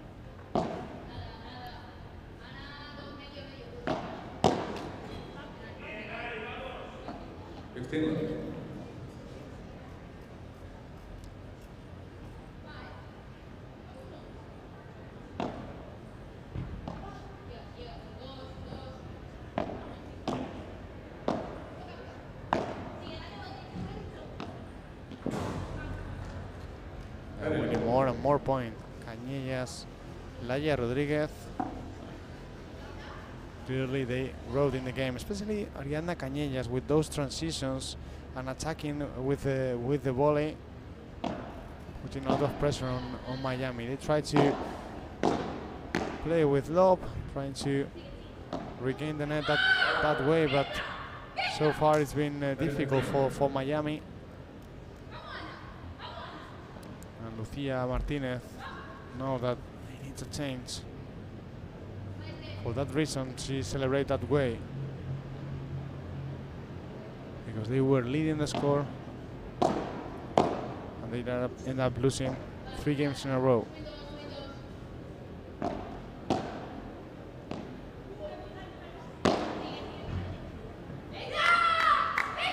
Martinez with a powerful shot, finding the sidewall always. It's more difficult to defend a ball that touches the sidewall, because the professional players, are used to defend with the back and sidewall. The ball touches first the sidewall, then you have to turn around, you give your back to the opponent, so it's more difficult to play a good defensive ball. And Rodriguez with that volley through the middle, putting a lot of pressure and getting the 4th consecutive game.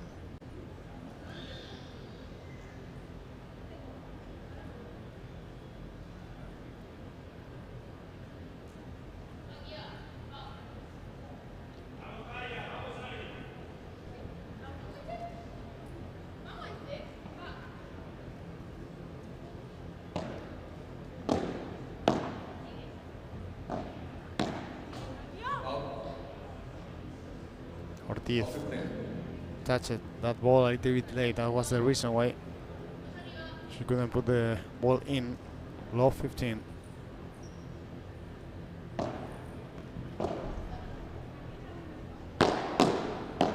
What a block by Laia Rodriguez.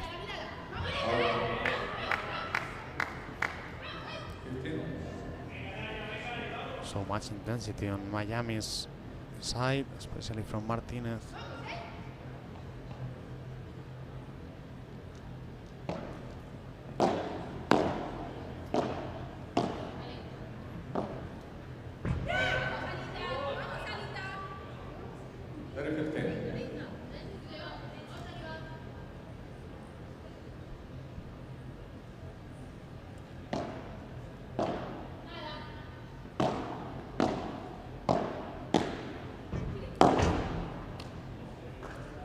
Great transition now. Rodriguez completely caught Ortiz off guard. Nothing she could do about it. It's always important to try to poach to the other side if you can, of course. It's risky, but when you do those kinds of transitions, when you poach to the other side, then usually you get the chance to get that definition.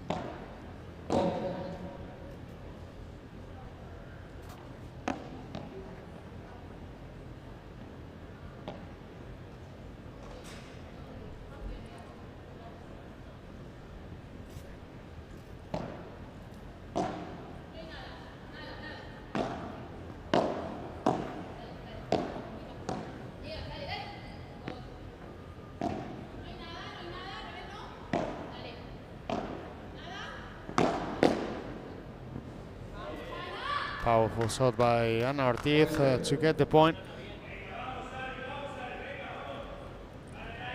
It was important because Cañellas was closer to the net, so if you don't play a powerful shot to the body, I mean, you can find the space, no, playing a lower ball to the middle, but if your opponent is coming to the net and you want to throw the ball to her, it's important that you hit a powerful shot.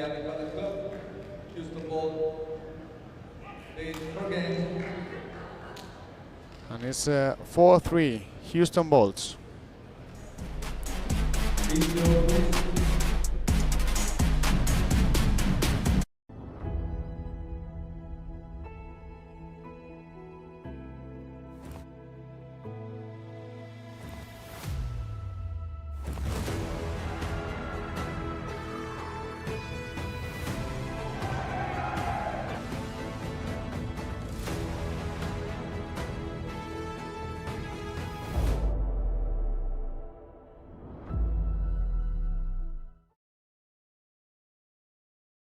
With Kalshi, you can trade on anything.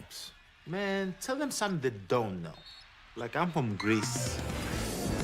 Looking good, Yo!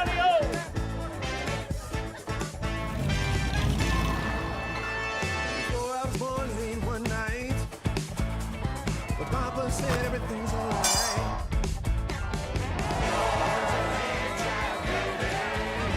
Aló, campeón.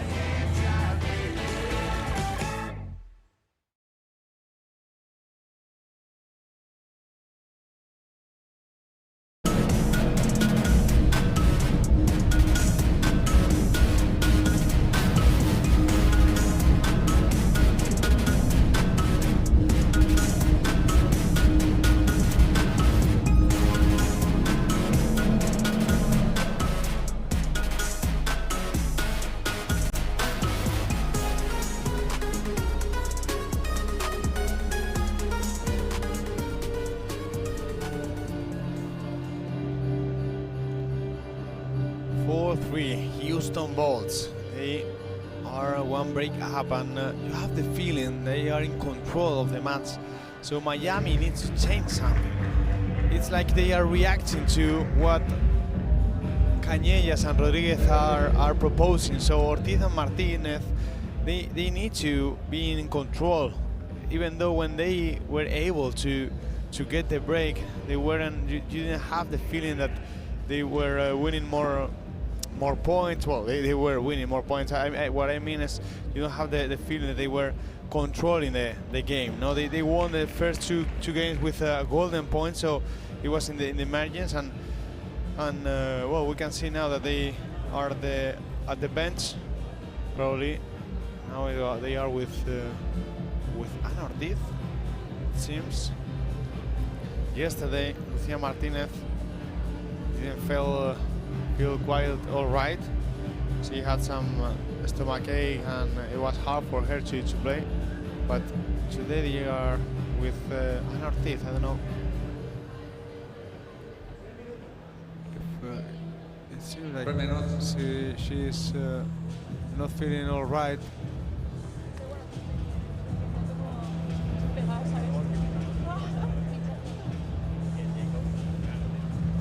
There you have Jamie Foxx. Paying attention to everything. Let's see if we can hear something.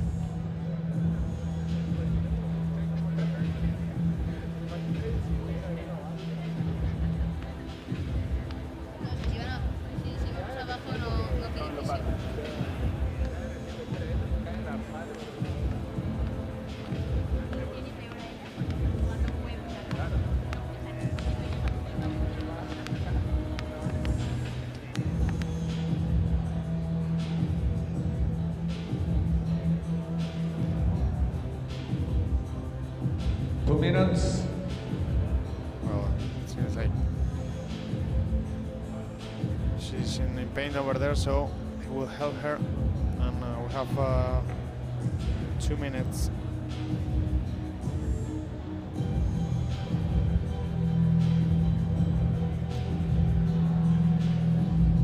It seems like she has some pain in the calf. Some discomfort, probably. Let's see if she can continue. She will try to continue. We can see how they are trying to reduce the pain over there, but if she's not feeling quite all right, probably she won't continue. Now she will try to play a little bit, and this sometimes happens, no? And you try to continue, and then if you don't feel all right, then you stop, of course. Right now it's a tough moment for them because they are losing the match 3-4, and Laia Rodriguez is the one who will serve.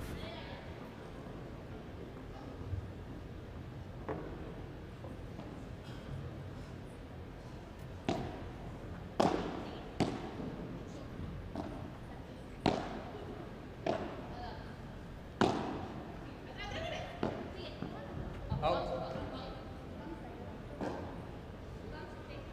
15 love. Ana Ortiz trying to play a lot of balls down the line, probably to avoid the attack on Cañellas, and then Lucía Martinez can help her.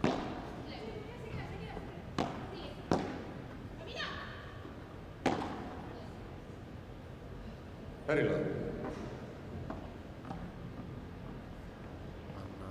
Also, we have to take into account when you are in pain, it's more difficult to maintain the focus on the ball, on the game. You have an intrusive thought, no? And you have to handle that. But, it's something that when you are a professional player, you are used to play with pain, actually. But if they want to come back from this 4-3, it's important that they reduce also the numbers of errors. So many things they need to do now. They need to reduce the numbers of errors, and at the same time, they need to start controlling the game.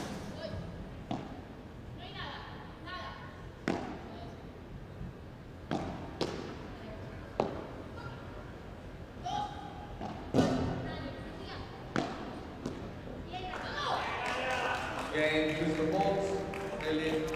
High game 2-3. 3 Cañellas Rodríguez. What Laia Rodríguez did over there was to place the ball to the feet of Lucía Martinez, trying to avoid the counter attack, and she found the winner.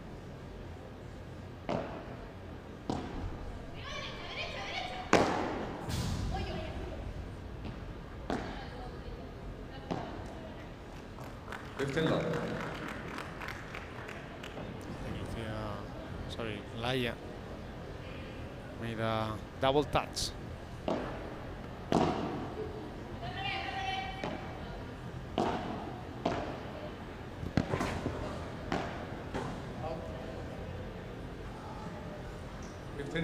It's a good idea actually to play down the line, because if you are not feeling comfortable, if you have some pain and you want your partner to help you, it's better to play down the line.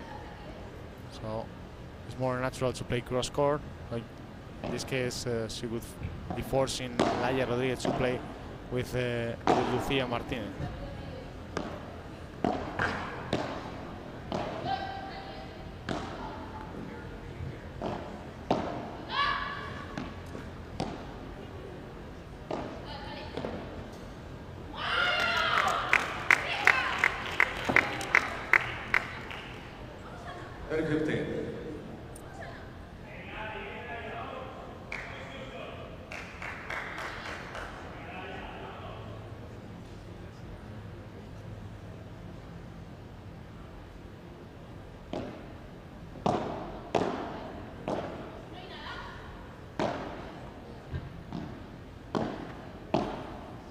Transition by Cañellas once again. It's important that they communicate with each other. If someone is approaching the net, then you should switch to the other side, to the one who is at the back. If you play the same again to the one who is coming to the front, then this could happen. If you want to play to the player who is coming to the net, then you have to play to the feet of the player. Out. 40-30. 40-30. 2 game points for Miami.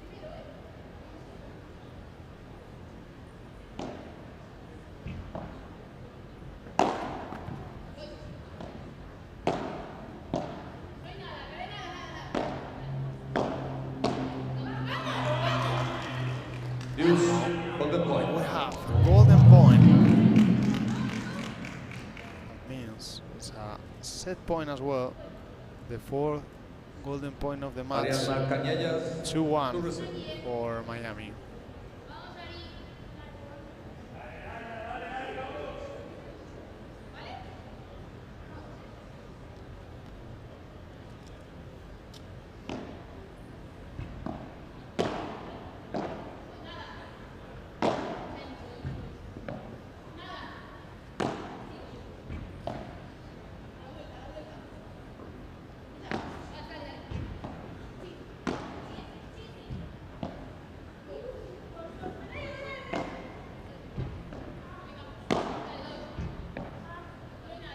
rotation, staying at the back of the court.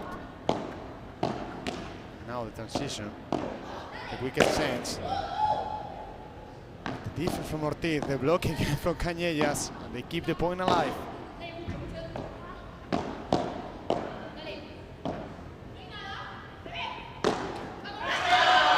Mistake, error from Ortiz. That means it's 6-3. Cañellas Rodriguez. They win the first set.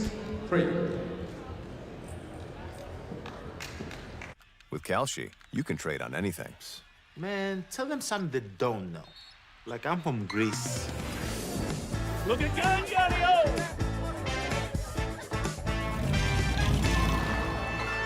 Before I was born late one night, but Papa said everything's alright.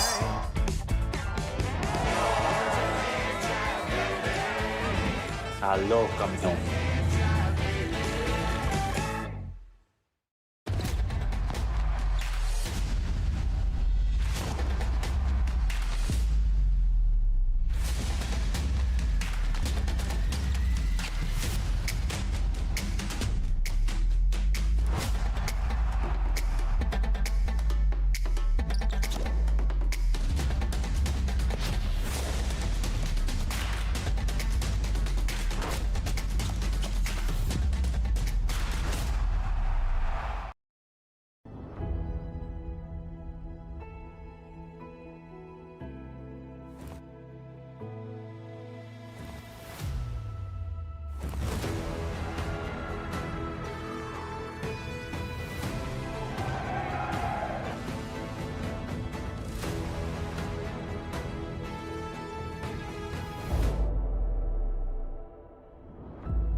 So we are getting ready for the second set here in this matchup between the Houston Volts and the Miami Padel Club. Our third match of the day. And to close out this opening set, Houston came up with the break of serve. In fact, they broke Miami twice. And there was also an extra delay mid-opening set when they had the trainer coming over and providing some tape around the leg of Ana Ortiz. So let's listen in.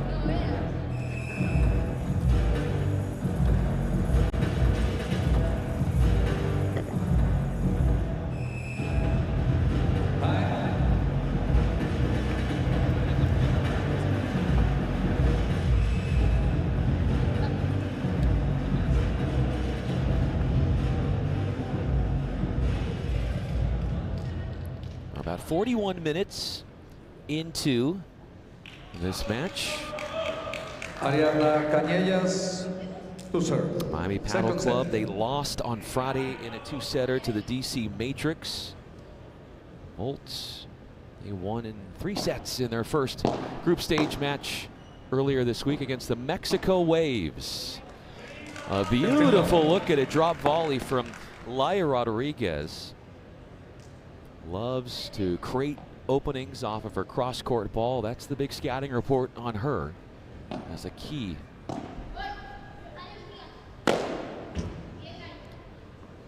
You also factor in that she is a lefty, which opens so many different angles for her to allow those openings to take place and get to that offense. 15.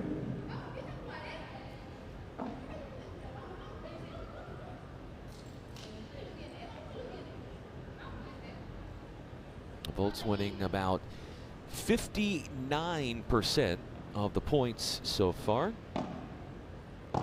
Ariana Caillas is the one serving.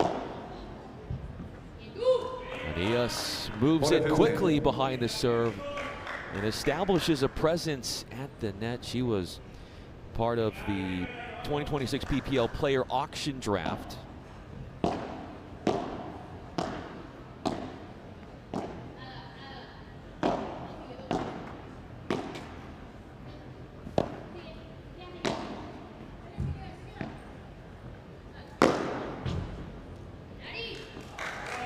tattooing the short lob. Canillas, the 23-year-old from Spain, wins her service game and goes up 1-love in the second set. The Houston Volts. Volts needed an hour and 22 minutes to beat the Waves earlier this week.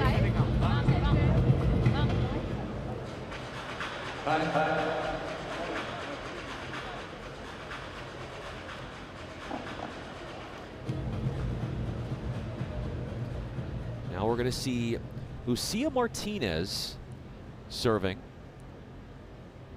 She joined the league back in 2024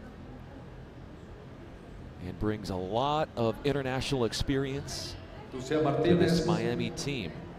And she takes a lot of pride in gelling with different partners on court. Has worked with a lot of different players throughout the years.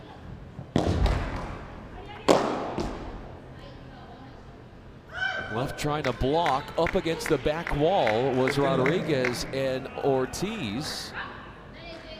I think that Martinez comes down with a forcing shot.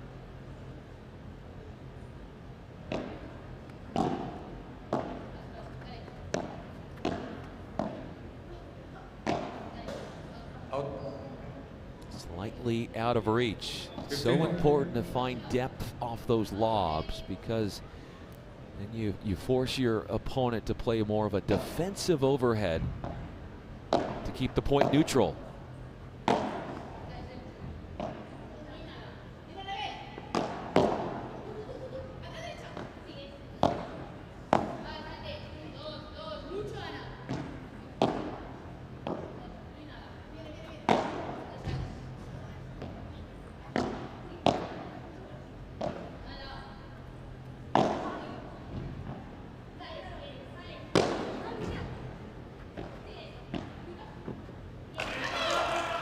Found the open space out wide up the sideline. Rodriguez has such great court vision. Used a big smash to help open up the court. She is one of the biggest hitters on the circuit. 15-30.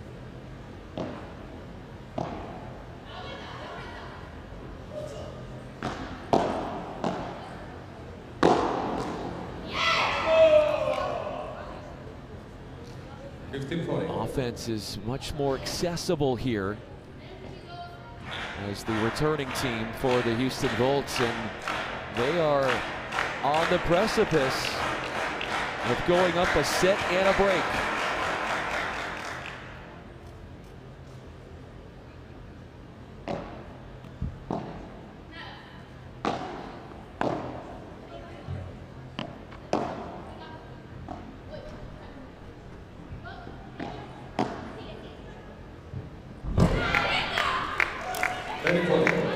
Low bouncing and sticking that one into the corner was Ortiz. There was nothing to work with.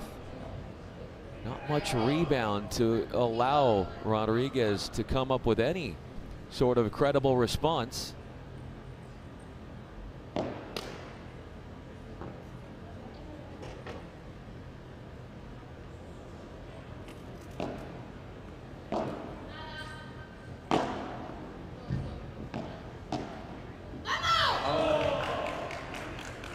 A big break of serve has Houston in fine position. You start to think about who in the women's division has been the best team. And we haven't finished this match yet. Miami certainly could come back, but the way Houston has played this week so far definitely puts them in the upper echelon.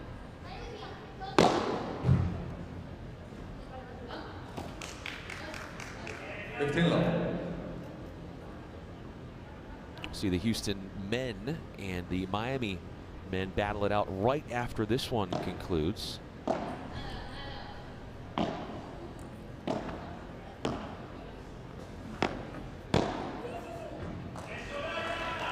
They're working so well together. The communication is there. Shortening points. creating pressure.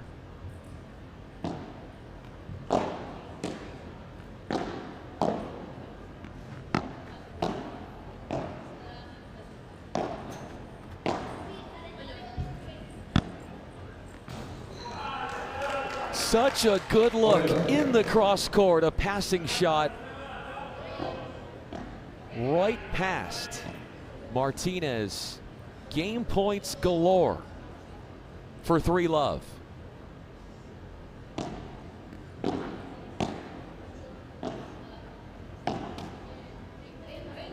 Well, it's been a big reason why the Volts have been playing so well. They haven't had many recently unforced errors. The error count has dipped significantly.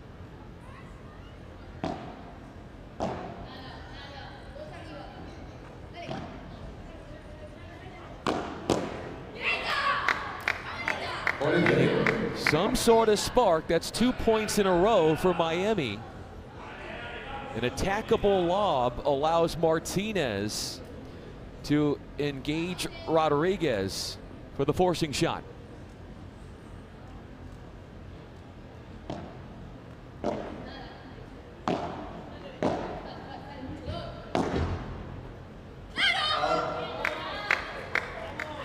Real battling back here would be Miami, but the job is not done yet. The golden point, game point, and a break chance.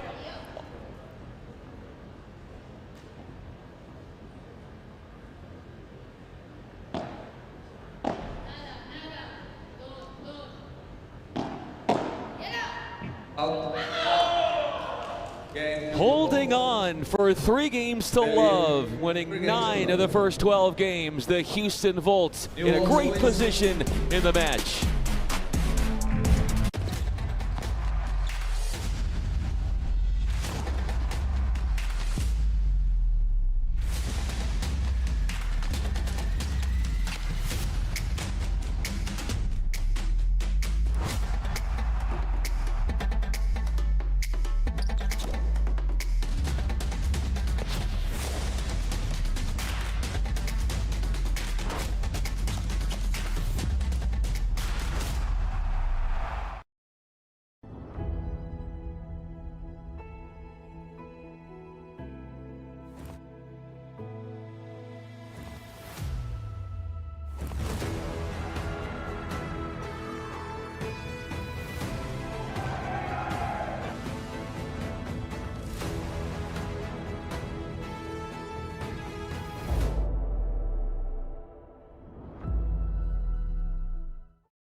Hangar in Santa Monica in West Los Angeles. Brian Fenley with you, and this is a real treat to be here.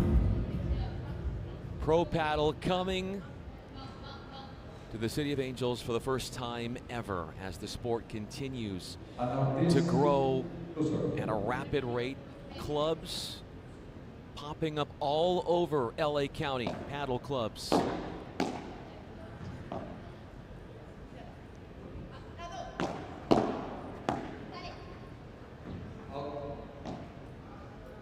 Down a break here. This is a must-hold situation for Miami.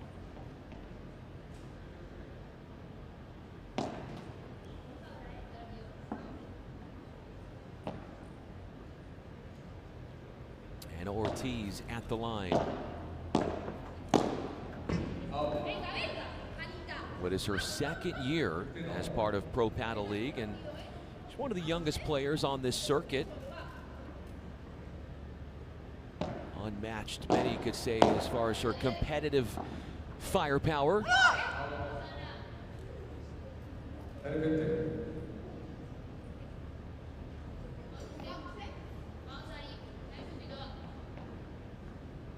30-15.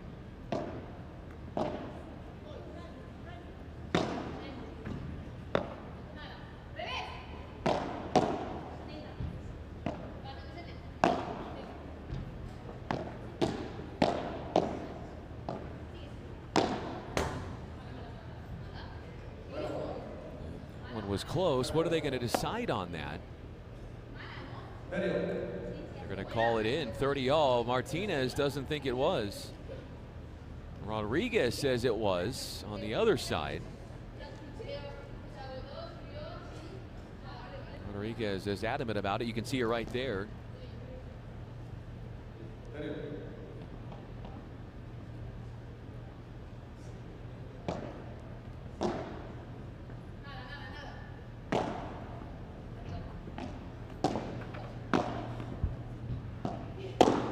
Forcing the defensive pop-up and then moving in. Finally killing the point. Such great rally construction for Canillas.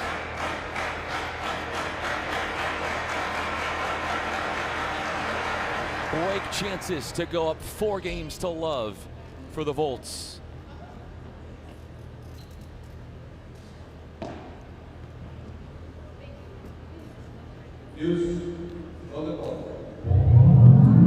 Sneaks that by the backhand return and hugs that one to the sidewall. Golden point. Back-to-back games that we have had a golden point. Last one, of course, went to Houston.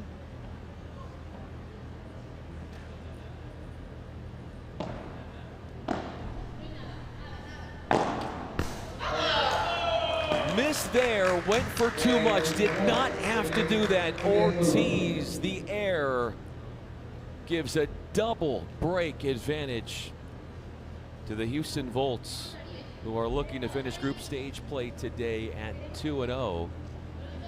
All but assuring a spot into tomorrow's podium day, which is reserved for the top 4 teams of the 10 here, based on the results this week.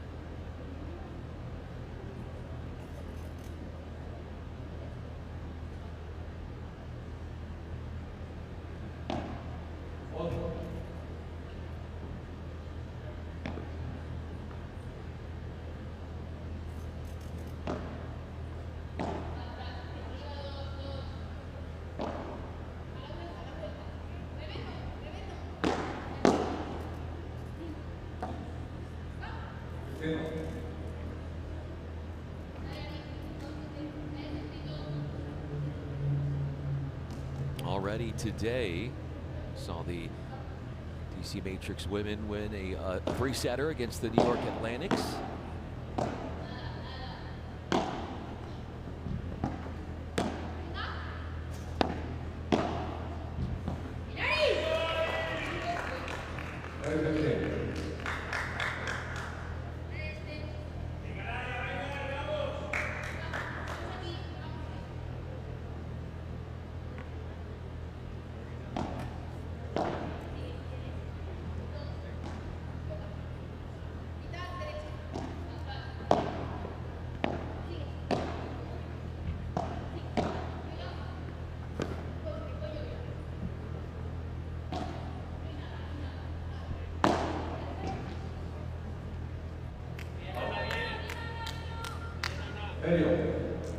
All.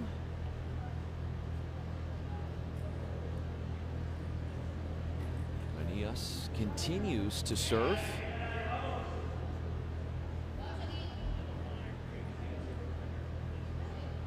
Known as a point architect, but she's been a really good point finisher in this match. Rodriguez does the damage. They keep the ball so low and deep. Not much rebound off the glass, making it almost impossible to get back an adequate reply. Game point.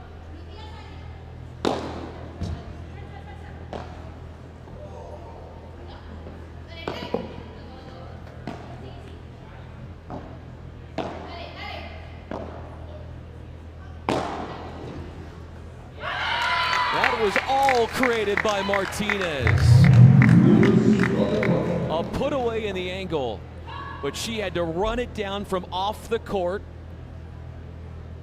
Brought it back in, then came back to the court and put the finishing touches on the exchange.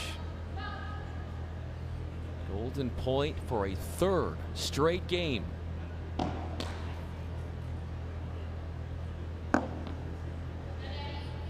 First two were in this streak were won by Houston.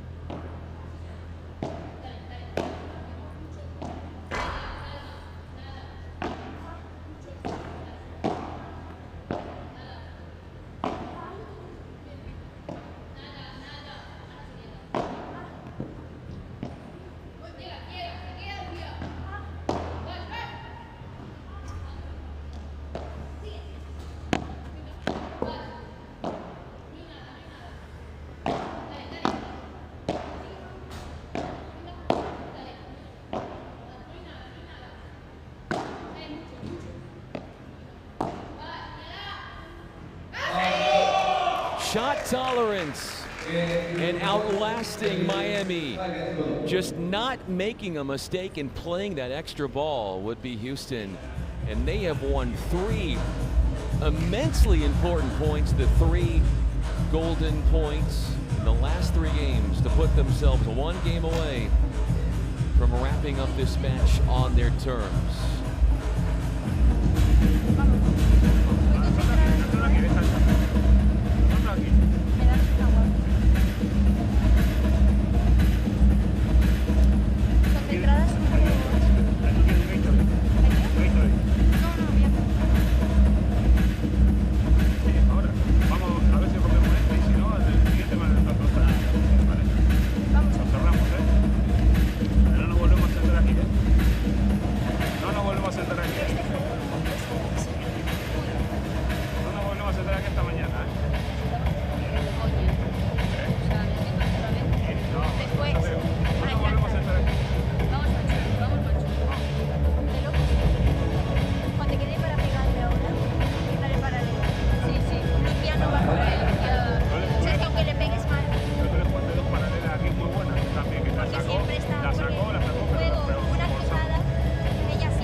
Difficult position here would be Miami.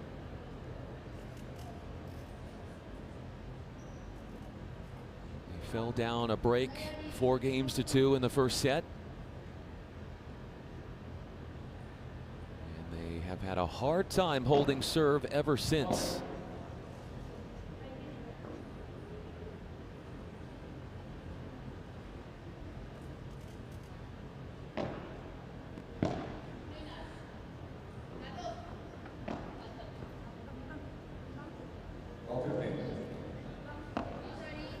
Houston is looking like the best team this week from what they have shown so far on the women's side.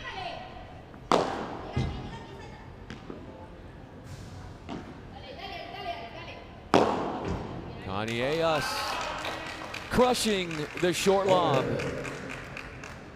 Not enough depth on that defensive lob to keep away Houston from their offensive tendencies.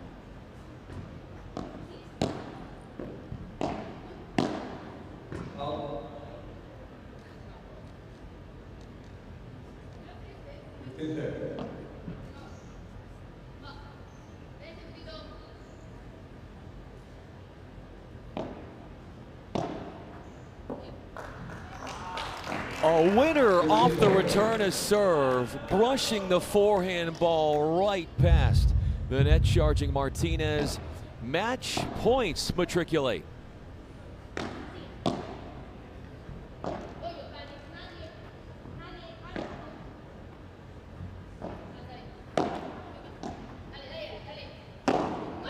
A special performance from Houston. 2-0 they go in group stage play with a one-sided, explosively offensive performance that puts them into tomorrow's podium day. 6-3, 6-love over the Miami Padel Club. It's a really talented partnership that we've seen from Houston with Canillas and Rodriguez. They have felt so connected on court.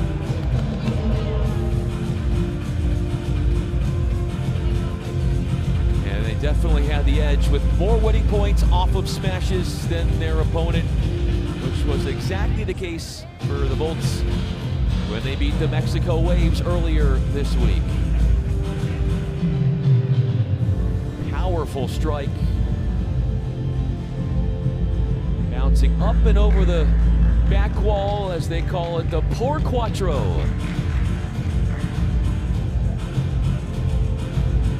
And that is set number Cuatro that Houston has won this week.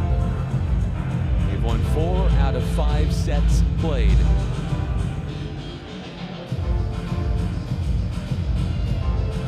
Canillas and Rodriguez are making their way back onto the court to have a word with Chelsea to help elaborate on what allowed them to take such control of the match after going up an early break in the first, and there was just no let up afterwards. Domination from the late stages of the first set. Here's Chelsea. Congratulations on this spectacular win. What was the plan before this game? Because you ladies dominated. Hello everyone. We know this one is a very important match if we want to be maybe playing tomorrow. So we want to play very, very good. We want to win, of course. I think I start a little bit bad, but Laia was perfect, so I just was to play good and we win. Well, congratulations. You guys did very well. What changed in the second set? ¿Qué cambió en el segundo set? Bueno, primero de todo felicitar a Ari, creo que ha jugado un gran partido y creo que hemos jugado un partido muy serias de principio a fin, muy seguras de nosotras y eso ha salido bien. We knew that going into this game with confidence was key, and that's exactly what we did on the court, and we ended up getting that victory. Well, ladies, congratulations, felicitaciones. Next up, the men.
Well, there's a lot of infection in there, Timmy. You're doing really well. Are you feeling anything? Coffee. I don't understand, but this is going very well. No. Coffee. Kaushi? Coffee. Coffee. Kaushi? Kaushi, what's Kaushi?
With Kalshi, you can trade on anything.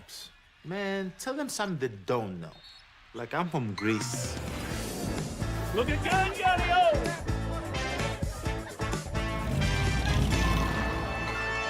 So I was born late one night, but Papa said everything's alright.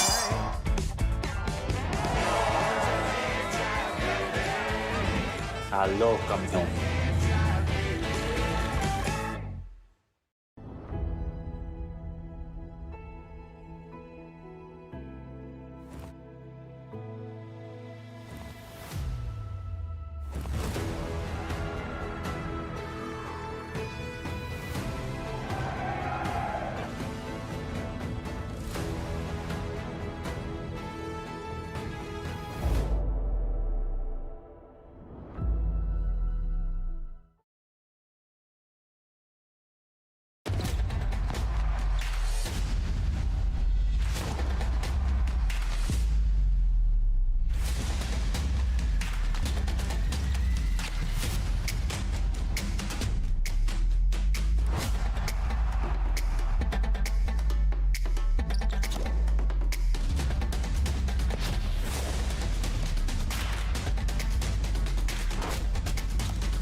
Well, there's a lot of infection in there, Timmy. You're doing really well. Are you feeling anything? Coffee. I don't understand, but this is going very well. No. Coffee. Kaushi? Coffee. Coffee. Kaushi? Kaushi, what's Kaushi?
Coin is the one and only Jamie Foxx.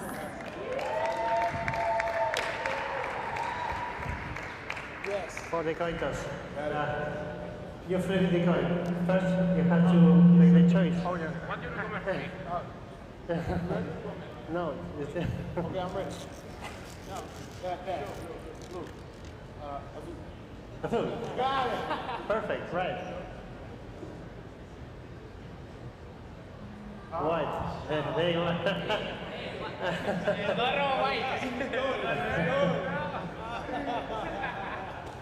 Good luck.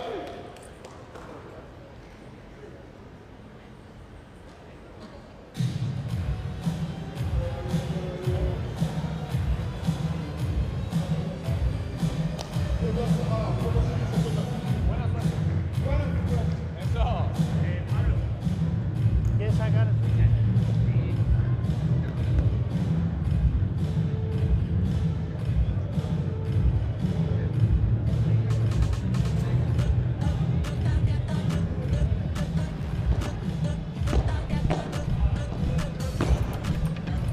Well, we've got it going on here, the men's side of things with the Miami Padel Club and the Houston Volts, and on court helping with the coin toss, the one and only actor extraordinaire, Jamie Foxx.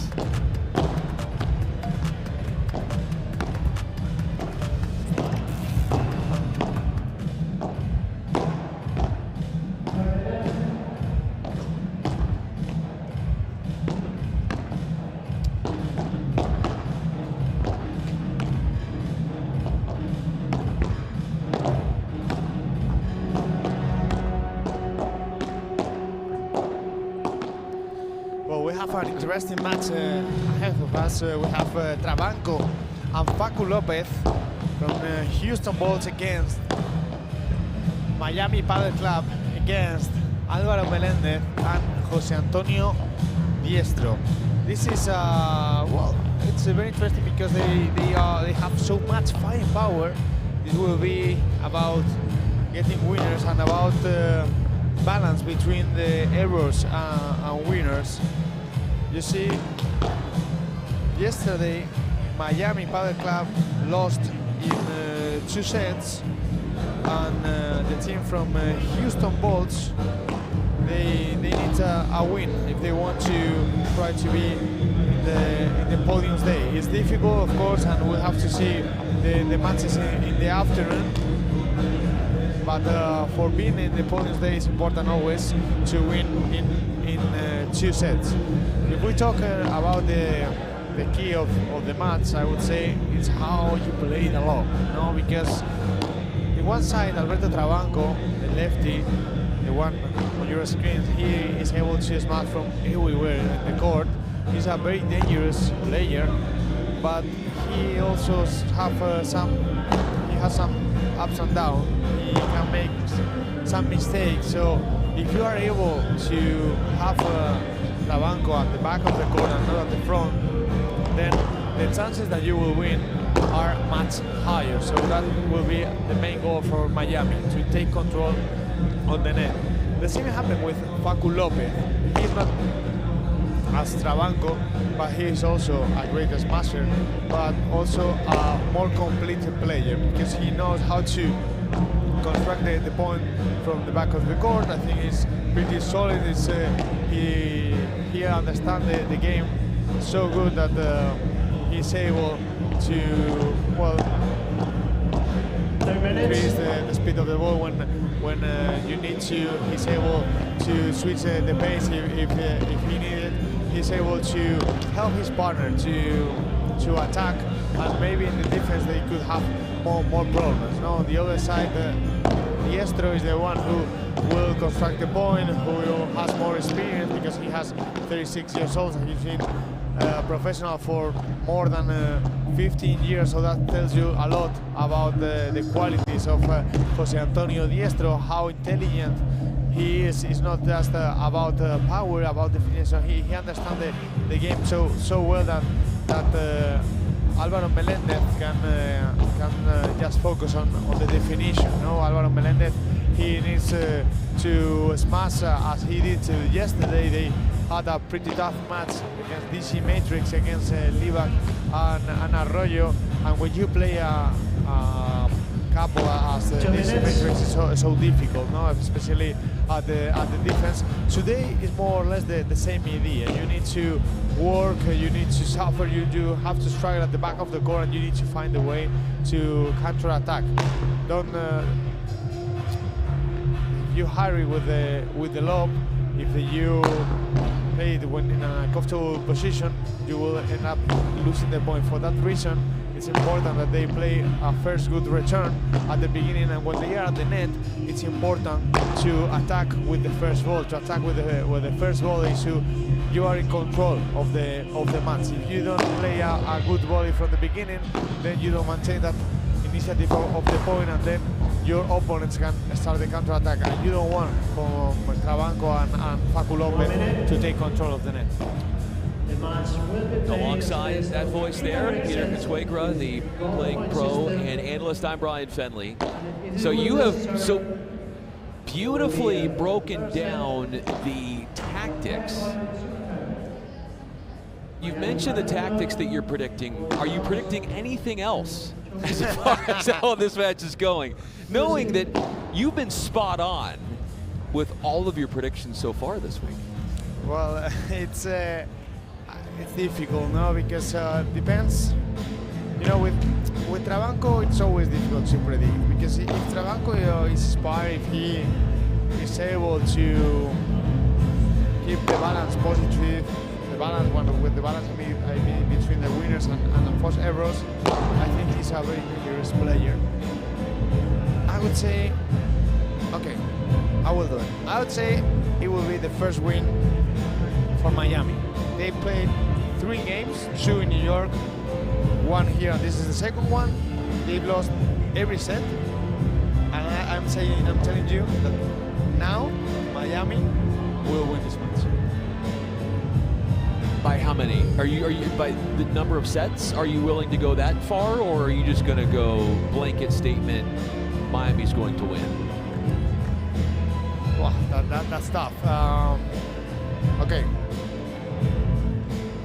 I mean, don't think so hard about it. Just I mean, sets. okay. I'm gonna write that down because if that doesn't happen, Okay, I'm but- gonna mention it to you. What about you? What do you say? Oh, but see, here it's the thing. You, sir, are the expert. Well, yeah, but you are learning a lot about Padel. You know a lot as well. Maybe you're not the expert, but you're also an expert. Well, not playing by any means like you, but I think I have to go in your direction. I think I'm having to go. I'm going to go 3 sets for Miami. I think that they're going to have what it takes to win this. There's just a slight advantage there. Not to take anything away from the Houston Volts. But, you know, we had this, not we, I mean, yeah, but you personally had a great sit-down interview with Jose Diestro, where he talked about his life and the sacrifices of having a child under 1 year old and how he is traveling, chasing dreams and making this happen. And these are the type of stories that you hear from these players where you just want to see everybody win. And root for all of them.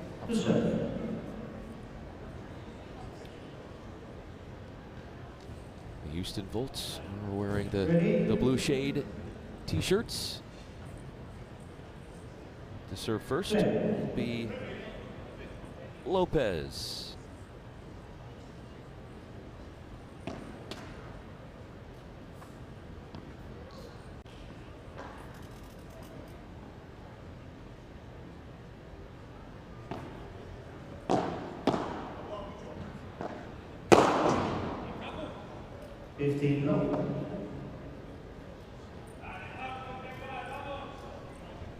Houston lost to the Mexico Waves yesterday in 1 hour and 18 minutes. And after they had taken the second set in a tiebreaker.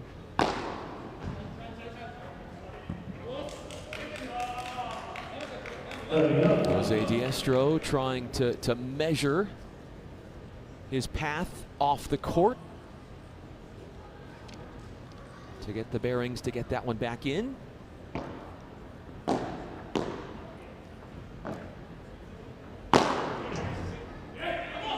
There's so much experience around Diestro and the stories that he has. You've got the thing that I love about Padel is you've got experienced, seasoned, world-class players, and then you've got the next gen, next up and coming with star potential. I think you're seeing that on the Houston side there too. 40-15. Yeah, for sure. And it's like each generation, I think it's more about power, no? With each new generation, you realize that they try to play faster and faster and faster, and the smash is key for everyone.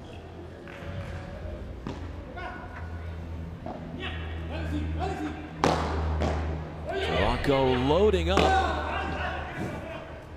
And Lopez finishes the job as Melendez was headed to the second row on that side, trying to bring the ball back in. Running from one side to the other one, Melendez always giving everything, trying to recover that ball. Well, great start from Lopez and Trabanco. He put too much pressure when they are at the net. Jose Diestro to serve. The thing is how they will play when they are at the defense, when they are at the back.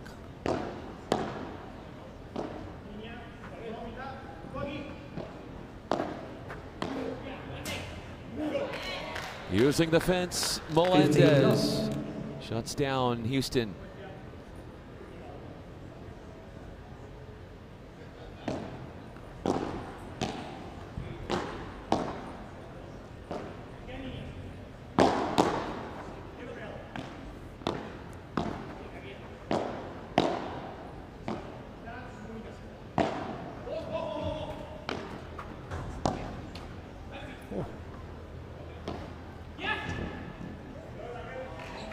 So smart for Bundes to take that before it bounces, to take some time away. Yeah, absolutely. And sometimes you don't need to make the perfect volley. It's more about taking the ball above the net and just touch it, so you can be more, or at least you maintain the control of the point.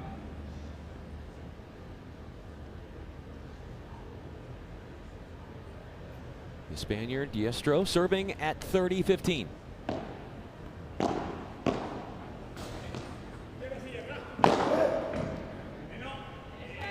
That's why it's so important, Peter, to get a deep return of serve, because then you leave yourself vulnerable to +1 putaways.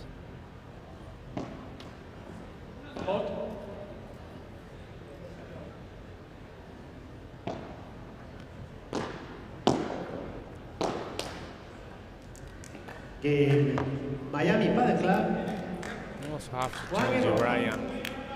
This will be a fast match. Doesn't matter if we go to the super tie break, because the style, what they will try to propose, Lopez and Trabanco, it's a fast game, trying to go for the winner all the time, risking a lot, even when they're at the back of the court. So I don't think that we will see a lot of long rallies. Maybe medium rallies, but not long.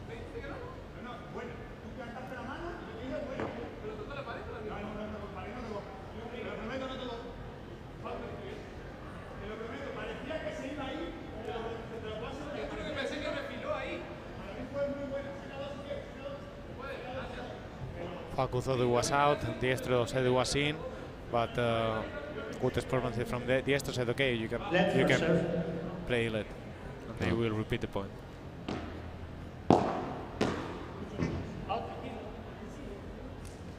Low 15.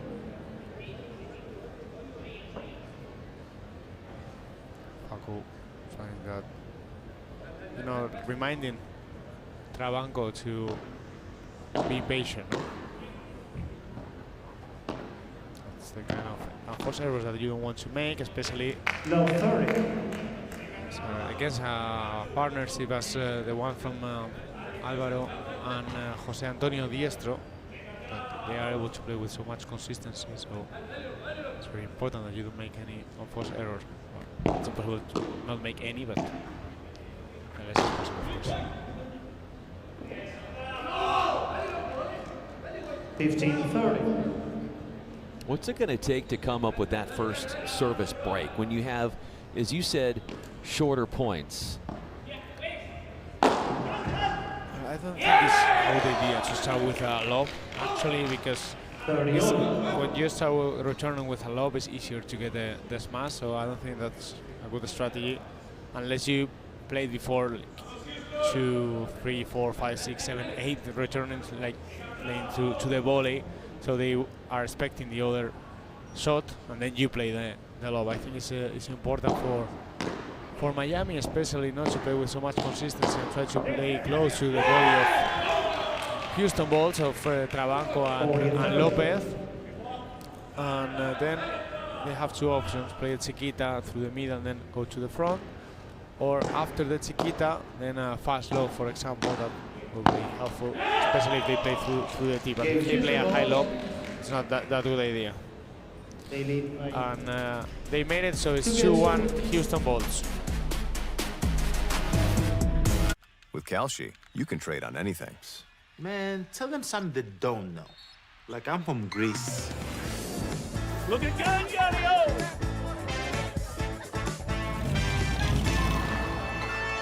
So I was born late one night, but Papa said everything's alright.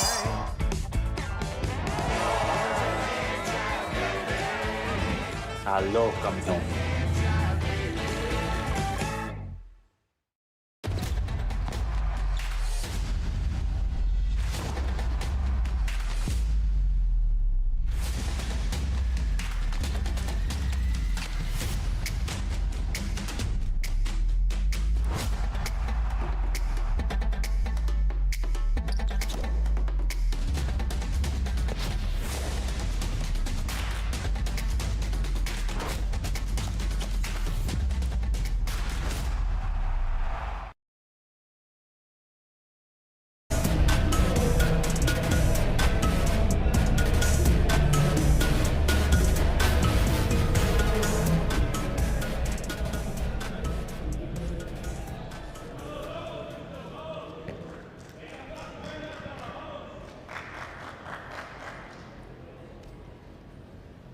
Álvaro Meléndez. Melendez serving. 15 low. Melendez talking about during media day in New York City last month that his best attack would be the smash. Loves to finish the point, loves to be aggressive.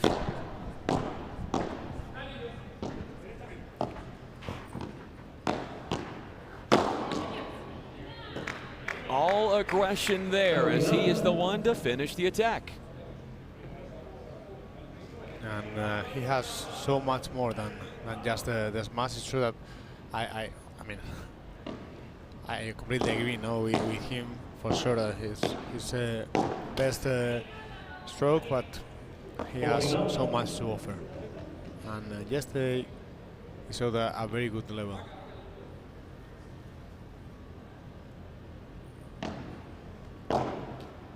Game, Houston Balls, 2 games on.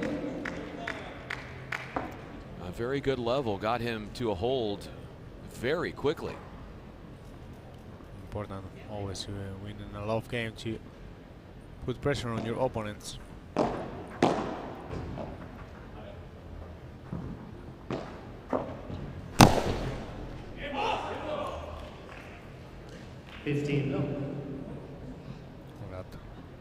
That embajada from Trabanco was so difficult. And he made it. He made the point after losing the net. 15.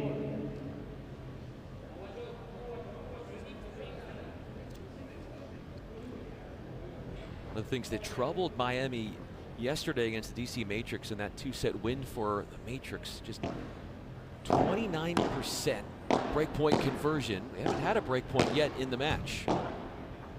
I know they started the low 30 the previous game. Houston Balls were able to. Ooh, that is gonna leave a mark. And Alvaro Melendez is feeling that one. Yeah. It was very, very, very close to him. That much hurt. Marco comes over to make sure he's okay, and a very nice showing of sportsmanship. How often has that happened to you on court, where you've turned your back and an overhead smash has hit you? I don't know how, Brian, but the last 5 games that I played, I received a ball in my. Don't ask me how.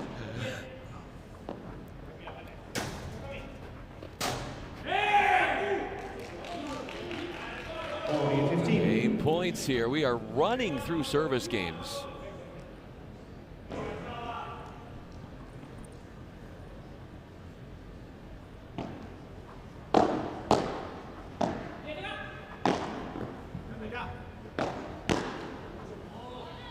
The ball from Facundo wasn't good enough because he had too much rebound, so that ball allowed the attack from Miami.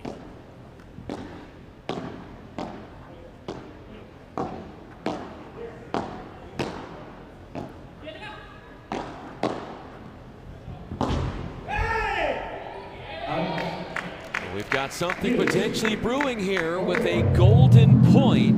And again, mentioning Miami yesterday, just converting 29% of break points. It was a very well played because of the down the line lob from Diestro, allowing Melendez to go to the front, because when you play a lob to the left shoulder of the left player, then you don't have that many options. You have to play cross court, and Melendez was ready to block that ball and to win the point.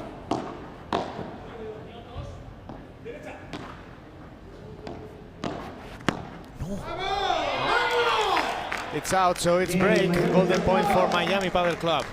3 straight points won as the receiving team, and the first breakthrough takes place.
holds to start. We've got our first break of serve, and it happened courtesy of Miami.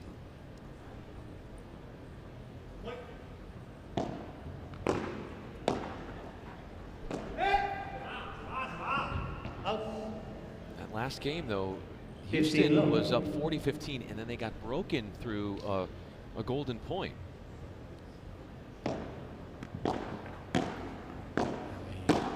Great now is the 4 consecutive point, the 5th one. Clearly started better. Miami Padel Club with a clear idea of mind of how to play.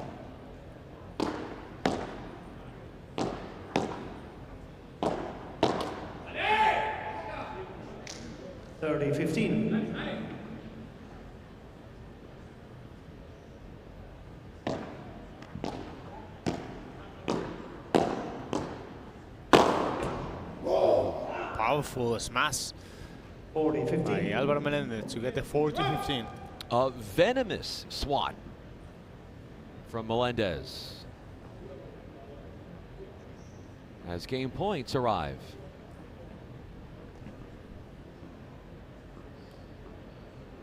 Miami hoping to consolidate that break lead, and a little extra conversation between Lopez and Trabanco to talk strategy.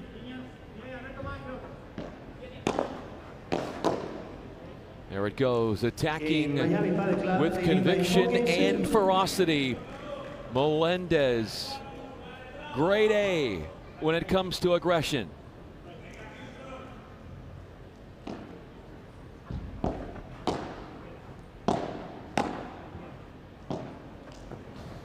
Out.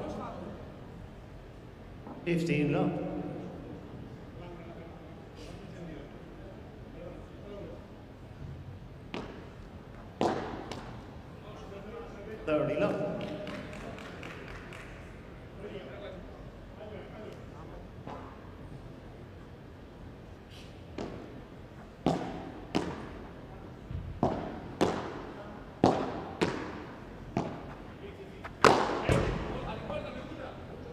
Going for way too much there.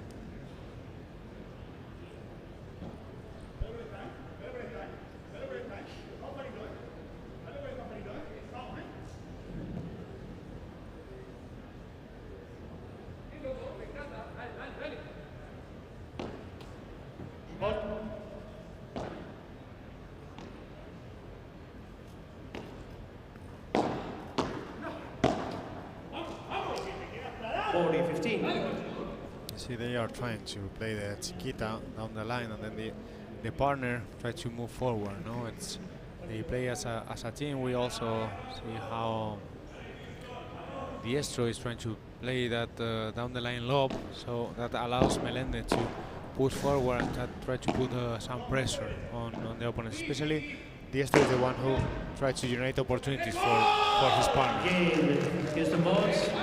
It's the fourth 5-point hold in the match. Holding within a single break would be Houston.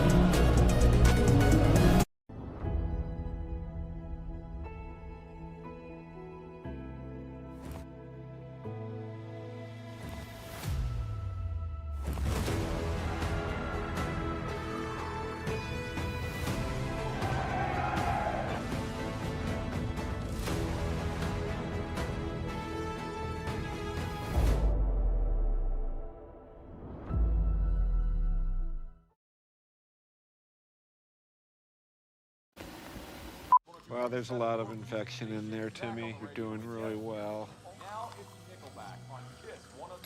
Are you feeling anything? Coffee. I don't understand, but this is going very well. Coffee. Kasi? Coffee. Coffee. Kashi? Elsie, what's Kasi?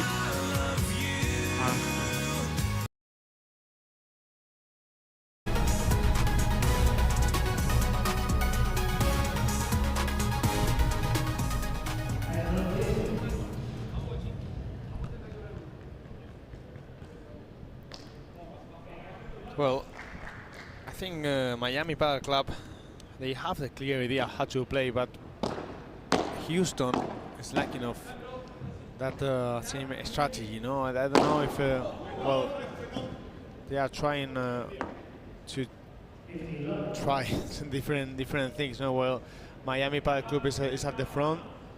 I have the feeling that you can see clearly how Miami or the Miami's intentions, but you don't have the same feeling with Houston. No, they need first to find the rhythm, and then we could see how they try to play. Of course, they try to move forward. They try to put pressure with them position. That's something that we can see, but you don't see like they are trying the same twice. No, they are trying different things. I don't have a clear idea of the way that right now Trabanco and Facu Lopez are playing.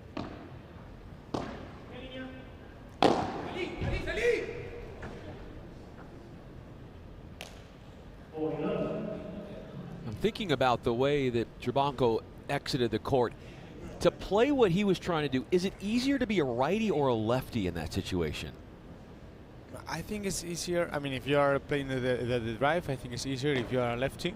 And I think it's easier for the left player to go outside from the left door than someone who is right-handed to go to the right. But I don't know. I've been playing the left side for 13 years, so so of course for me it's easier to go that way. But I would say because it's easier to turn around when you are left in that case, and you move to the right because you can face the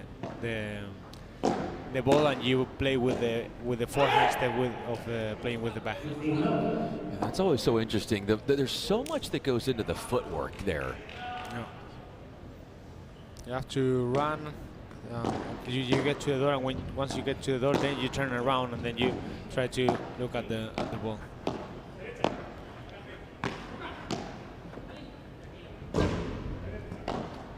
Yeah, the opening in the court, but the volley misbehaving for Melendez as Lopez was on the run.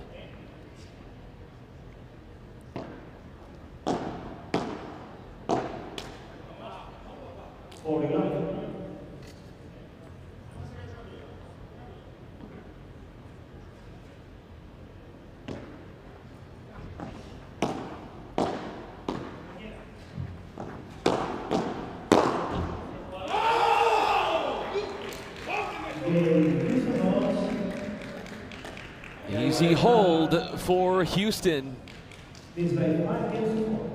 but a chance to serve out the opening set for the Miami Padel Club when we come back. With Kalshi, you can trade on anything. Man, tell them something they don't know. Like I'm from Greece. Look at Hangar!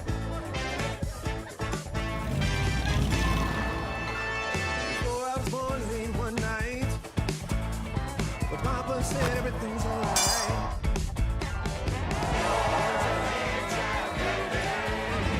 Aló, campeón.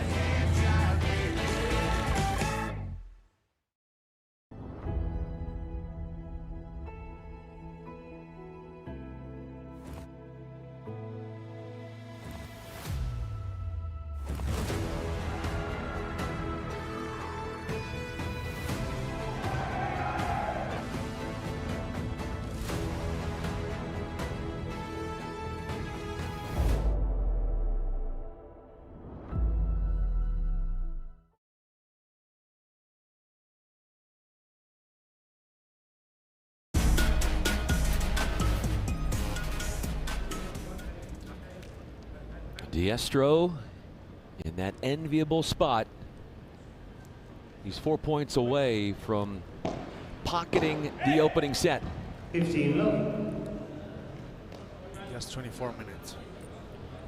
The breakthrough came at 2-all when there was that one and only service break of the opening set.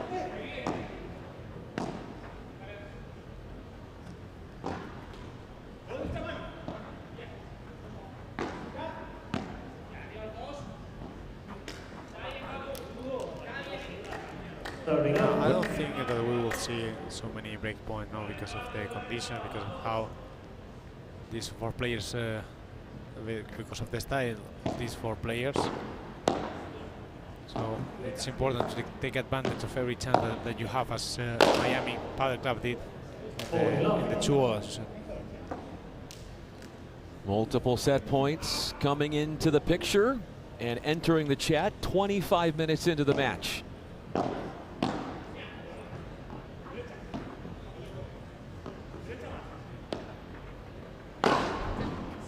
Look out there, that was called out. Or no, it was good.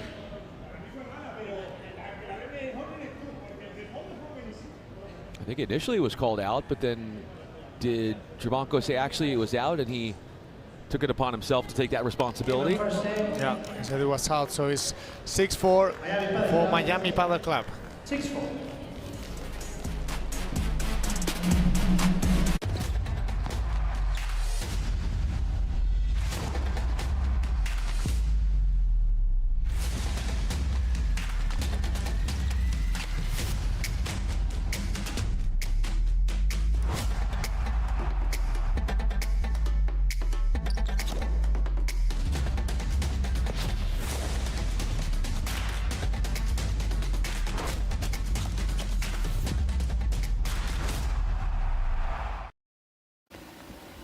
Well, there's a lot of infection in there, Timmy. You're doing really well.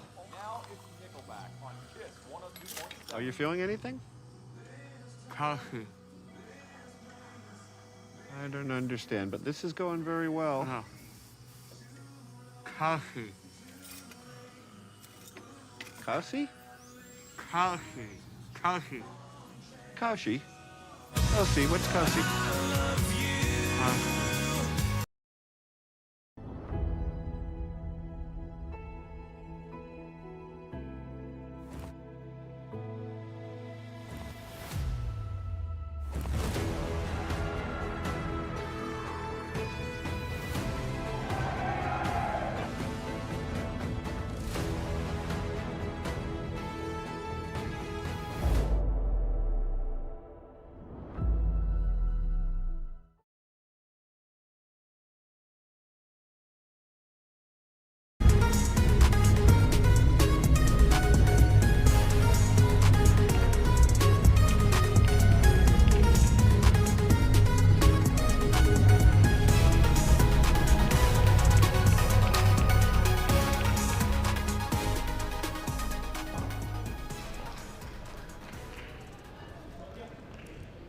One service break in the opening set. It came at 2-all, and from there it would be all holds, and Miami Padel Club has ownership of the opening set.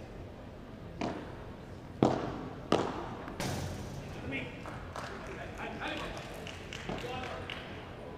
was Lopez who was serving at 2-all as he makes that winner, but he was the one that was broken, the only break in the first.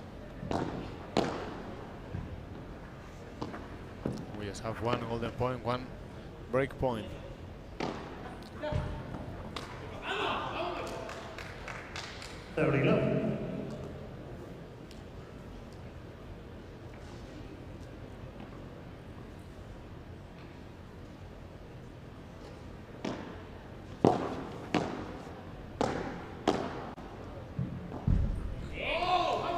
Backed into a corner was Melendez and had minimal options at his disposal.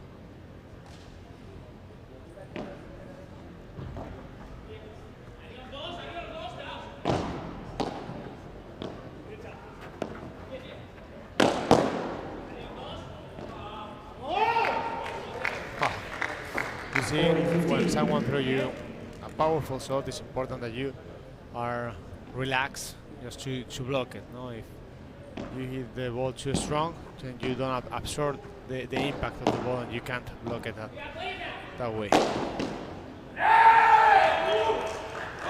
Went for the block again. That was really all that Miami had. Power overwhelming for the hold en route to getting it done. Lopez at the line. And here we have the stats, how interesting it is to see the 91% serves won by Miami Padel Club. And well, you can see they play well with long rallies, not that much, but Miami also was the one who got more long rallies, and also the difference between the points won is not that much, but it's enough to win the set.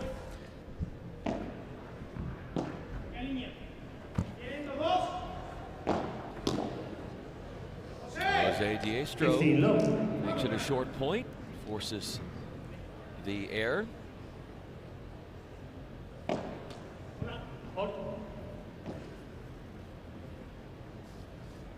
Miami winning 91% of their service points.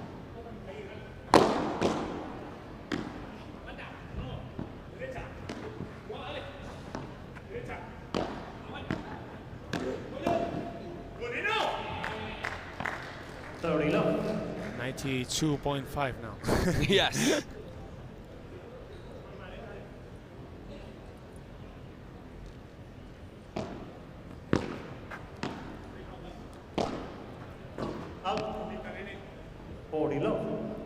Travanco overhitting. He's got a very explosive forehand as well. Known as a defensive setup player, but he could bring the firepower too, even at that right side.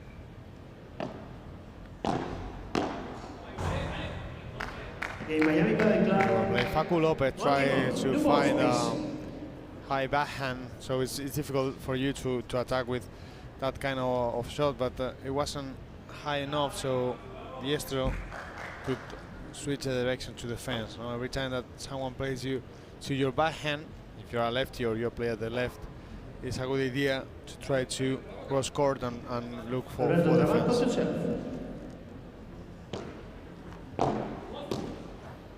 Overextended as he was trying to defend the middle, and that return on point through the tee. Just between Lopez and Travanco. So in that doubt, Miami win the point.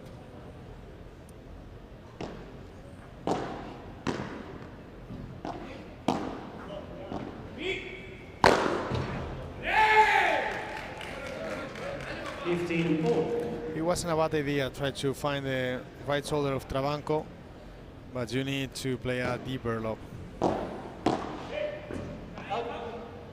The error now on 15-30. That air coming from Lopez, who is known as a net pressure savant, really refining his skills in the forecourt.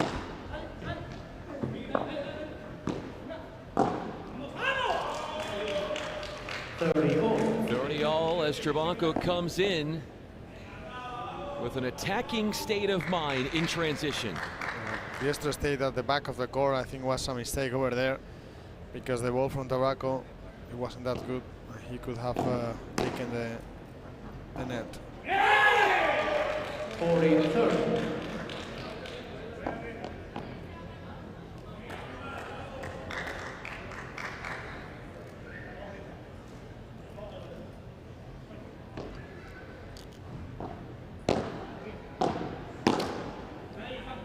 That's another error for Lopez at the net. That's not something we're prone to seeing from him. No, it's the only way you can get a break point is when your opponent make a mistakes in this kind of match. You have to wait for the opponent to make an error. It's very difficult to take control of the net, and they found it. So the golden point, the second one of the match, the first one won by Miami.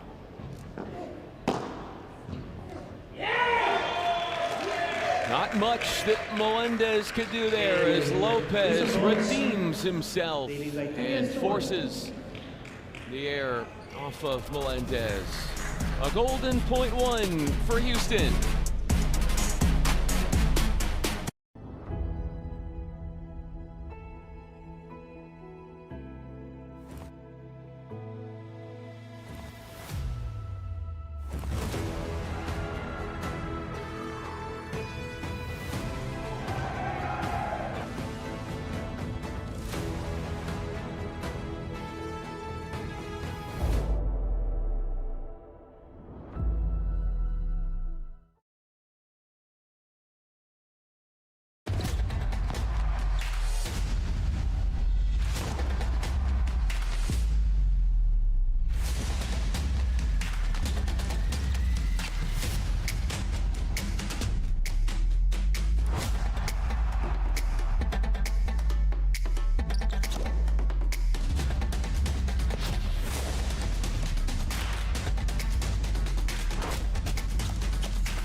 From 15-30 down, Houston holds in that previous game. Overcoming 2 net airs from Lopez. Well, they had the chance, more or less. They didn't get any break point, but it was a, well, yeah, they get the golden point, the break point, but they couldn't make it because you know, they tried to play twice to the body of Facu Lopez because it's difficult not to play the lob, but Facu was so intelligent over there, putting pressure on the corner, no, and he did it with efficiency, so they save it.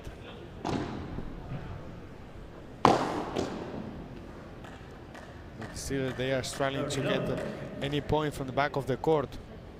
We saw before the whole first set, they just won the 9% of the points while they were returning. So they need to change something. If the match continues like this, they will end up losing the second set as well. It's the smash winners have winning shots, that is, off the smash. Coming into this game, Houston had 6 more of them, but they're also leading the way in another category they don't want to, which would be unforced errors. Especially with your service. When you are returning, doesn't matter if you make more errors, but when you are receiving, then when you are serving, then it's very important that you don't make any unforced errors or as much as one. 40-15.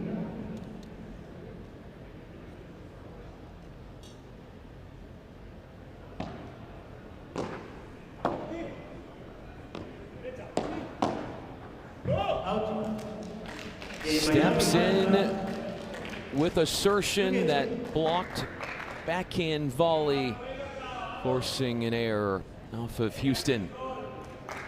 Melendez met that volley right atop the net, moving in, slightly taking some time away.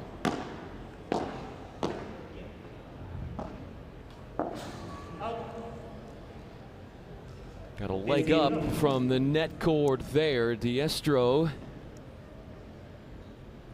uses that to work it by with a passing shot. 30 love.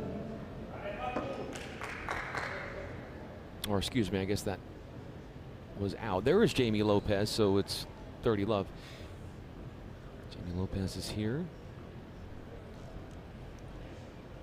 Or excuse me, I say Jamie Lopez. I'm thinking of, we're talking about Lopez, Jamie Foxx. Thank you so much. Lopez is on the court. Yes. I can guarantee you he is a big fan of Lopez. Yeah, 100%.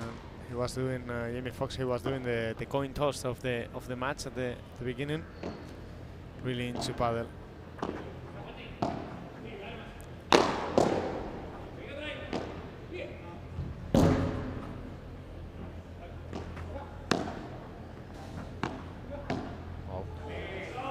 A couple of those drop volleys are short from Diestro, but he did show out defensively earlier in that point.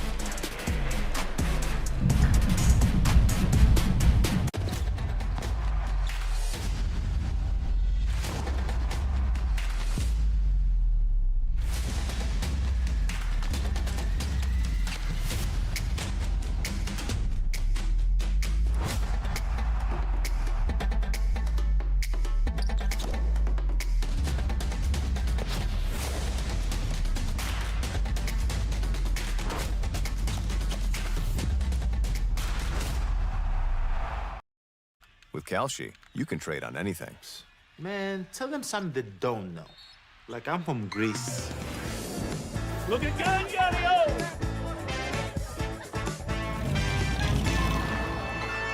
Before I was born late one night, but Papa said everything's alright.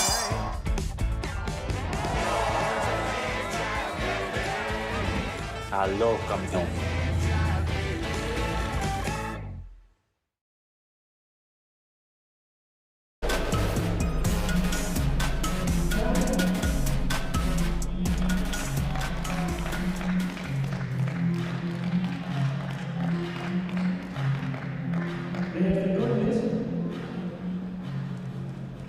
Up to serve now is Diestro.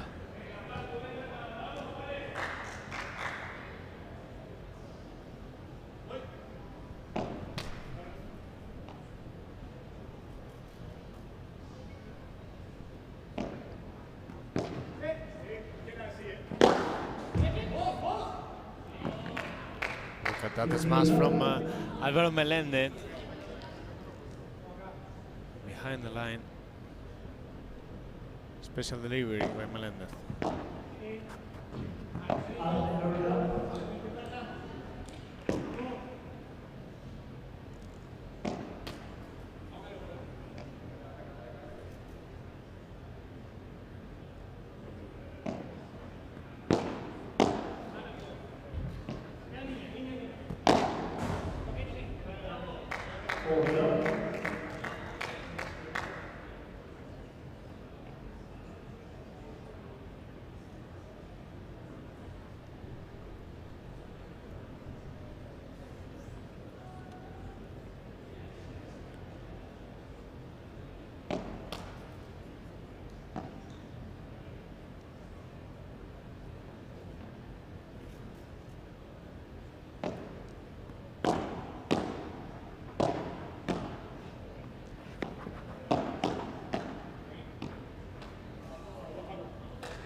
A fast-moving hold for Diestro.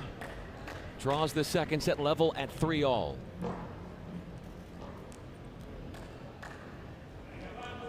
Every game from Miami is quite similar, no? With the clear dominance of Melendez and Diestro. It hit Diestro, so he'll acknowledge the point was won for Houston.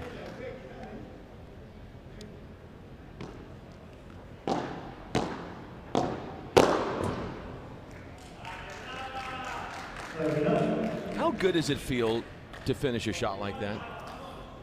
Well, you feel very well when after doing that. Actually, every time you get a winner, I think it's a huge feeling. It's a very good feeling.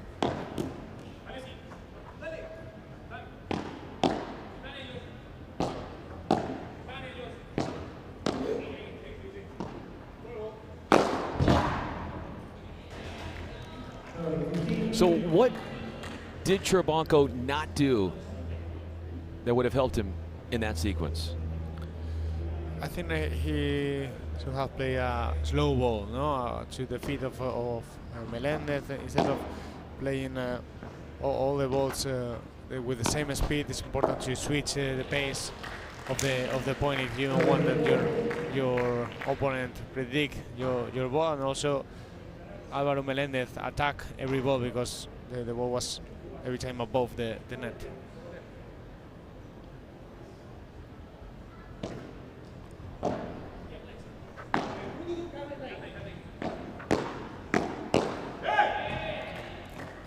(30-40). That happens when your ball have so much rebounds, then the opponent can attack it, as in this case Diestro, and then approach the net. So 2 break points.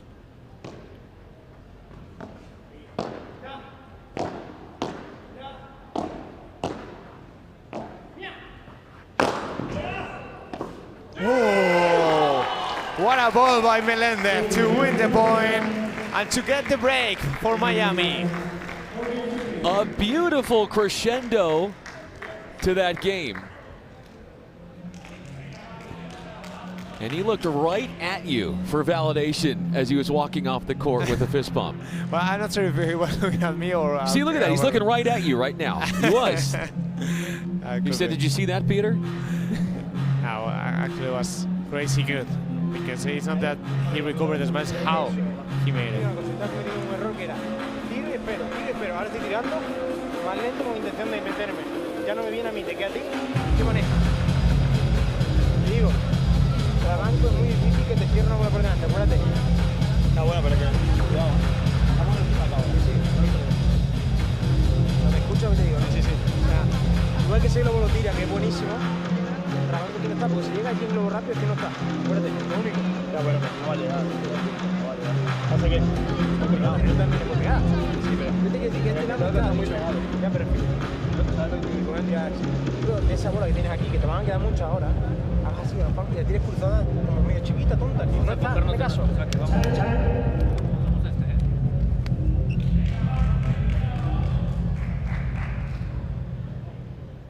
Everything seemingly at this stage, at least, and again, nothing is over yet, but going in Miami's direction. Breaking for the second time in the match, which gifts them a break lead, and they begin that quest to try and consolidate it in this game.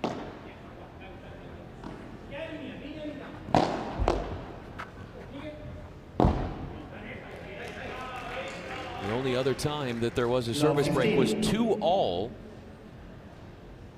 in the first set off a golden point, and that was all that was needed to distinguish the two in the first.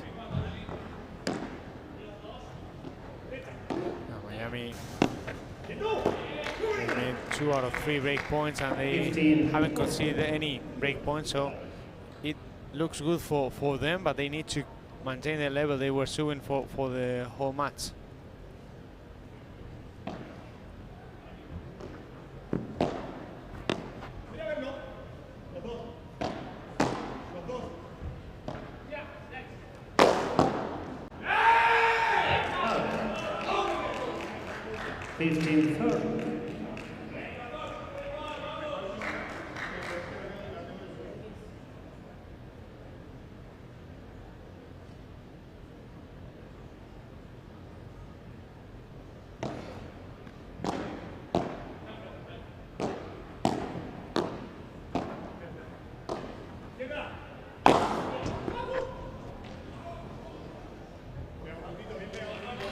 You laud the effort, brought it back in, but needed to hit the court before the wall. Look at that smash from Álvaro Melendez. Leaning backward, he's able to do this kind of strokes is just amazing. Ooh, the lob, perfect to secure the net.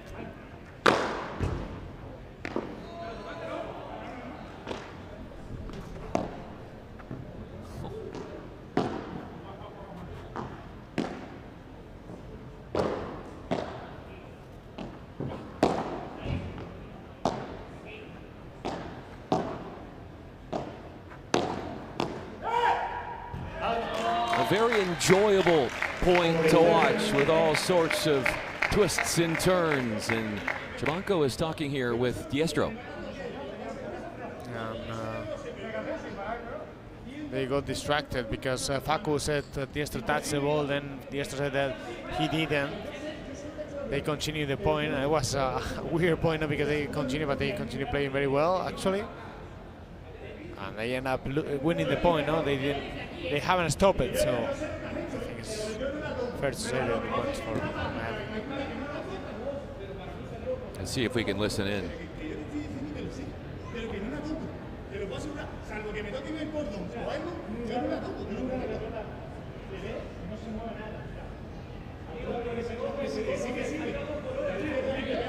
Please play. 40-30.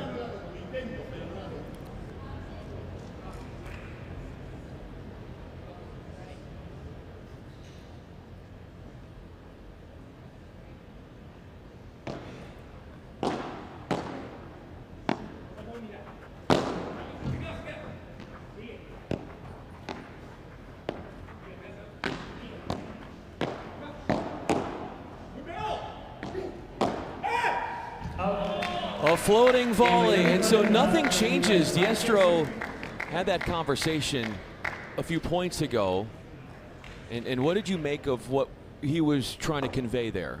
When he was, you said it, he acted as if the ball 2 points ago was out earlier than when the point actually ended? Diestro said that he didn't touch it because then Álvaro recovered the ball. So they continue because if Diestro would have touched that ball, then the point would have been for the other side, not for Houston balls. So they stopped for a moment, they continued with the point, and Miami was the one who gets it. And I think it was the closer that Houston both was to get the break. No, it was the 30-all, and now they are just 1 game away, 3 points away from taking the first victory this year. You know, it's not over yet, but you did make a prediction before the match. Thank you. Still, a lot of, I mean, in Padel you never know. It could be like this. We've saw it before with DC Matrix. They were in a similar situation. They were 1 set up, 5-3, and then everything changed. So let's wait. Exactly. And then I would love that you say that if I'm right. Yes.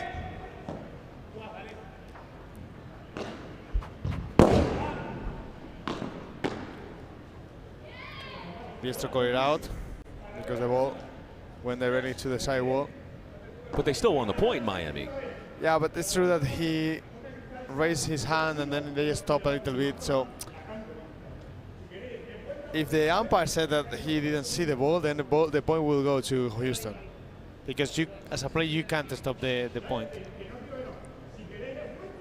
and you can't stop it for repeat the point if something happened. But because we don't have the review, they probably will repeat the point. Let 30-15. From my point of view, I think it was out. I agree with this. 40-15.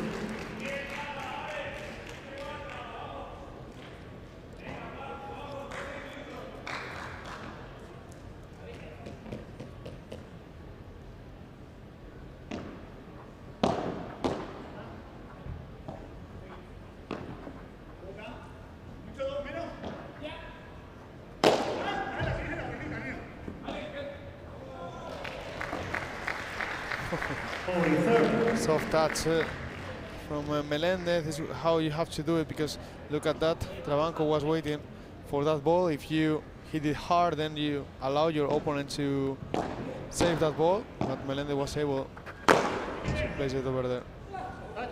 He touched the net, so by default, that's going to give the point to Miami. Padel Club leads by 5 games to 4. 6-4, 5-4. No balls, please.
There is an open runway for Diestro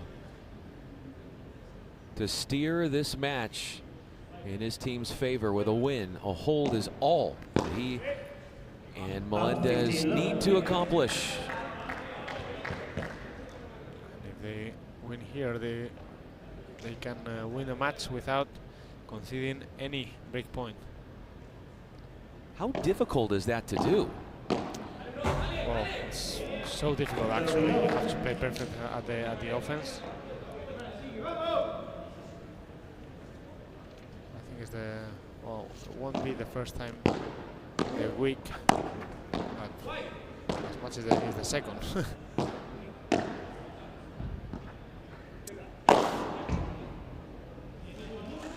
Melendez taking taking matters into his own hands. Match point.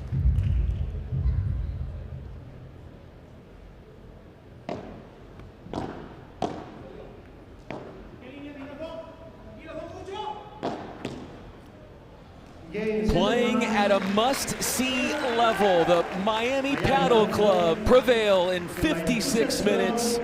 6-4, 6-4, never getting broken. They broke once in each of the sets, and that was all that was needed to distinguish them from Houston. Well, it was a very interesting match, I have to say. I enjoyed a lot because the match has a lot of winners. It was very difficult to get a break. We seen over there. They got 2 break out of 3 break points, and it's the first win for Miami. Now you can say what you wanted to say, please. Well, I thought you wanted to remind everybody first, but I will say, you predicted before this match started that Miami would win this in 2 sets. You didn't predict that like halfway into the second set. You actually did it before the match started, so I have to congratulate and hail you for predicting. And you've done, I think, besides that one, you've hit on all your predictions, right? More or less. More or less. Yeah. Let's go more or less. Yeah, that's one way to say it. But we are, well, improving. Yes. Little by little, step by step. I have to say, it's the first victory. Actually, it's the first time that Miami have won a set, taking into account the 4 matches they played. You're right. So it's a huge victory for them. Probably they are very happy, and I would love to hear more about it. And we're about to, as Chelsea is going to talk to them.